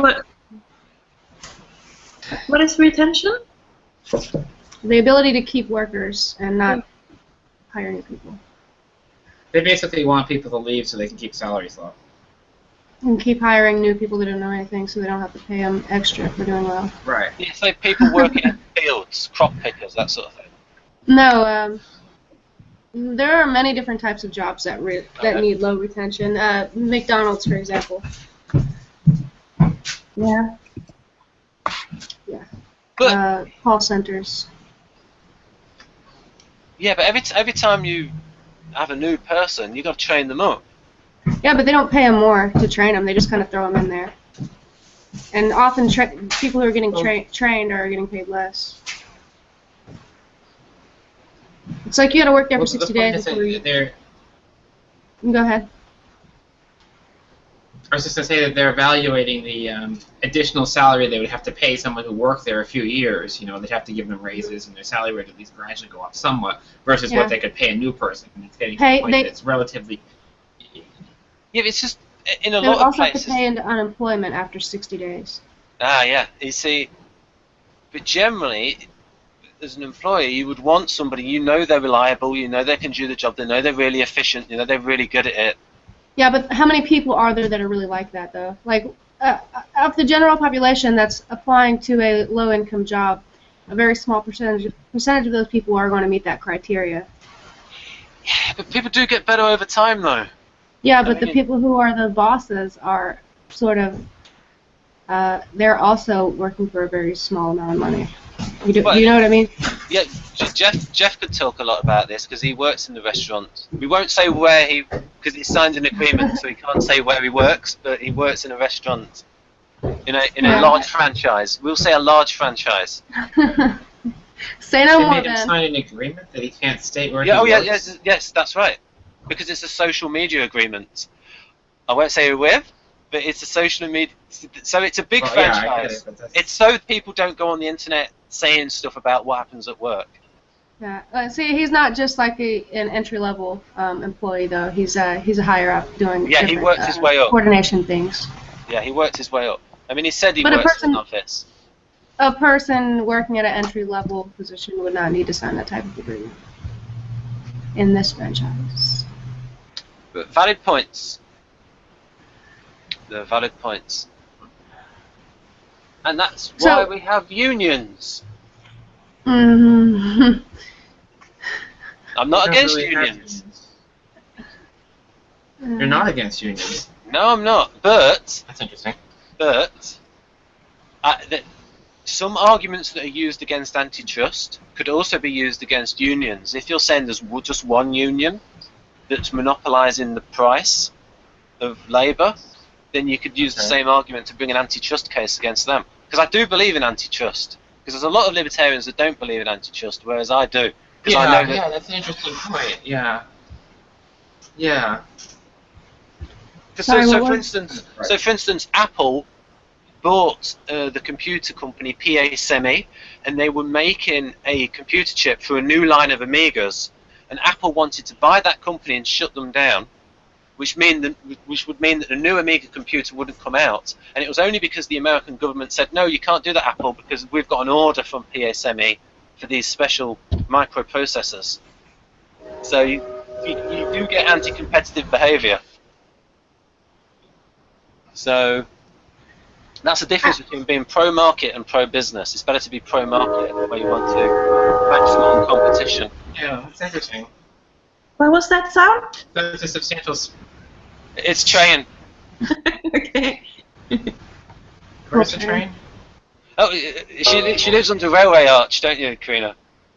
No, I don't. Karina, yeah. It sounds Scott, like it. You and I met in New York, Scott. Oh, who is in New York? Are you? Yeah, Yeah, do you remember? Socionics meetup. Yeah. Yeah, yeah. Okay. No, Does the train there was just to some- get there, or is that? no, no, Ben, I don't live under a I just said it sounds like that. You're not a hobbit. You don't live under an arch or something. We can say that I do from now on if you want. But it does sound like that though. I don't know. But she gets that through the night as well. Even in the middle of the night, gets the train going Yeah. by. I don't know how to sleep. And Much louder at night. is it really bad with the children? Not really, no. Nobody really pays that much attention. Right, good. I can imagine But, yeah. certain time. Oh, Scott. Karina has a family member who looks exactly like Jack, don't you? Yes. Exactly. His name is Spencer, and personality? he is... No, not really. I think he's an ESFP, but I've considered ENTP. It's hard to tell. He's got a lot of behavioral nuances. Oh, it's funny. How old is he? How old is Spencer? He's 9 years old. Oh. Yeah. Yeah. Well, I'm not comfortable calling people out. Okay. Yeah, but the brain is still under development when you're that young, so. I think A lot of from personality. from womb to around 6 years old, really, is the majority of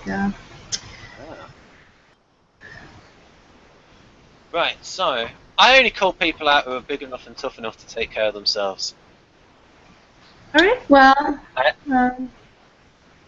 okay, fair enough then. You do that, okay? I'll just sit here and watch. Yeah, okay. Only the people who are big enough and tough enough to take care of themselves. They can take care of Right, themselves. yeah, Yeah. who defend themselves. Okay. Oh, well, we won't go into it.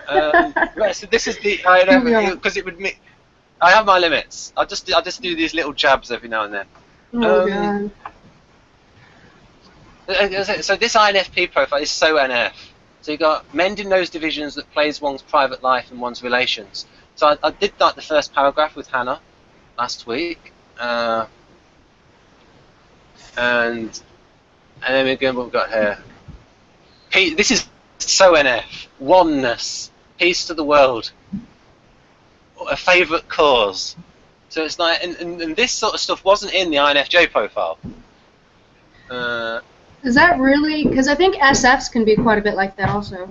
Yeah, I reckon. Yeah, I forgot the F. Yeah, I've had a look at that. They're very kind as well. Exploring nature. We've got. Definitely exploring nature. Yeah, that one I can definitely. Yeah, and Yes. this is something which is not in the INFJ profile. Profound sense of idealism, strong personal morality, conceive of the world as an ethical, honourable place. Fancy-filled child, and then but the bit I was meaning to show was all the stuff where he had to go at their logic. Right, this is something interesting. It says that other types shrug off parental expectations that do not fit them, but not the INFP. Oh, And that yeah. might We're definitely opposite against our parents. We're really extremely in opposition to our parents at times, especially in the teens. I suppose it depends on the circumstances and the culture. Our types may shrug off parental expectations. Yeah, but we're definitely opposed to it. I don't know. Yeah, like I said, it says they hide them. I suppose if you've got like FISE, they're going to be more rebellious. It depends. I mean, it's all about culture. When I was 15. That's not right at all. In my case, that's not right at all. Yeah. It's very oppositional. Well, yeah. I mean, remember David Kiersey? He died at about 93, 2 years ago. So a lot of the things that touch on society are a bit dated. Yeah, but maybe when we grow up, it's more easy to get along with parents. But in the teens, I moved from home when I was 16. But I think that has to do with ADHD, though. So maybe if an INFP I mean, you might be an ENFP. I am more... in between INFP. Yeah. But still, I think the age has a lot to do with it. and also ADHD might have to do with it. Because I was very much in opposition to my parents. I prefer type with SE for you, Linda. I prefer SE for a type for you anyway, like IEI or INFP and Socionics, INFJ and MBTI seems more true of you. Well, I think it might be that the ADHD might make Linda seem more ENFP and more EP temperament, and the EP temperament is a little bit more assertive than the general. Anyhow, so right again, Mole. Right, symbols. What have we got here? Ah, this is when he criticises their logic. Right, they show a tendency to take deliberate liberties with logic, believing as they do, and unlike the rationals, that logic is something optional. They may also. This is for FINE. Okay. They may also at times assume an unwarranted familiarity with a certain subject matter, believing So in their. We shouldn't use logic then. You just cut off the. Well, like I said, I just wondered if this was a little bit of bias there, and then we have they have difficulty thinking in conditional if-then terms. They tend to see things as either black or white, and can be impatient with contingency. Well, it says can. I mean, it's talking about in general. Yeah, but it depends on your age, because you tend to develop your reflective sides as you grow, don't you? Yeah, I mean, I think if you see a lot of INFPs in the MBTI groups. I have always got the compliment from people that I was reflective, whatever that means. It was means you're an introvert. Yeah, okay, but then it does say things like they're adaptable, welcome new ideas, have a natural interest in scholarly activities, gain necessary training for professional work. So it does say the positive things as well.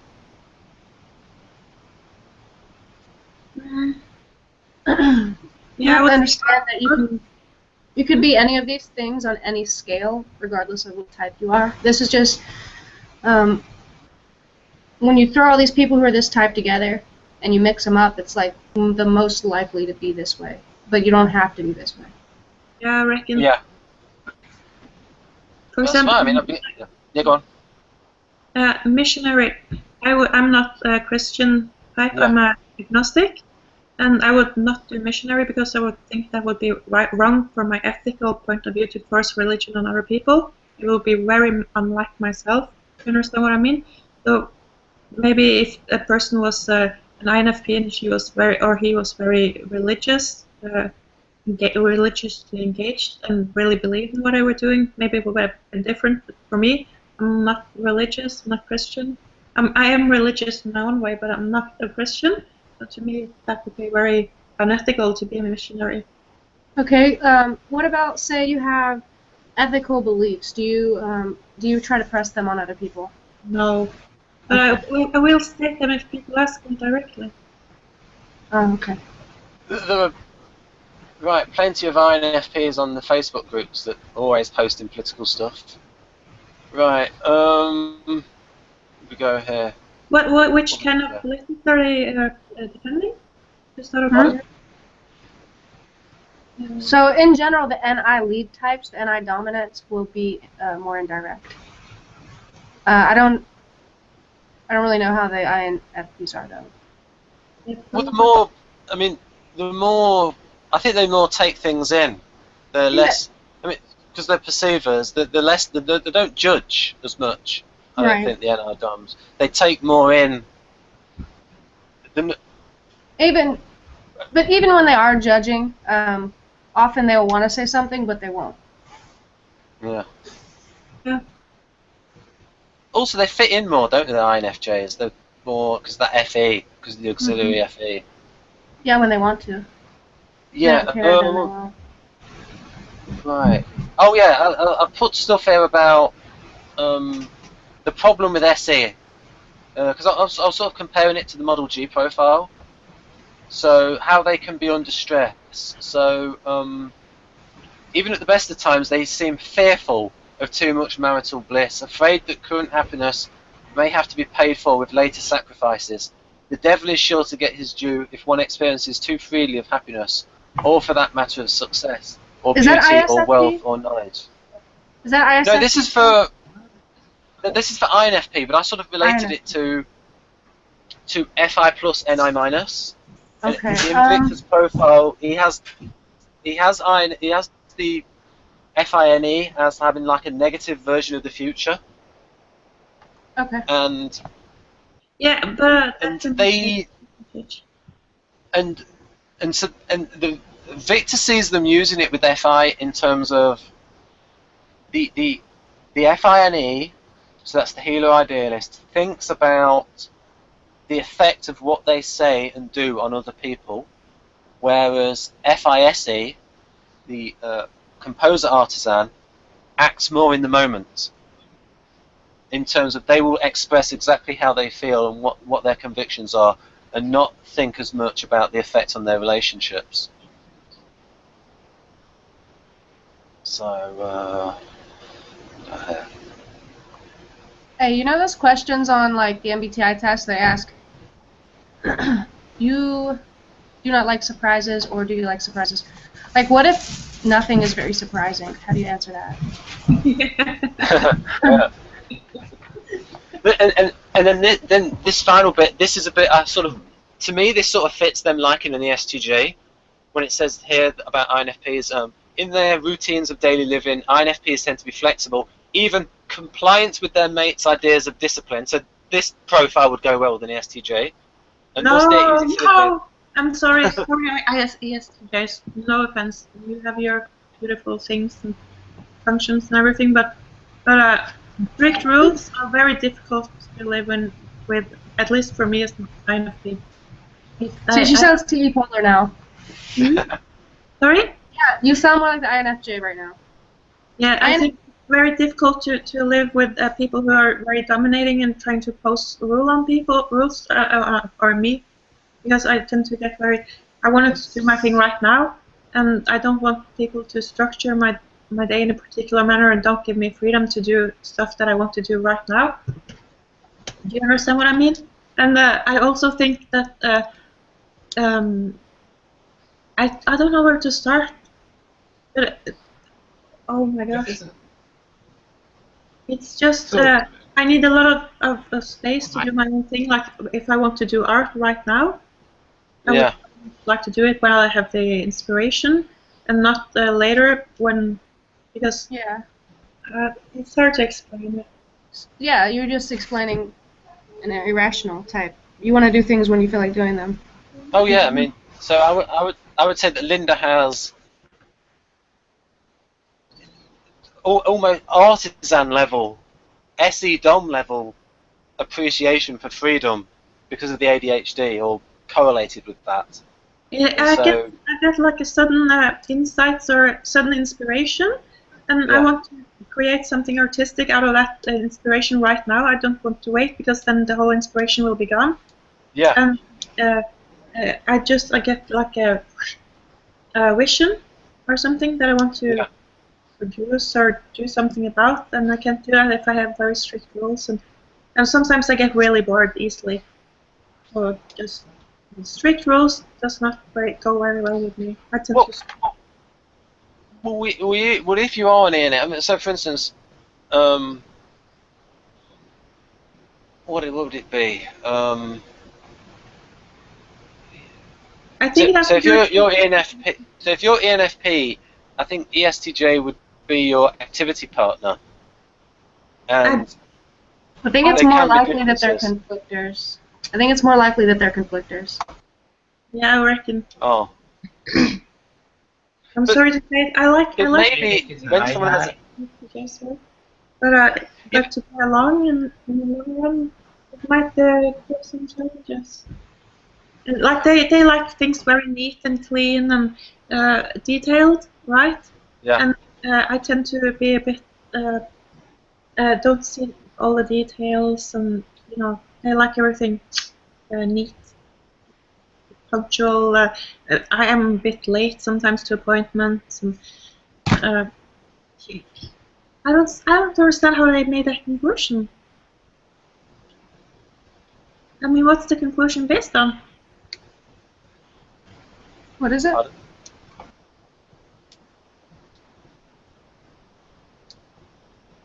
Sorry? So are you saying about that INFP profile? No, I'm saying. I can hear you. No, I mean, I personally think that if someone's an INFP and they have ADHD, then they are, we could say, in terms of behaviour, that the NE is accentuated, and they're going to have an accentuated need for freedom and not to be confined, and so they will have certain artisan type traits. So as you said there, you don't want to be controlled, you don't want to be disciplined. So this is something which should go outside of the normal profile. Yeah, I don't think it's likely that ADHD is going to change the person so much as to where they wouldn't fit into their profile. They would be a different type. Yeah. I don't know really. I'm thinking. So you're suggesting she's probably beta, Karina? Yeah, I'm suggesting that she's an II. Oh, I'm just How would she suggesting deal that with an she's. SLE? I'm just suggesting that she's delta with because of the effect of ADHD, a greater need for freedom. Right. That's just my opinion. I don't know. I tend to score INFP on the MBTI, but I don't know. I'm open for suggestions. Yeah, it's just that Linda and I talk quite a bit. She's not exactly a fan of SE, are you, Linda? SE? Yeah, they're okay to me. I mean, No, sorry, I meant you're not exactly a fan of extroverted sensor and ESTPs.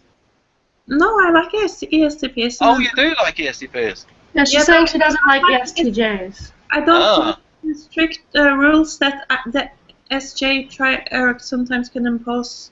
Even though I like ESTJs as well, I don't have a. I tend to feel a bit. When people in general use the judging functions on me, I tend to get very and a bit cautious and scared, sort of. Not scared, but very. I keep my distance because I don't really like strict systems or rule. I don't want people to make decisions over my head. I tend to be oppositional to that a lot. I'm confused here. Isn't that what happens with SLE type IEI dynamics, where the SLE would be tend to be the more controlling position? It depends on who you're talking to. Just because TI creative is not necessarily. I wouldn't say they create strict rules now. Well, like an LSI might, right? Oh, right. LSI definitely would. Right. But still, wouldn't the SLE tend to want to do what they want and take that initiative more in a way that might be frustrating to her in what she's saying? It's possible. I don't. Maybe. I don't have a conclusion. She wants to be. I know I have a very much intuition, very much intuition that keeps interrupting my thought process a lot. So I tend to space out and daydream or get lots of ideas and see patterns and stuff, and that keeps interrupting my work. If I try to have strict rules, that keeps interrupting everything, and people get quite annoyed sometimes with that. Yeah, I would say, Karina, based on my many chats, well, quite a few chats with Linda, that the NE force is strong with her. So, I'm not sure if it's the internal intuition or the external, but I know there's definitely intuition a lot. I think we've been going about 4 hours now, so if we stop, because I want to save the recording.